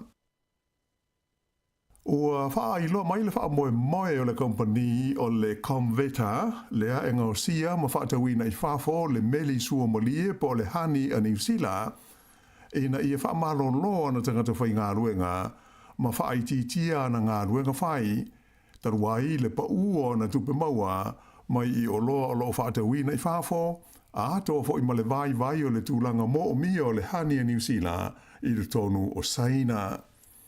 O le company le nei le Comveta o se tasi o company lisi I le ofisa e whaatauina ai se o company a New Zealand, le NZX, ma na whailo mai le songo fuana nafi, e tusa ma le se furu ono tesi ma le 2 miliona tā la le ngau sa iai o le company, ina ua uma o na tutongi ana la fonga, mo le tausanga wha le tupe lua afe lua sifuru ma le wha. O la wha inga o tupe maua le company ma iana o loa sa ave I whafo e lua se lau ma le wha miliona tā la. O se a whainga pa pe a whatusa i le tūlanga sa iai mua i le vā leo le lua se lau se fultasi miliona ma le lua se lau se fulu ma le valu miliona tā la. Whailo ma iai le lipule ia David Banfield o se tūlanga le manuia tele ua mai ta wina i le pa o fe whaataua inga a le conveta mai wala ngā tawai o na whaia wawe se fuafuanga e au fiai le vae o lau whai ngā luenga ma le whaititia o ngā luenga whai e le kaumupani. O le asongo fuana nafi le ana amata ai i le ai o Palmerston North ia le polokalame whaataitai o boot camps e ave i aitu pulanga talavou e whaamaunia a lātou soringa tu la whono mawha i luma o le whaamasinonga. O le whaamoe o Paul Kalame nei o boot camps a le malo o New Zealand, ina ia toleni ai ma o awina to maiti ina ia sui a lātou wa mio, ma aua na ito ia awhia i ni soringa tu la whono a awanga ina mātutua. E tāli fōringa ia i tu a inga o awaonga i Paul Kalame wha military e ko leni ai fita ina ia maua le malosi o le tino ma le tomai i ngai o inga tau le pui puinga. O le matanga ruenga le oranga tamariki e pūlea ma wha afoina lea Polo Kalame ma e toa se furu la whai o ni tamatala vau i le vāle se furu lima ma le se furu varu tau sangara mātua ua tu uina atu nei iai. O tamatala vau uma nei e toa se furu ua amata ai lea Polo Kalame e mai i le motu i mātu o New Zealand, mai o le toa iwa o i lātou ia o Maori. O talavou umanei ai titi mai ua ta ilua la whainga o soringa tu la whono mamafa ua lātou whaia, ma ua whaasala ina ai le whaamsinonga mo le umi ai titi mai e se fulu tau sanga i le whale pui pui.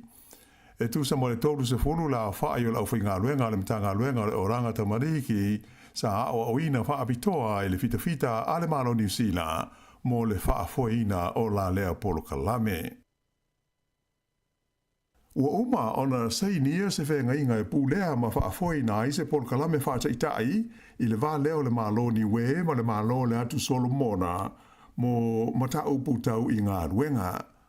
Ua whaingoa ina le whenga inga i le vā o tunu e lua o le Inter-Agency Understanding, IAU, o se murienga mua lea ua mawhai o na whaatino e awala i lalo le whenga inga ta ua o le peisa lea e ngā lulu e whelangolonga mai ai e tunu o le Pasifika i le whesuia ia o tangata o whai ngā ruenga. O le whemalanga i o tangata atu motu e sa iri ngā ruenga i isi atu motu o le Pasifika e le o se mea fau mai o le whaatu langa ina le lei o le whenga sonoa i o tangata whai ngā ruenga mai lea motu i lea atu motu e awala i lalo o ia Polo Kalame na whairo mai i whapea o se whainga le lei tele lea e tele ni whaamanuianga e mawai e tangata atoa i fwoi mātu nuu o le Pasifika. O nisi o Polo Kalame tau ngā luenga o lo iai le taimi le nei e au ai le RSE a le malo New Zealand whapea le Pacific Australia Labour Mobility po le PALM a le malo o Ausitalia. E tele atu nuu o le Pasifika e au ai ma Sāmoa o lo tautongi nei a lātou ai tālafu i le mālo tele o Saina. O whaamau mau ngālo ia ua whaailoa mai i le teimi le nei, ua iloa ai i le tonu o le luas furutau sanga ua tua nai atu nei, ua avele mālo Saina mātu nuu e au pito i tele ana tupe ia ua ai tālafu ai ia mālo mātu nuu o le Pasifika. O se lipoti e le whaalapo tonga whaale wāo mālo e whaingoina o le Lowy Institute na tau ai o Tonga, Vanuatu, whaapeai ma Sāmoa. O tunu ui e tolu e au pito i te te lea lātou ai tālafu o lo tau tongi nei i a Saina pe a fua i le tūlanga o lo lātou ta mau ainga po o lo lātou GDP. O le malo tonga lawa ia lata i le 4% o lona GDP po le fua leo lona tamau ainga. Ia la whainga o loo ia te tongi atu i le malo Saina mo a latu ai tā lafu. O se fua au pito mawae tu sai o le lipoti a le Lowy Institute. Ai o le malo Samoa e tu sa ma le lua tesi ma le 1% o lona GDP la whainga o loo latu tongi atu i a Saina. Lea ua whaatulanga ina mai e whapea o lona wha leo pasene au pito māwalunga mō ni ai tā lafu tutongi i le laulolangi a toa. Ai o le malo Vanuatu e lata i le 2% o lona GDP o lo lātou tutongi atu i a saina mō a lātou fo i ai tā lafu. O isi atunu o le Pasifika o lo tongi i a ai tā lafu i le malo saina e au fi ai Fiji o Papua New Guinea whapea ai ma leo tu kuki. Mai na whailo mai e la awata ma mai o nei ai tā lafu e o no tele isi whawhi tauli e ali mai ai mo tu moto le Pasifika ai mai se i taimi a whaina ai ma whengai ma whaalawe lave whaale natura e pei o ni a whamani mafui e a ato ai fo i ma whaale tonu tautu pe whaale wao malo e o no a whi ai le te tongina o a lātou ai tā lafu i atunu i whafo. E tonu tangata ua maari liu i se whaalewe lave ua whaamtaleina mai e leo o se whaalewe lave tau ta vale ma tau tia na wheto ai se loli ma se ta male lai titi le tu malo o rangiti kei. Whaelo mai e le lita ita i leo Inspector Phil Ward o le nei whaalewe lave na tupu i le vao le awale ngo le Putarina Road ma le ti Ho Road i le pitanu o Hunterville e tusa o le tūlae lua i le awauli o la songa fua na nafi. E tele i au nanga la vea i sa awina atu i ai le mea na tupu ai le whaalawe lave ma maua i tangata nei e totolu ua maari liu. Ta ua ele li leo ia Phil Ward o le aveloli sa tonga fitia i le whale mai. Whaalia fo i ele li leo o so se whaalawe lava e whano ai le soi fua ni tangata se totele o se tūlanga e te le lava le a whaina ai o te ngata whainga ruenga o au nanga lawe ai. O leisi fo i whaalawe lava na tupu mua atu i le tūmalo Northland i le asonga fua lava na nafi na umai le olo leisi tangata e totasi o le ua maliu e na awia sa malanga ai se taamale na lavea ma muai i le au le tele nume le tasi le pitanu o Maromaku pe tusa o le kuata i te ai le tasi i le au auli o le asonga fua. Ua whaino wai nei e leo i le lau mua i Wellington e whapea o le tapunia whaafua se iai o le kolisi i le Onslow College i Johnsonville na mafua o na o se whanawai na aruatu ma se tangata e ti se wilafi. Sa whaana nati atu leo i se awala i le mamao mai le kolisi le nei i le asonga fua ana nafi ina ua vai ai se tangata o ti se wila ia mai umia ia se tūlanga e wholinga o se aupenga malo si po se whana o le maua o le lipoti na amata i loa na whaia fuafuanga e tapuni le Onslow College po le tūlai lua i le awauli. Pei tae pe tusa le awha i tūlā muli anai sa whaasara lawina ai whalawa i tele le aonga i le lato penga o whesota inga ia le toi fo i o le aonga i tūlanga Masani. Sa whape fo i na whautua ina ma whaafitaia le vasenga o mātua o le aonga i le onusai a o whaia ia fuafuanga a wale saonga le mua ta maitia aonga ma le vasenga o whaia aonga. Na maua leo le tangata tia wilafi ma whesiringi a i tusa o lana whanawai. Ua tuina mai se lapata inga mai le ofisa o le tau le Met Service i le angai mai i le motu i mātua New Zealand o ti munga mamafa ma winga malulu o le tau ona o se vaenga lau tele o winga whaale tonu ma le lolo wa o le tau mai le vasa tāse mane o se teimi o le vaiasa le nei o lo valo ia le o mai ai i le motu i mātua o ia tūlanga whaale tonu o le tau e pei o nā awhia ai le motu i saute. O lo iai le taimi nei la pata inga mo le kiona ai whapeti munga mamatangi marolosi mo le tūmalo Southland o Tago, whape Canterbury mo Westland e o atu i le so lulu. Pei taila o le stofi e le tau na mamafa haiti munga i le motu i mātu, ai maise le talafa dai sae i tūmalo e iai le Hawke's Bay ma tai Rafiti, whapea ma Gisborne, ma le anga i atuai i le so Foreile.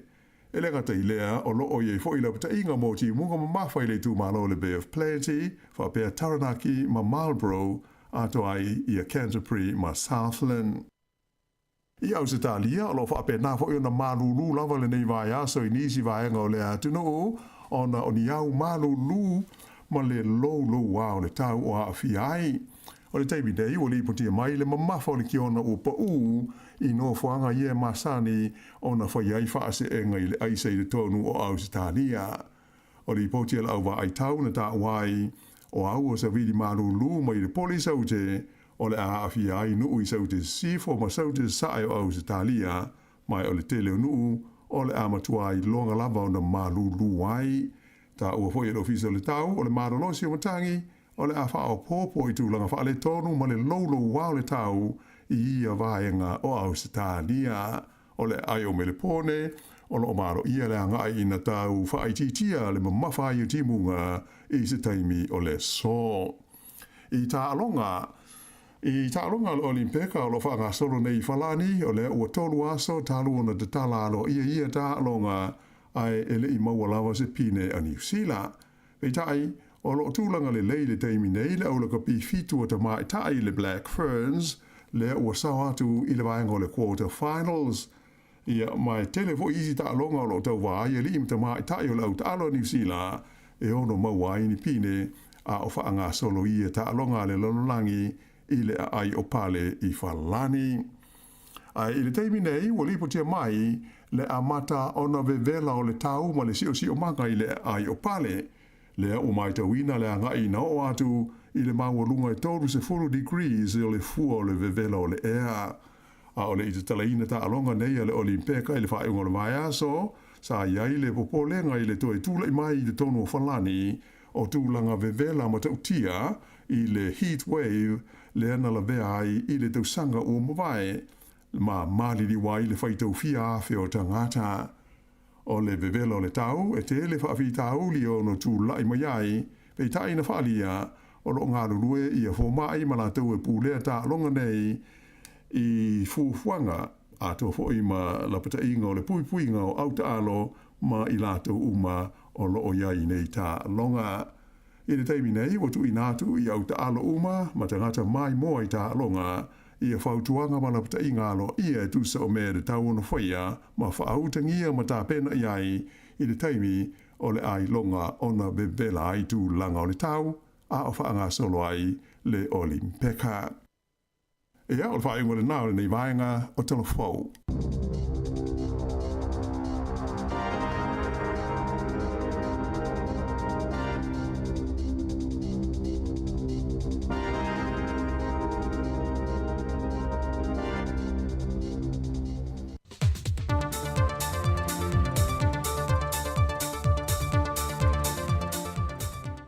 O te whiwhia whaatala whātu leisi fo ile nei wha o poponga o tala fau mai Sāmoa o se mai el whaafonga. Ua tau a o hatu ele malo anga o ana whaalo longa masane e ala le tanga vai o le sa o la tonga e le tu malo ai o soria lofi o se tina o se lia ma le whase fulutu sanga o tau tua o se tau si soifua ai o se whaatou sanga fo o whaamawina mo le au o nanga le soifua maloloi nei le atu no. O se tasi o whaalo longa na tu inatu le maliu le tina. O se tasi o pine tau loa mo I lato e whia sao whanga I longa ma tau le leia I Sāmoa lo lato ngā lulue whili ngā e so se tau mawhainga. E le ngata I to tonu o le atu no. Ai wa whapena fo I tūlanga whaavao malo. Ma e le whaangaluina e te tai o le malo le tautua le tina ya papali I sodia lofi. Wai longa lo na fi nauma le sa ili malo ia tu mauda soifua manuia o na i o tātou tangata. E teimi o na toe sauninga sa tau awei na ia malu le malo lo na pusa maliu. O le fionga le sui pālimia I atuana te evanga Iosefo Poni Fasio. Na fofonga ina le moli mau wha pitoa mai le malo. Ma ia tau au ina le tanga vai o le atunu I lona ainga. E pine wha mawai le amana ia ma le wha alolongia e Sāmoa awao. Le tautua matavela le tina. E leo mai loa se aso e la waile I unga o le wha amasinonga toi ilo ilo o le tamaya Samuelu sua ma le falitua ia sivai kepi. Ma isi o ilanto e to tolu o lo molia whaatasi. O le tele o wha ai unga a le fionga le wha amasino ia kalasa sa anga o lo se e ili mata opo. Lea o lo lui nei la tau nei. Lo na whaamini nonga o vaenga o ira wha ai unga. O Samuelu molona falitua ia se vai, o loo la lui ina le te tau leo na whaase ese le fionga talasa, mai le tau aveina o la lātou mata opo. Ao isi mata opo, o lo au fie le fionga le whaipule, ia whipule a e whai mata sua, le sunga leo ma Lise Marie, o lo lātou whina wina le te ena le fionga le whaamasino a lātou aia te tau lalo le whaavae. Lātou te whiriwhiri ai a lātou loia, na te ena le fionga le whaamasino a talasa le tuwa vanoa, ia lātou loia mai whafo. E tawana manga le tāsanga toi ilo na whaamanino le fionga le whaamasino sili, o ngā ruenga loia. E te tawana o lātou mulmulita ia le whaatula nganga o ngā ruenga le whaamasinonga. Na ia whaai loa foi, a whai aile a vanoa loia mai whafo, e te tauloa o na sila e se isi vaenga e whaatino ai.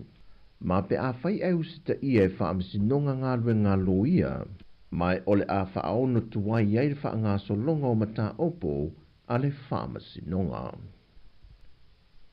E to ono se fulmale lima sui o le au malanga mai atunu o se fulmale wha, o le awha te simai i le whontanga a te tai o malo le taupulenga ia o ki topa, na malanga mai le atunu o e toi a si le a si singa lona lua, no whanga o e whaatino ai vaenga o mama whontanga a te tai, pa te seima no whanga e wha mautu waile au su whono.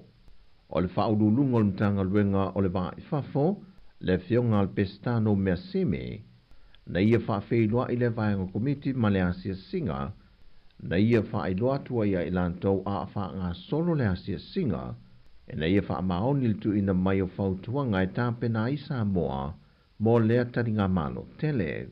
O no whanga nā asia sia e au fiele malaiwa a lele whaavau malo i whaleolo, o le maunta whono le pāre mene o le a whaabautu i whono au tū, o whale teri malo, o awala o whemalanga inga, tā penanga mo le vaenga le vaevai no le autu stala ma whesota inga, vaenga tau le soifua maloloina ma lātou tā penanga moni whaavlave tupu whaafosei, o le tā penanga po le ngā se senga o tau mawha, ma le tā penanga o le taringa leo malo e tau no mai.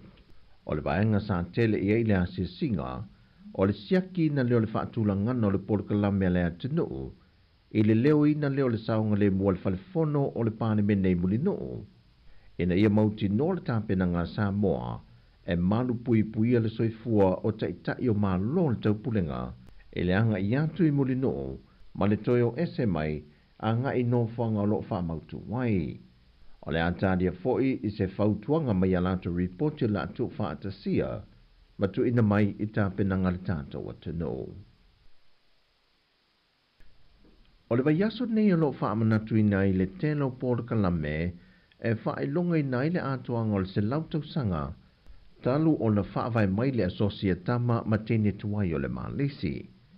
O le pōrakalame o lo whaanga solo i le so, o le solo tele alo ma whanau onga, ma ia onga tūlanga lua le Malisi whapena fo i le kulisi i sangato Iosefo, o whaana puputonga po asosi ese mai atunu i whafo, o tama ma tene tuai o le Malisi.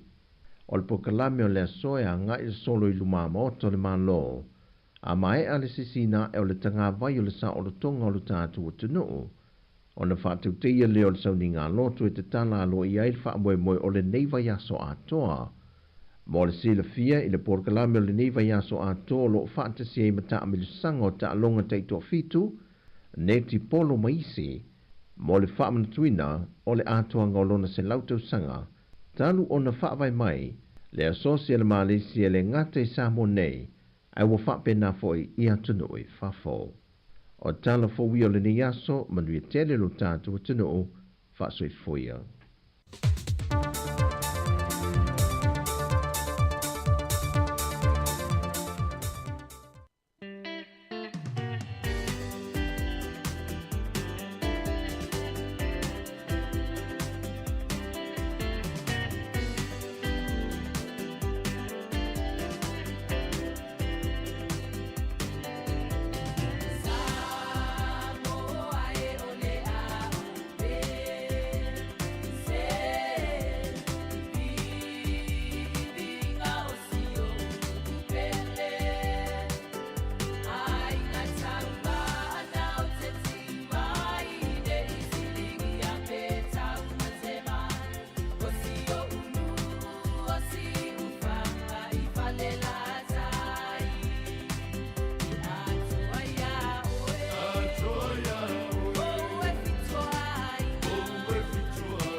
Ia nau tau whaafonga mai e tātou talafou toi awina atu. Tala mai Sāmoa whaapea i matala mai vai whanua New Zealand whaapea fo i mātunu o i whafo. Mālola whaafitai lau whaafonga mai nei vaenga o lea wauli talton fo i. Ia o loo whea ngai ma tau mawhitanga ma mālo longa. Ia se i mapuane te isi mai ngā luenga o le nei aso. Ia e whaafonga mai o loo whaawau pele tautua le tātou leiti o le siu fonga lau mua i le nei aso lua. La whaawau tātou whaafiefianga ai o le itu la e tasi ia na whaamuta leo le tautua pia na mahasani ai asta i tasi i lunga o le tasi ono tesimal tasi whaamo ai whaawau pia i lunga o tātou pia ngata whailangi pia na iei ia la tātou itu lau lunga o le Facebook whapea ai mali YouTube ia malunga le tātou app i le nei fo i vaenga o le aso. Ai whaawau pesenga se ia pa ia le itu la e tasi ia ona toi whaafonga lea le awina ato tātou talafou i lunga o penga tawhailangi. Leo lo i fo ila tātou tautua ale si ufonga la mua. Whaafitai lava whaafonga mai i le nei taimi o le aso.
Ia, le o toi sfulmaleva minuto an talo leo le tula o na tā leo le tula e tasi i le nei vaenga o le aoli, tautua masani al si ufonga la mua.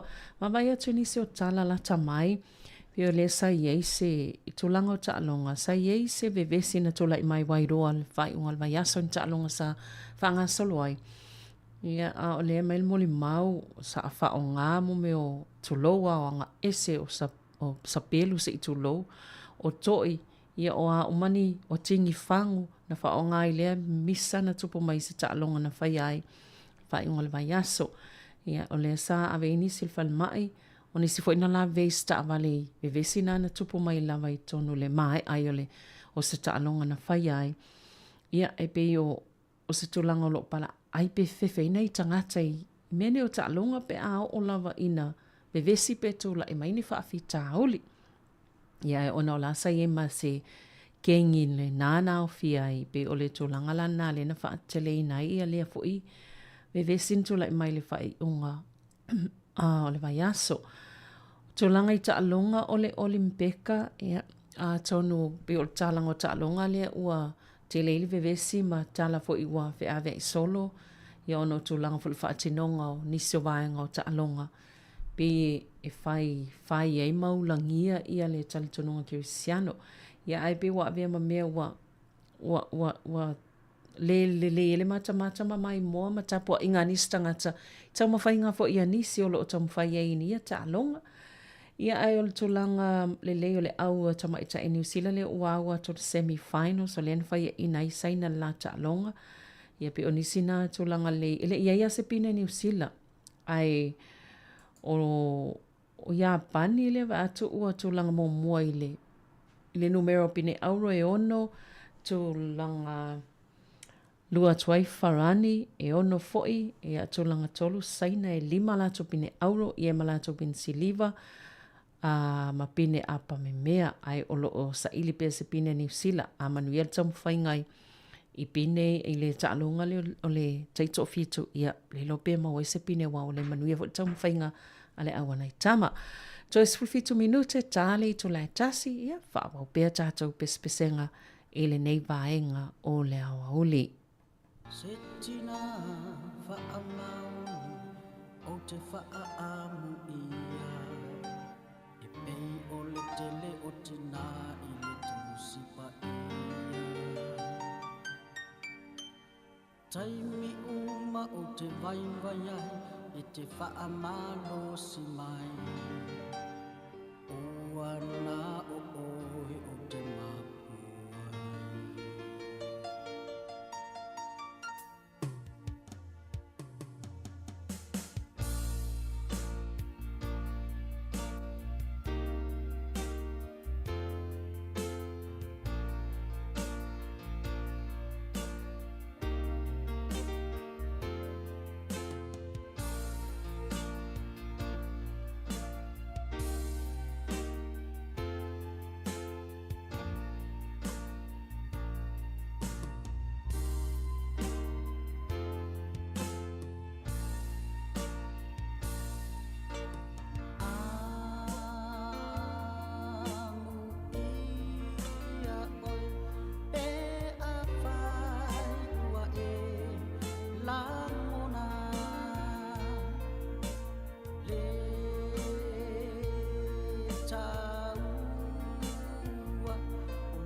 Mau kuapaka, me balpara.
Ia o siufonga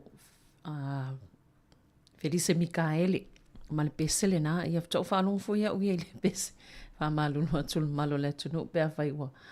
Ma losi fo ia upol pese le nei au auli. Ai, o se wawai atu i nisi o tala mai atu no mamao, tala i Australia, tai mua le u whaasala i nai, i te tono Australia se tinai i le stete leo Victoria. O nol whaamalo singa o lana tamateine whaaipo i po atu i se tama i po o se taulelea. Ai o le taulelea le pe ono masina a ono vai aso talu ona mai alwhaipo i ponga masi teine lea. Ia e no whao o ye le oti. O le ala sa tu waile tinale i le whaamasinonga. Ma sa tutulu ma te te i ona molianga i whaapea o lai e mangalo a ia le tūlanga lea na i whaamalo se lanta mai whaaipo i po atu le taulelea. Lea na umaloa alu steine i o i Perth no nofoi malon to lua lea na whaaipo i po whaamalo se lontinao na whaaipo i po iai. Ono vai aso mulmuliane, ia e whaau olo e lea li ile le oti, ia pe na maliu ai mau ele soifua o lea teine po o lea fo i tamaitai. O le whaasalanga laltinas, fulu lua ia maasina whaasalaina il whalpuipui, ia ma o le tausanga lua whilus fulu le na tupu ai le whaalavi lea po o lea fo i ngā ioinga.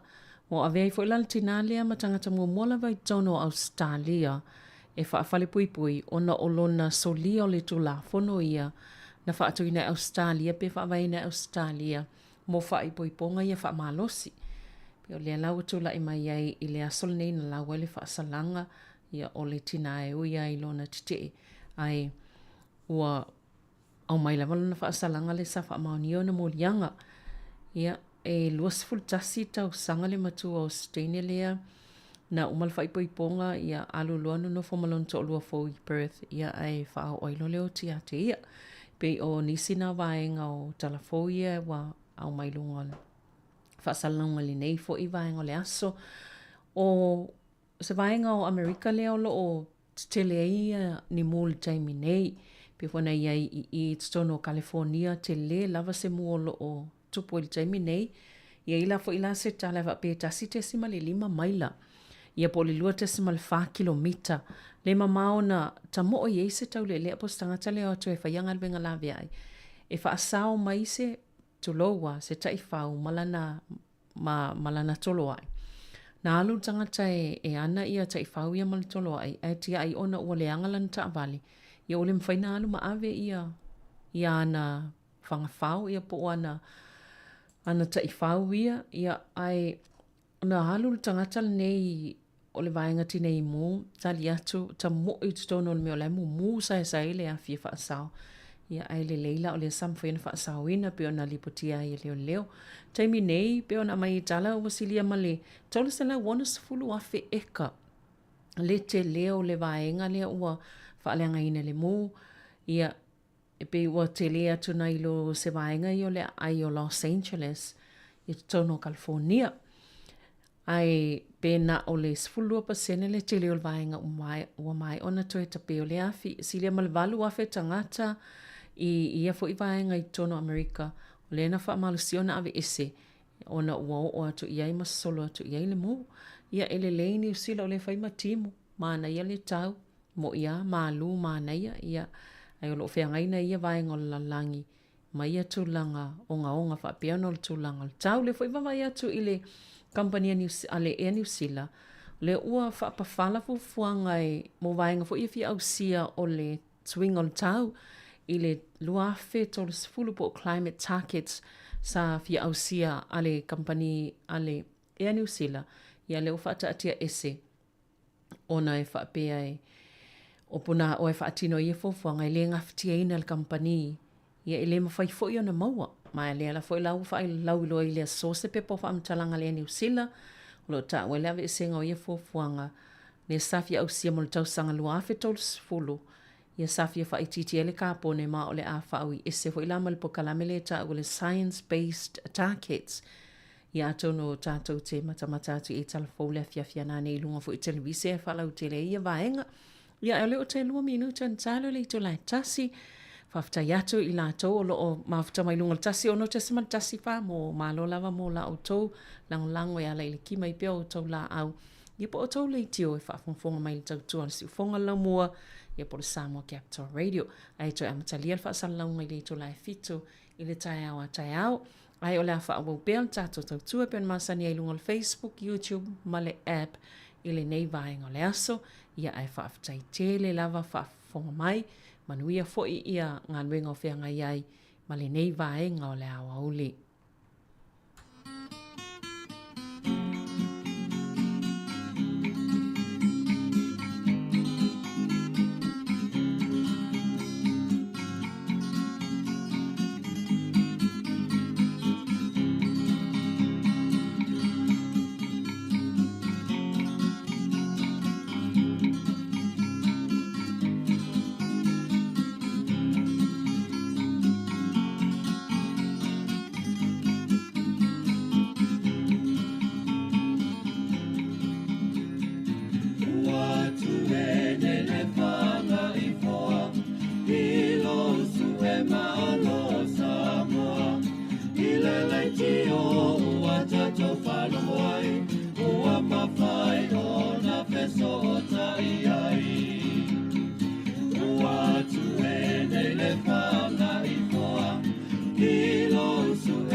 Ta alofa lava I le nei vaenga o te fau o le tala mua. E to tele tangata o lo tau fie de tono o le pui o New Zealand, ona e le ai e se isi mea whetau I matala whengai e ta tala I la tau e no nofo ai. Pei taila e le o mawhai le teimile nei, ona wha mau mawina le lei uma ia I tua inga o wha whita hauli. E leo mawhai o nei loa e le mtanga luenga o wha misinonga, ai wha pe fo I le mtanga luenga e pūlea fo le pui po le corrections, pe to fia lava la whai o tangata ia o lo ta fia nei le tono fo le pui, ona o le ai o ni a inga e mawhai o na te tala I lato iai, e tusa o tūlanga masani o le tūla fono. O se lipoti tusia mai le mtanga luenga o wha misinonga, na ta ua e wha pea o le taimi e ilo I nai e se wha amasino, ia le te tala I tua o se tangata o lo tau fia, e tele lava vaenga e le tau ona sila tu toa iai, e au fiai le sa o le tonga o le tangata o lo a fia, a ewa pēr mana onga o tangata e a whaina I ni sori ngā tu la fono, atoa male saonga le mu o isi tangata lau tele. Whai loa mai whai le mtanga luenga whare pui, o le whaamasinonga lava e fua ina le tūlanga mai e inga e te tala ai se tangata I tua, ai mai se o le tala whengai, male le leo se whale, ma se ainga e te tala atu iai. Ai e iai le fiso swani e mawhai o na whai le ofisa mo le vaenga I nisi o mata opu. A whai e le aise no fuanga ma se whale tala whengai e te tala iai se tangata e tala sanga, e mawhai e le ofisa o whare pui, ona sa ili ia se whale tala whengai, e whai iai se whai unga a le whaamasino. Peita ai e le o tangata uma la tau te maua lea vanoa. Ua wha I loa mai le wha moe o le company o le Conveta, lea e ngau sia ma wha tawina I whafo le meli sua malie po le hani a New Zealand, e na ia wha malon loa na tangata whai ngā ruenga, ma wha I titia na ngā ruenga whai, taruai le pa ua na tupe maua mai I o loa whaatawina I whafo, a ato fo I male vai o le tūlanga mo o mia o le hani a New Zealand I le tonu o Saina.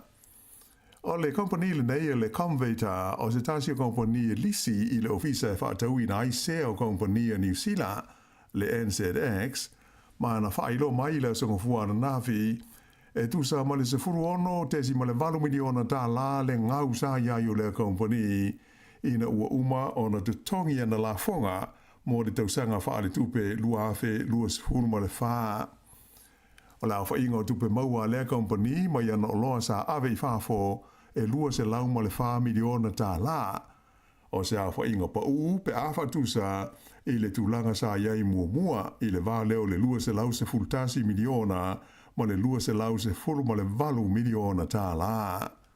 Whailo ma iai le lipule ia David Banfield, o se tūlanga le manuia tele ua mai ta wina I le pau o fe whaataua inga a le Convator, mai wala ngā tawai, o na whaia vave se fuafuanga e au fiai le vae o lau whai ngā luenga, ma le whaititia o ngā luenga whai e le kaumupani. O le asongofua na nafi, le ana amatai I le ai o Palmerston North, ia le polkalame whaataitai o boot camps, e ave I aitu pulanga talavou e whaamaunia a lātou soringa tula whono mamafa I luma o le whaamasinonga. O le whaamoe o polkalame nei o boot camps a le malo o New Zealand, ina ia toleni ai ma o awina to maiti, ina ia sui a lātou wa mio, ma aua na ito ya afia I ni soringa tu la fono a awanga I ina mātutua.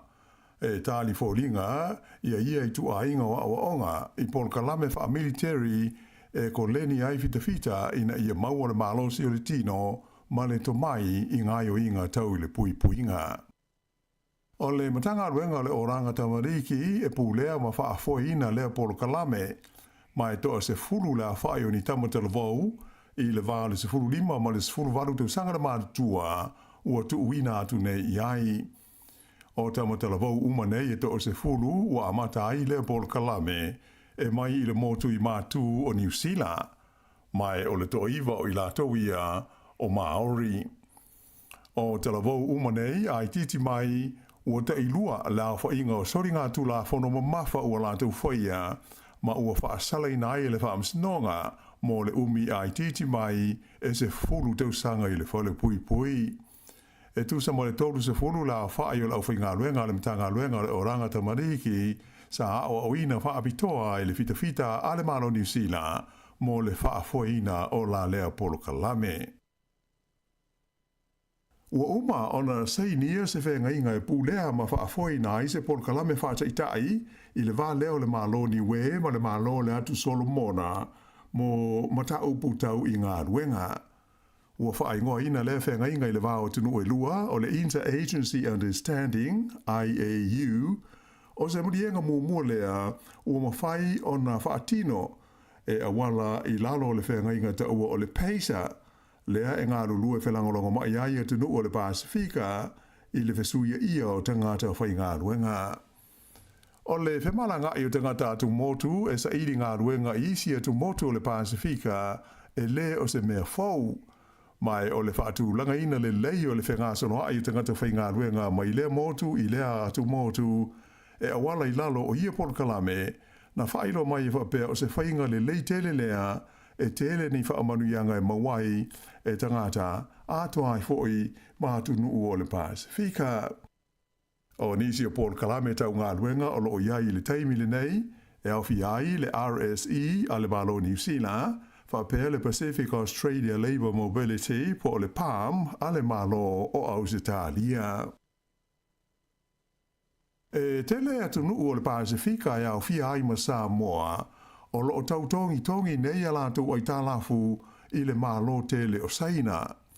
O whaamau mau ngā lo ia ua whaailoa mai le taimi le nei, ua iloa ai, I le tonu o le luas furu tau sanga ua tua nai atu nei, ua avele malo Saina, ma tunu e au pito I tele ana tupe ia ua ai talafu ai, ia malo ma tunu o le Pasifika. O se li poti el whaalapo tonga whaale vāo malo e whaingoina o le Lowy Institute na tau ai O Tonga, Vanuatu, Whaapeai ma Sāmoa. O tunu ui e tolu e au pito I te lea latu o I tā lafu o lo tau tongi nei I a saina pe a fua I le tūlanga o lo lātou te mao a inga po lo lātou GDP. O le malo tonga lawa ia lata I le 4% o lona GDP po le fua leo lona te mao a inga. Ia le awha inga o lo o ia te tongi atu I le malo saina mo a lātou ai tā lafu. O se fua au pito mawa e tu sai o le lipoti a le Lowy Institute. Ai o le malo Samoa e tu sa male lua tesi male 1% o lona GDP le awha inga o lo lātou tongi atu I a saina. Lea u whaatulanga ina mai e whapea o lona wha leo pasene au pito māwalunga mōni ai tā lafu tutongi I le laulolangi a toa. Ai o le malo Vanuatu e lata I le 2% o lona GDP o lo lātou tutongi atu I a saina mo a lātou fōi ai tā lafu. O isi atunu o le Pasifika o lo tongi I a ai tā lafu I le malo saina e au fia I Fiji o Papua New Guinea, whapea ai ma leo te kuki. Mai na whailo mai e la awata ma mai, o nei ai tā lafu, e o no tele isi whaafi tauli e ali mai ai mo tu moto le Pasifika, ai mai se I taimi a whaina ai ma whengai, ma whaalawe lawe whaale natura, e pei o ni a whamani mafui e, a ato ai fo I ma whaale tonu tautu pe whaale wao ma lo, e o no a awhi ai, le te tongina o a lātou ai tā lafu I atunu I whafo. E tō tonu tangata ua māri liu I se whaalewe lawe ua whaamtaleina mai e leo, o se whaalewe lawe tau tā vale ma tau tia, na wheto ai se loli ma se tā male lai titi le tūmalo o Rangiti Kei. Whaelo mai e le lita ita I leo, Inspector Phil Ward, o le nei whaalewe lawe na tupu I le wāle awale ngō le Putarina Road, ma le te Ho Road I le pitanu o Hunterville e tusa o le tūlae lua I le awauli o la songa fua na nafi. E tele I au nanga la vea isa awina atu I ai I le mea na tupuai le whaalawe lawe ma mauai tangata nei e totolu ua maari liu.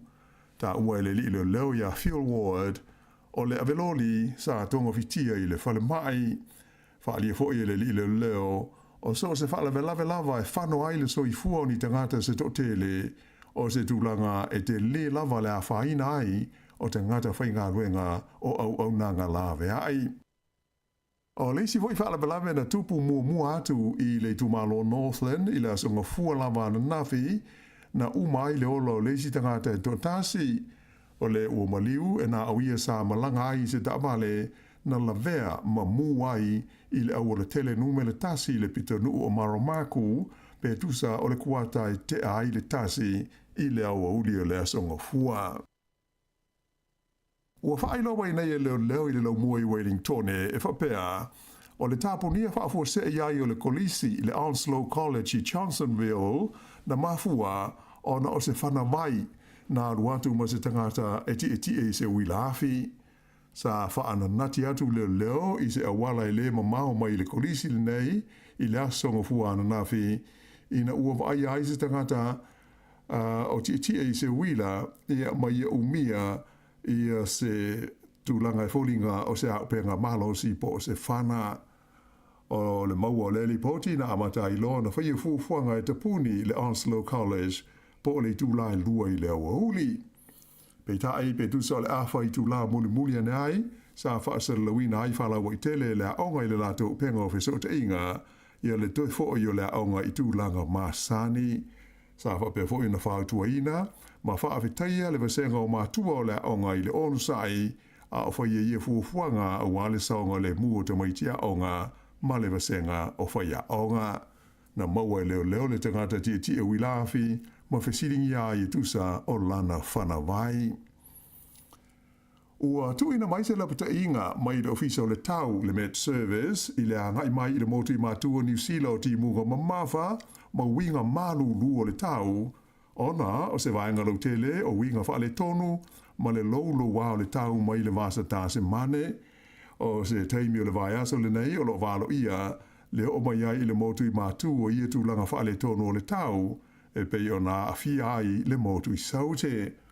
O lo iai le taimi nei la pata inga mo le kiona ai whapeti munga ma matangi marolosi mo le tumalo Southland o Tago, whape Canterbury ma Westland e o atu i le so lulu. Pei taila o le stofi e le tau na mamafa haiti bunga i le motu i mātu, ai maise le talawhadai sae i tumalo e iai le Hawke's Bay ma tai Rafiti, whapea ma Gisborne, ma le anga i atuai i le so Whareile.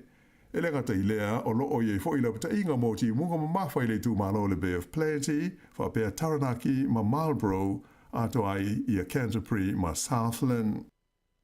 I au se talia, o lo whapea nā fo i ona malulu lava le nei vai aso i nisi vai anga o le atunu, ona o ni au malulu ma le lo wao le tau o a fiai. O le teimi nei, o li putia mai le mamafa o le ki ona o pa i no fuanga ia masani o na whaiai whaase e ngai le aise i le tonu o au se tānia. O li potia la au wa ai tau na tā wai o au o sa vidi malulu mai le poli saute o le a awhi ai nuu i saute sifo ma saute sae o au se tālia mai o le tele o nuu o le amatua i longa lava o na malulu wai. Tā ua foi e lo fisa o le tau o le marolosi o matangi o le a wha o popo i tūlanga wha le tonu ma le lolo wao le tau i ia vaenga o au se tānia o le ai o mele pone o lo maro ia le anga i na tau whaititia le mamawhai o timunga i se taimi o le so. I tā alonga o Olimpeka o lo whanga solo nei whalani o le ua tolu aso talu o na te talalo ia tā alonga ai ele i maua lava se pine a New Zealand. Pei tai o lo tūlanga le leile taimi nei le au la kapi fitu o ta mai tai le Black Ferns le ua sao atu i le vaenga o le quarter finals. Ia mai tele fo isi ta alonga o lo tau vai e li imta mai tai o lau ta alo New Zealand e ono maua ni pine a o whaanga solo ia ta alonga le lololangi i le ai o pale i whalani.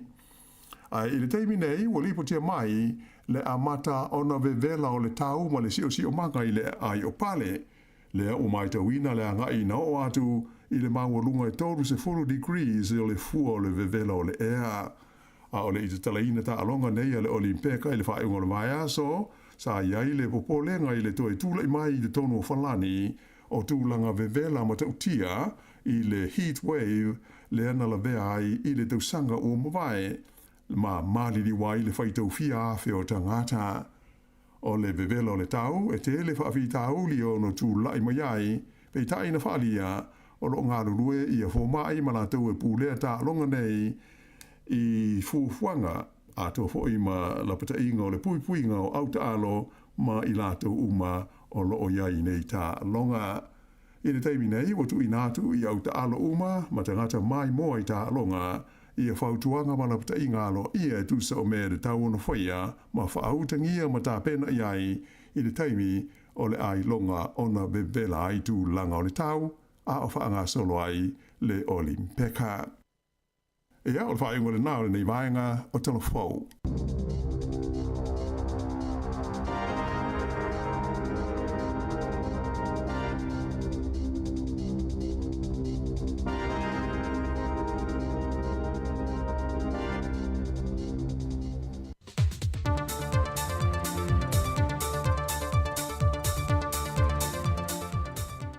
O te whiwhia whaatala whātu leisi fo ile nei wha au poponga o tala whau mai Sāmoa o se mai ele whaafonga. Ua tau ao atu ele malo anga o ana whaalo longa masane ala le tanga vai o le sa o le tonga ele tu malo ai o sori alofi o se tina o se lia ma le whase fulutu sanga o tau tua o se tau si soifua ai o se whātou sanga fo o whaamawina mo le au o nanga le soifua maloloi nei le atu no. O se tasi o whaalolonga na tu inatu le maliwa le tina. O se tasi o pine tau loa mo i lato e whia sao whanga i longa ma tau le leia i sa moelo lato ngā lulue whili ngā e so se tau mawhainga. E le ngata i to tonu o le atu no. Ai wa whapena fo i tūlanga whaavao malo. Ma e le whaangaluina e te tai o le malo le tautua le tinai papali i sori alofi. Wai longa lo na fi nau ma le sa ili malo ia tu maule soifua manuia o na i o tātou tangata. E teimi o na toe sauninga sa tau awei na ia malu le malo lo na pusa maliu. O le fionga le sui palemia ia tuala te vanga Josefo Bonifacio. Na fofonga ina le mōli mauwha pitoa mai le malo. Mai e tau au ina le tanga vai o le atunu i lona ainga. E pine wha mawai le amana ia ma le wha alolongia e Sāmoa awao. Le tautua matavela le tina. E leo mai loa se aso e la waile i unga o le wha amasinonga toi iluilo o le tamaya Samuel Sua ma le whalitua ia Sivai Kepi. Ma isi o ilanto e to tonu o lo mōlia whaatasi. O le telo wha ai unga a le fionga le wha amasino ia kalasa sa anga o lo se e ili mata opo. Lea o lo lui nei lanto nei. Lo na wha amani nonga o vaenga o ira wha ai unga. O Samuelu mo lo na whalitua ia Sivai. O lo o la lui ina le te tau leo na wha se ese le fionga antalasa. Mai le tau aveina o la lātou mata opo. Ao isi mata opo o lo au fiele fionga le whaipule i a whipule a e whai mata sua le sunga leo ma Lise Marie. O lo o lātou whina wina le te ena le fionga le whaamasino a lātou aia te tau lano le whaavae. Lātou te whirifili ai a lātou loia na te ena le fionga le whaamasino e a talasa le tuwa vanoa i a lātou loia mai whafo. E tawana manga le tālu sanga toi iluilo na whaamanino e le fionga le whaamasino sili o ngā ruenga loia. E te tawana o lātou mulimuli ta ia le whaatula nganga o ngā ruenga le whaamasinonga. Na ia whaai loa foi, a whai ailea vanoa loia mai whafo. E te tauloa o na sila e se isi vaenga e whaatino ai. Ma pe a whai au sita ia e whaamasinonga ngā ruenga loia. Mai ole a whaaono tuwai iei wha ngā solonga o mata opo a le whaamasinonga. E to ono se fulmale lima sui o le au malanga mai atunu o se fulmale wha o le awhatisi mai i le whontanga a te tai o malo le taupulenga ia o ki topa. Na malanga mai le atunu o e toi a si le a si singa lona lua no whanga o e whaatino ai vaenga o mama whontanga a te tai. Pata sei mano whanga e wha mautu waile au su whono. O le wha ululunga o mtanga luenga o le wha i whafo, le fionga al pestano mea seme. Na ia wha whailua i le vaenga komiti ma le asia singa. Na ia wha iloa tua ia ilantou a wha ngā solo le asia singa. E na ia wha maoni le tu ina mai o whautuanga e tāpena i Sāmoa mo lea tari ngā malo tele. O no whanga nā sia e au fiel malaiwa lele whaavau maloi whaleolo. O le maunta whono le pāremene o le a whaabautu i whono au tū o whale teri malo. O a wala o whe malanga inga, tā penanga mo le vaenga le vaevai no le autu stala ma whesota inga, vaenga tau le soifua maloloina malatu tā penanga moni whaavlawe tupu whaafosei, o le tā penanga po le ngā se senga o tau mawha. Malinta penanga o le taringa leo malo e tau no mai. O le vaenga sa tele i eile asia singa, o le siaki ina leo le whaatula ngana o le polkalame le atinu, i le leo ina leo le saunga le mua le whalefono o le pane mene mulino. Ina ia mauti no le tāpenanga Sāmoa, e malu pui pui le soifua o taitai o malo le taupulenga, e le anga i atu i mulino, ma le toio ese mai, a nga i no whanga o lo whamautu wai. O le atadia foi i se whautuanga mai alato reporti la atu whaatasia, ma tu ina mai i tāpenanga le tātou atano. O le vaiaso nei alo whaamanatu ina i le telo pōrakalame, e whailonga ina i le atuanga o le se lautau sanga, talu o na whaavai mai le asosia tama ma tene tuai o le Malesi. O le pōrakalame o lo whaanga solo i le so, o le solo tele alo ma whanau wa onga, ma ia onga tūlanga lua le Malesi whapena fo i le kolisi i sangato Iosefo, o whaana puputonga po asosi ese mai atunu i whafo o tama matene tuai o le Malesi.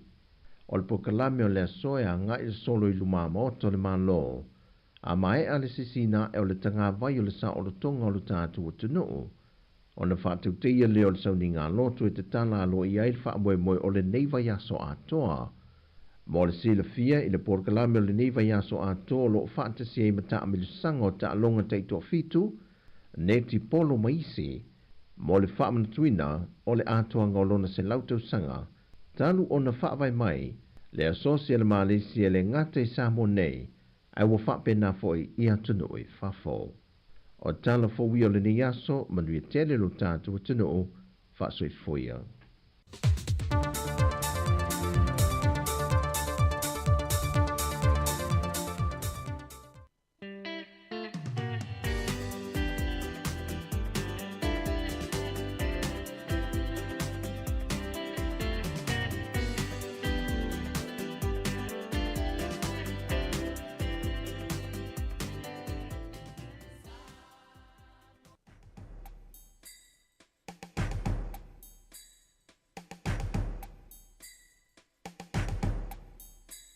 Lolongo le fua ma le pa o Samoa tulai mai a tatua se I mai vai le solo ua mali le puleto walau I ula le so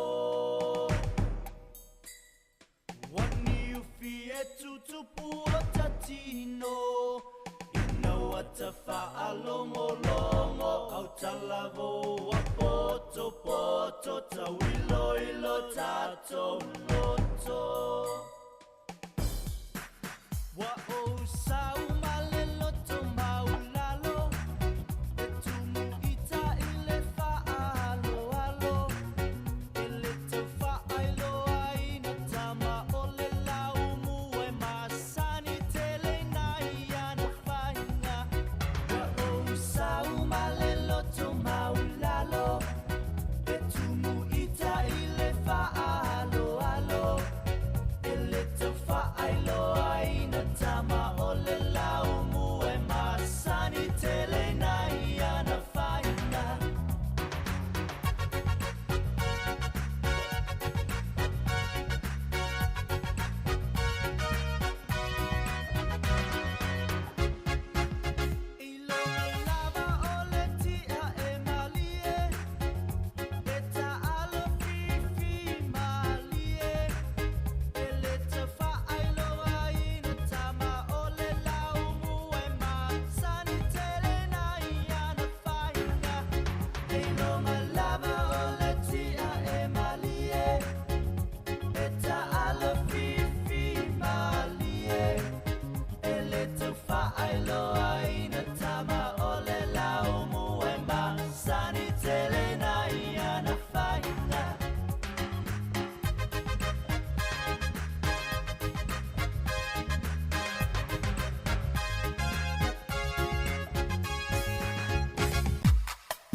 nisi o whawhiwhianga mātangofie, ia mai i le vaenga la nao sina para ma poasa, nisi fo i o si ufonga mali e tauwanga, Sāmoa sa whai e lungo le TV Jasia Sāmoa, o Pokalami, fo i māsanu whaalunga i a society no Sāmoa, so e si ufonga pito silo na mali e lea tau sanga ma lea tau sanga.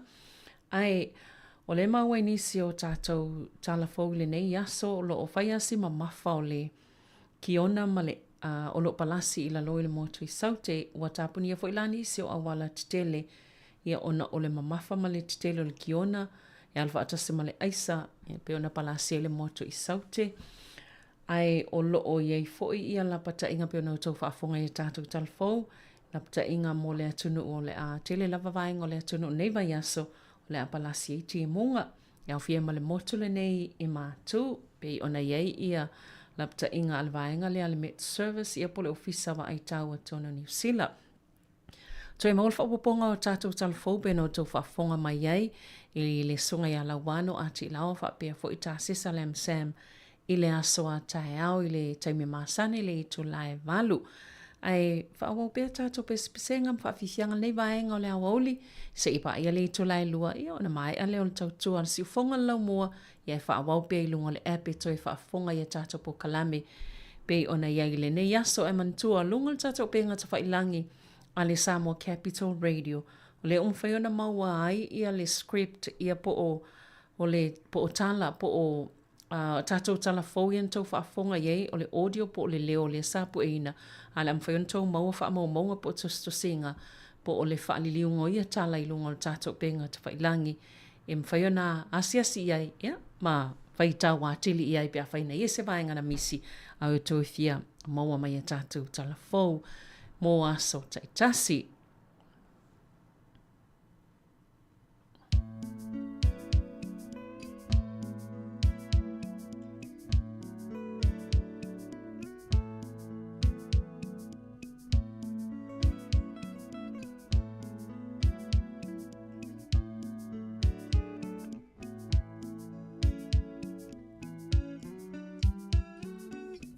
Aloha e lo'u lota, lo'u tina.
Iona e ama whanawhana E ai sa papalei so sa mea E o la vatau mawha O te tawi lau mawha Uwhau le ngalo o e Samoa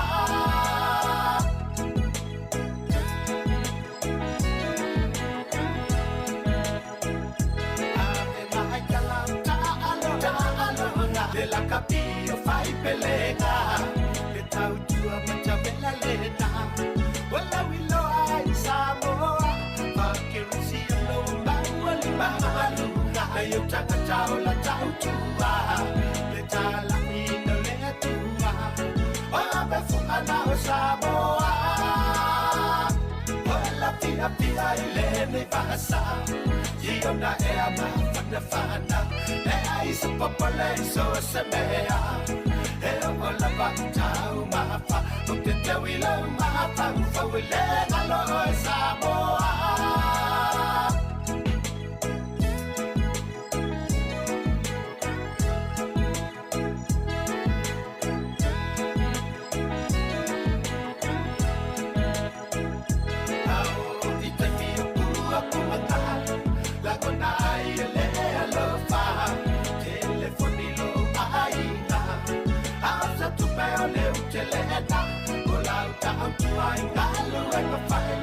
Ni faala vela ve matutuku mai Tele se tua via via Matata la joya ina Wala pia pia ilene vasa Iona e ama whanawhana E ai sa papalei so sa mea E o la vatau mawha O te tawi lau mawha Uwhau le ngalo o e Samoa Wala pia pia ilene vasa Iona e ama whanawhana E ai sa papalei so sa mea E o la vatau mawha O te tawi lau mawha Uwhau le ngalo o e Samoa Wala pia pia ilene vasa Iona e ama whanawhana E ai sa papalei so sa mea E o la vatau mawha O te tawi lau mawha Uwhau le ngalo o e Samoa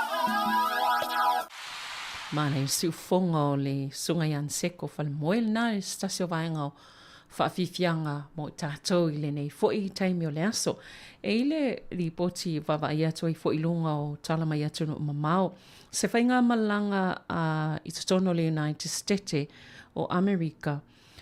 Na sa toi fwoi la so nafi ina ua ngase ia se tasi o tangata o le pasese. Ia awa mawhai fo i laona na o le tūlanga wa la vea tuai ma le au whainga luenga le waa. Po i la taule o le crew o le waa lele. Ia wa e peo se manongi pe sa whaalongoina pe sa songi tia i le pasese le whainga malanga. I le ale United Airlines o le malanga le ma Houston na nga i Boston na tūlau ele lai Washington DC. Ia ai toi fulu umal wa lele o se manongi masalu taipi o se kesi na sa manongi e tutono le wa lele mamai se itulo fa swati e ia le au whainga luenga ele ngā tai leo nisi o le pasese ia pe o isi vaenga na o le mata watu na tutupui nisi o fe malanga inga ia i lunga o le ea ai mali e fo ilale siri poti le wa atu i tala i ta alonga le Olimpeka. E ele tamaita ile sa tau vai o se tamaita ai kupito. E ele ta alonga le ta o le fencing. Ta alonga la le e pe suti papa e tangata i to lue tau vai. E pe ni pelu ye umi ai tofu tangata ma le pelu. Ai le ni pelu te le lopo lale ta ungole. O le vaenga le whaonga ta alonga pe e tulofo i pe e tutui pe so so atua i lesi i ana mawaile o le ai o lesi tangata o le tangata i to olua i ta alo. O ta maita e kupito la lea na ta alo fai e inai le ta maita i Amerika. E te ufa i ta alo lo ma le ta maita i Korea. Fai e inai le Korea le sa la ta alo. Ai to a umaloa wale au i le si atu ta amirisanga mo ta alonga le Olimpika.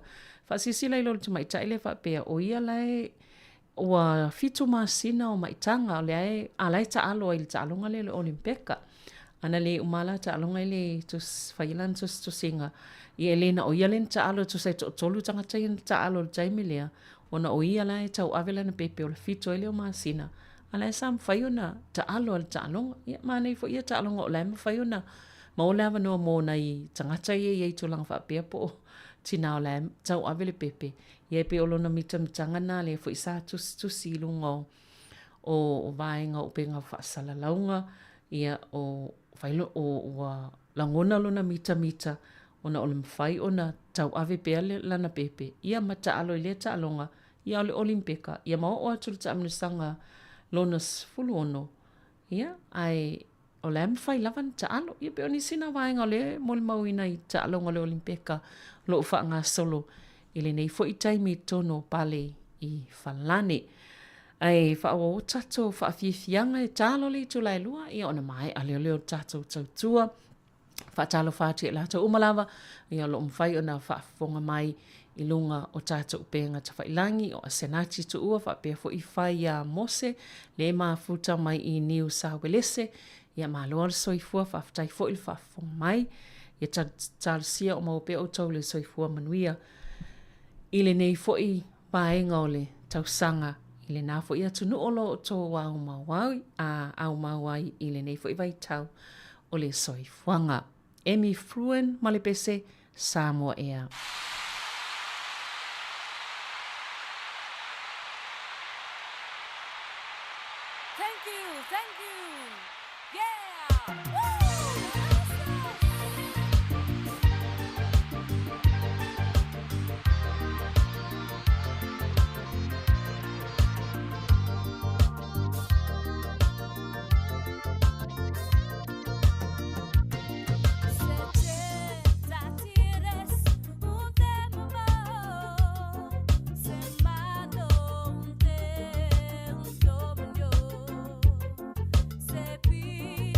Got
sale nei ua fatu mo e ai ua e vai vai ua e via mo e tam fai lai e tala la mai pea a se io fa a pia pia a tu ilea ua o tali toni la pa ma homi ua mea o e ma wo moni o te io e o te amene foi le oti a pai ua e pia pia but the smile ia tamau left to Lima all night to much Samoa my New Zealand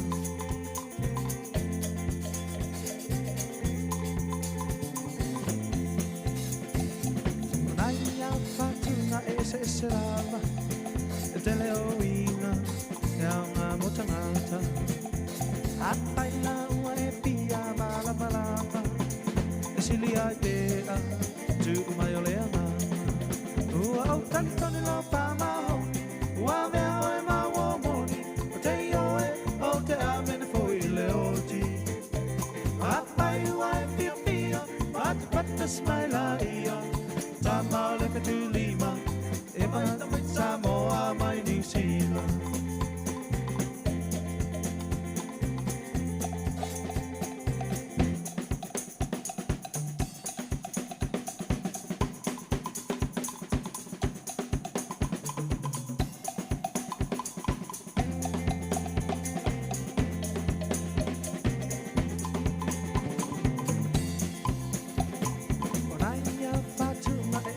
lava te leoina e nga motangata apai la ua e pia mala malama silia pea tu mai oleanga ua au talitoni la pa mahoni ua mea oe ma wo moni o te ioe o te amene foi le oti apai ua e pia pia pata smaila ia tamau le tu Lima all night to much Samoa my New Zealand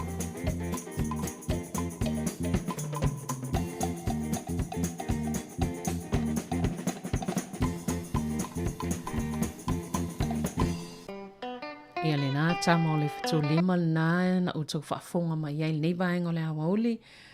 Ai o se tala la tamai i le suenga lava o le mantua fo isi tina saina leo Ian Fei Bao. Tina whaatau whale le nā alue tu i whale o ma whaalau lola to o nanga. Lena maliu pe wa atoi ni tau sanga talua na sa ilia lo na tino maliu i kalai estete. Ai o lela u fasi sile leo i lawa ulio le so sa toi fo i lava le sa ili linga ma le so enga i le vaenga le na amata mo moila la tau so enga i ile Green Park. Lela ua mau ai se vaenga la tau so enga se pu se itu lo sa eli e papa ua mau ai ia ni to enga fo i o le tino le tangata soifua. O le whapea le sa mawai i le vaenga le i sa whaiala to suenga. Le ana whalauloi i le awa ulio le so. Ia atono.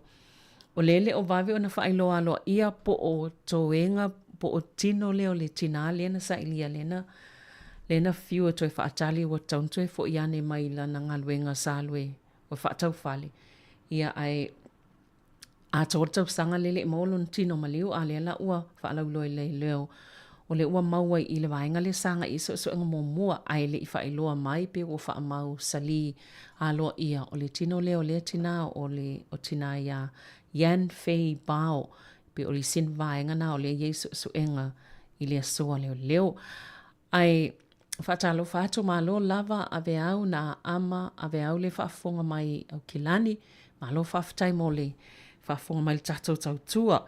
Ai o le talonga le va o au ne tipolo le sa ili ia ile suenga Sampini le va o le au le Paulsa Wellingtone ia ma le au le Mystics o le au fo ia au kilani mantua au kilani le Sampini la pi supa a toi Sampini fo ila ne tipolo ia mua matua numeritasia au kilani ai o le talonga na e fai ile a sofa au kusol no wingo le sanei o le afa o le tolu i le awa uli i aluna winga sau fo ilunga o le televise.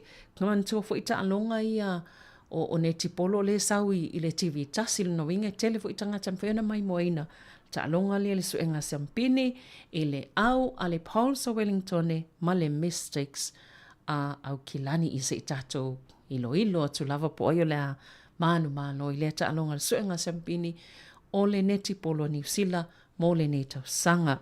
Ia, o le tatou tau tual na le nei aso whaftai tele lava i le mamalo lau whaafonga samwhaia na o tau langolango e ala i le whaafonga mai i le tau tual si ufonga lau mua ia po le Sāmoa Capital Radio mai le fitu le taian le la se ia pa ia mai le nei aso whaftai tele lava o le hafo i se upu ia po o se anga ua le tau tamali i lau whaafonga anga ma lau mai mua mai le nei aso ia whaamangalo mai le tau tua ai tātou toe mafuta i le itulai fitu le tai au a tai au leo le a whaawau le tau tua masani ia le a tau tua tuai foi ia Mari Whaivalu ia whaapea ma ana whaasolo whaawau le tau tua o le atau le tai au ia ma wha ngā solo i porkalame masani o le asolulu ai o le taimi nei manuia la mga luenga o no whianga iai i toenga taimi o tutoe o le nei aso ia ai talusia i le lofo le atua tātou toe whetapa i tai au maua pēa le manuia ia te utau whapea foi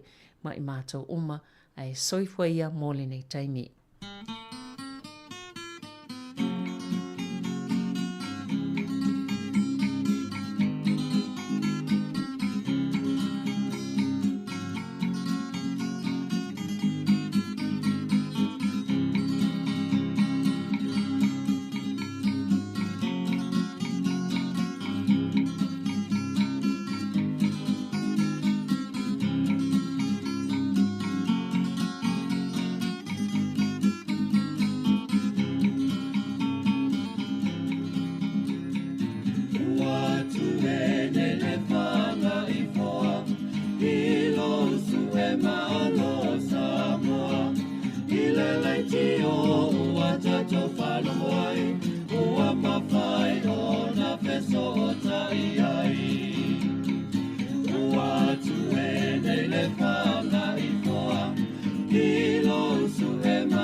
Wala lau nei o le whanga